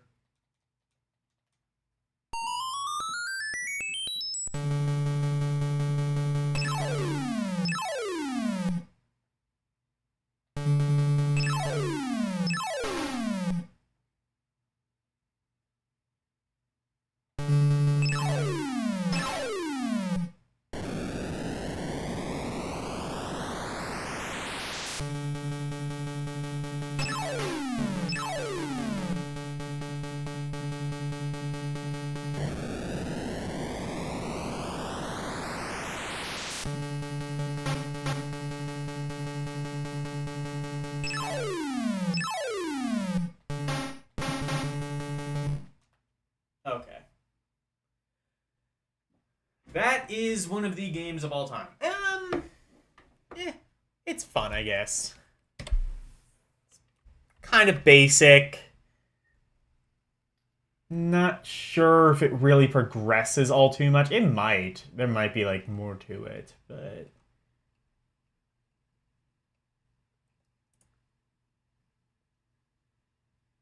I can see redeeming quality to it. Room of Doom, rather. That's what it's called.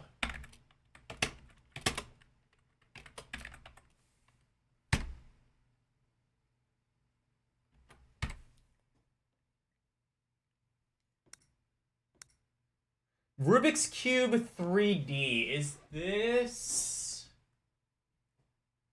legit? It says it came out in 1982.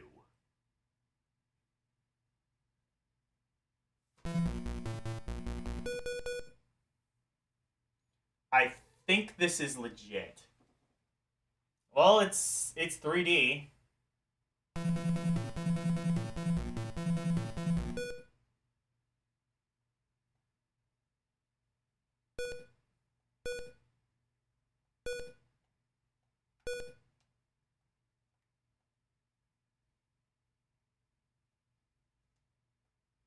Oh.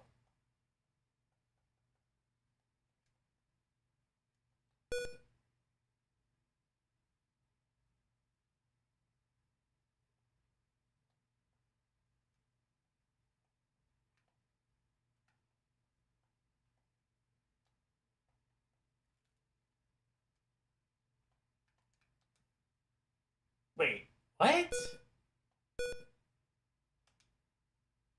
I see. So the top base... Huh.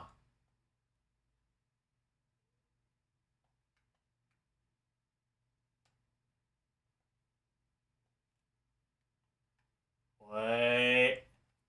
How did I make that? Okay.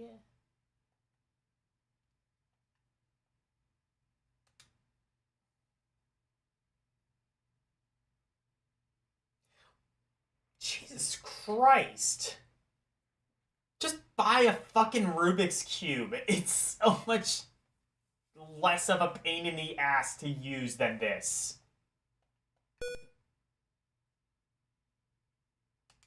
What?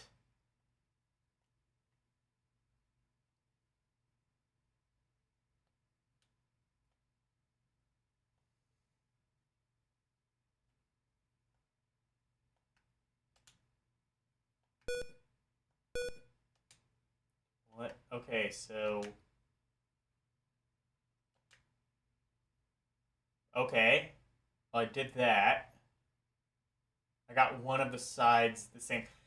Oh, so that's like another phase of the cube. I do not. Wow.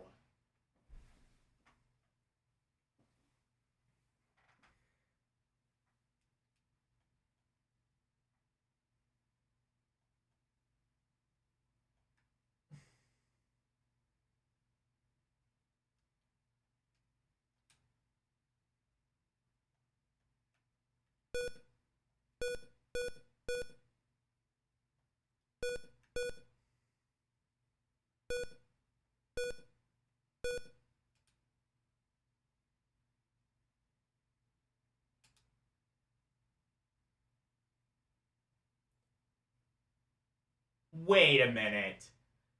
So this doesn't actually hang the fuck on. This does not work at all like a Rubik's Cube.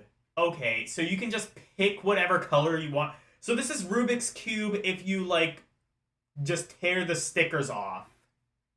And just... This is Cheater's Rubik's Cube, I think.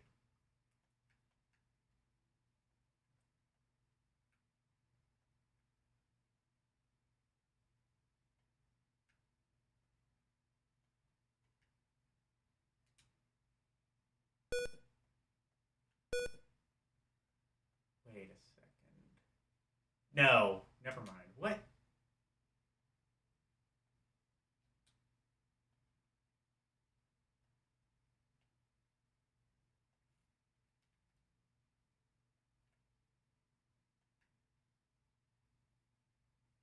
Or do you have to use diagonals? No.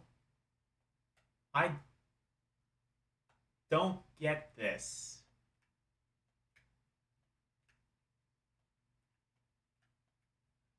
No, it was the right color for a minute. Okay.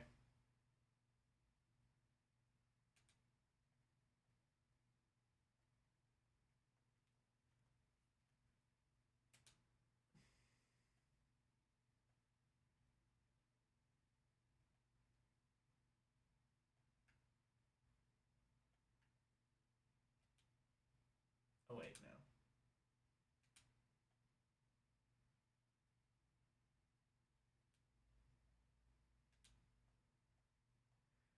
Yeah, so this is Rubik's Cube Cheaters Edition. There are specific patterns to look for in a Rubik's Cube.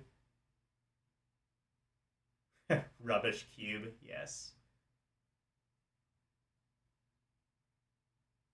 Yeah, no, I get there's patterns. Yeah, there are people who can do Rubik's Cube blindfolded. I think the next thing should be make them do it armless. That should be your next challenge.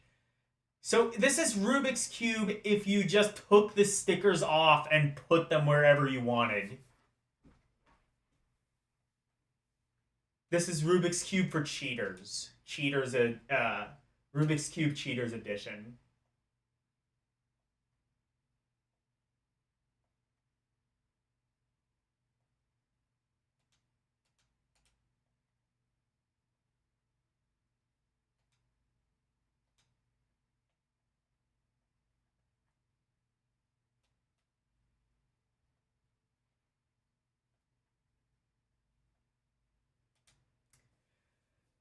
Well, we got one side of the Rubik's Cube. Now I guess we have to do the... oh, wait, no, never mind. We're not doing that.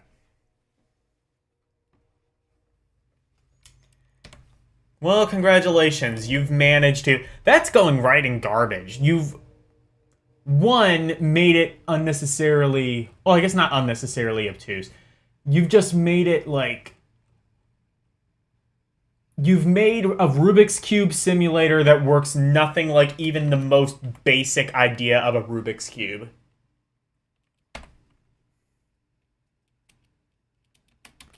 I'm so happy you did that.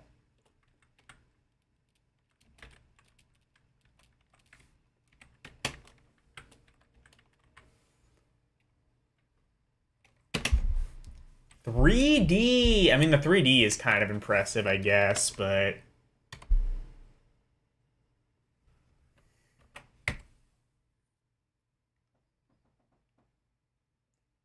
is it homebrew? Oh, it was unreleased? Okay. Actually, in that case, that explains a lot. Okay. Oh. No. No, we won't be right back. We will be right here. In that case, that explains a lot. Rush Hour. So that's the last game. Is this... Wait. This might be a retitled thing that we've already played. Oh, this is Freeway. This is Freeway, I think.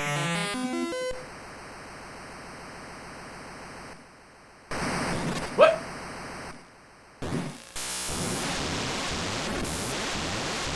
I think this might be, like, retitled something else. Maybe?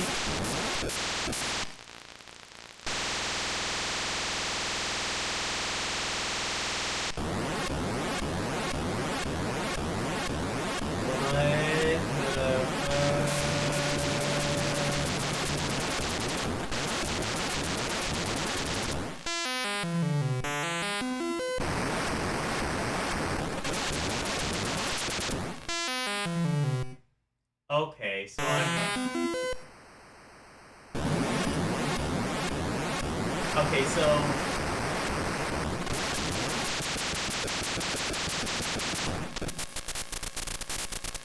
It's a hack of the racing car game from earlier. Oh, yeah, you're right, it might be. Yeah.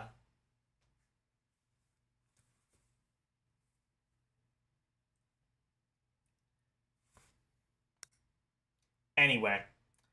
So, that'll be it for tonight, then. We will start with the S's, which is probably gonna... Could potentially be, like, 3 or 4 videos. Maybe 3. I'm thinking we'll probably knock it in, like, 3 videos. But S, by far, has the most entries.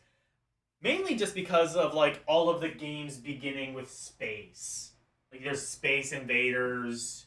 I was gonna say Space Armada. That's an Intellivision game. There's a bunch.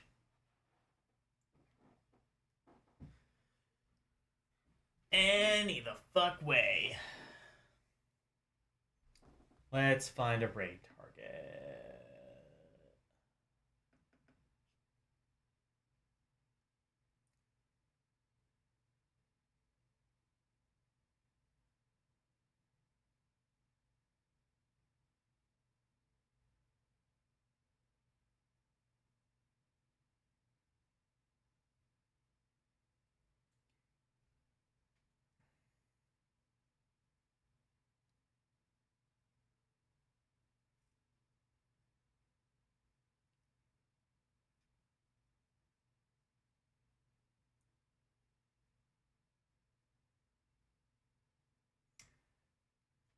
You know what?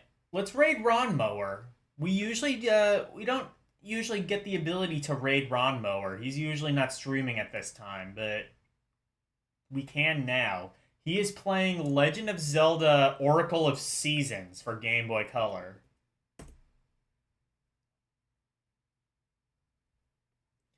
So Ron Mower is an OG. He's been around since like 2007, since like the early days of like the AVGN clones. He was one of them. In fact, he was the reason I found out Make 21 died, which, yeah, rest in peace, man. But yeah, we usually don't get the ability to raid Ron Mower, but we will.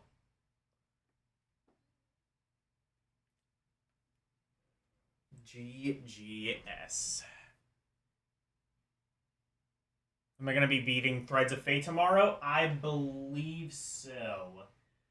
I have some troubleshooting shit I need to do, so hopefully, because, like, I need to get the file. I need to get, you know what?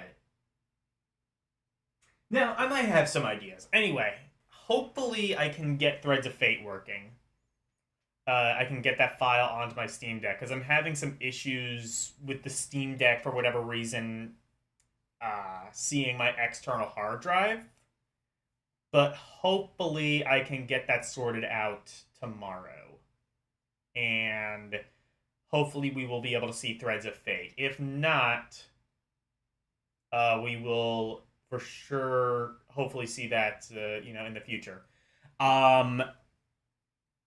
Thursday will definitely be Star Ocean 2 for PSP. Saturday will be L Talks, where I am on disc 3 of Final Fantasy VII.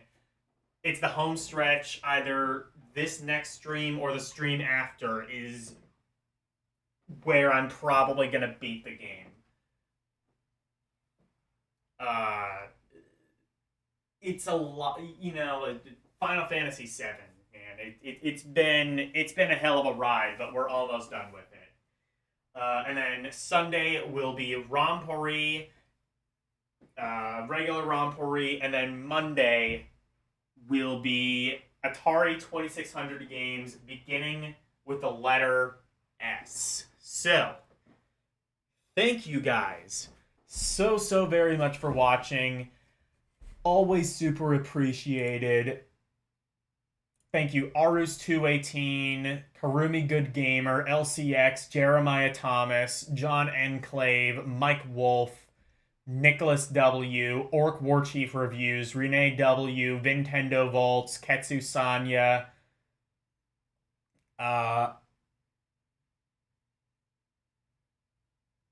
Major Hemorrhoids, Epic Adventures,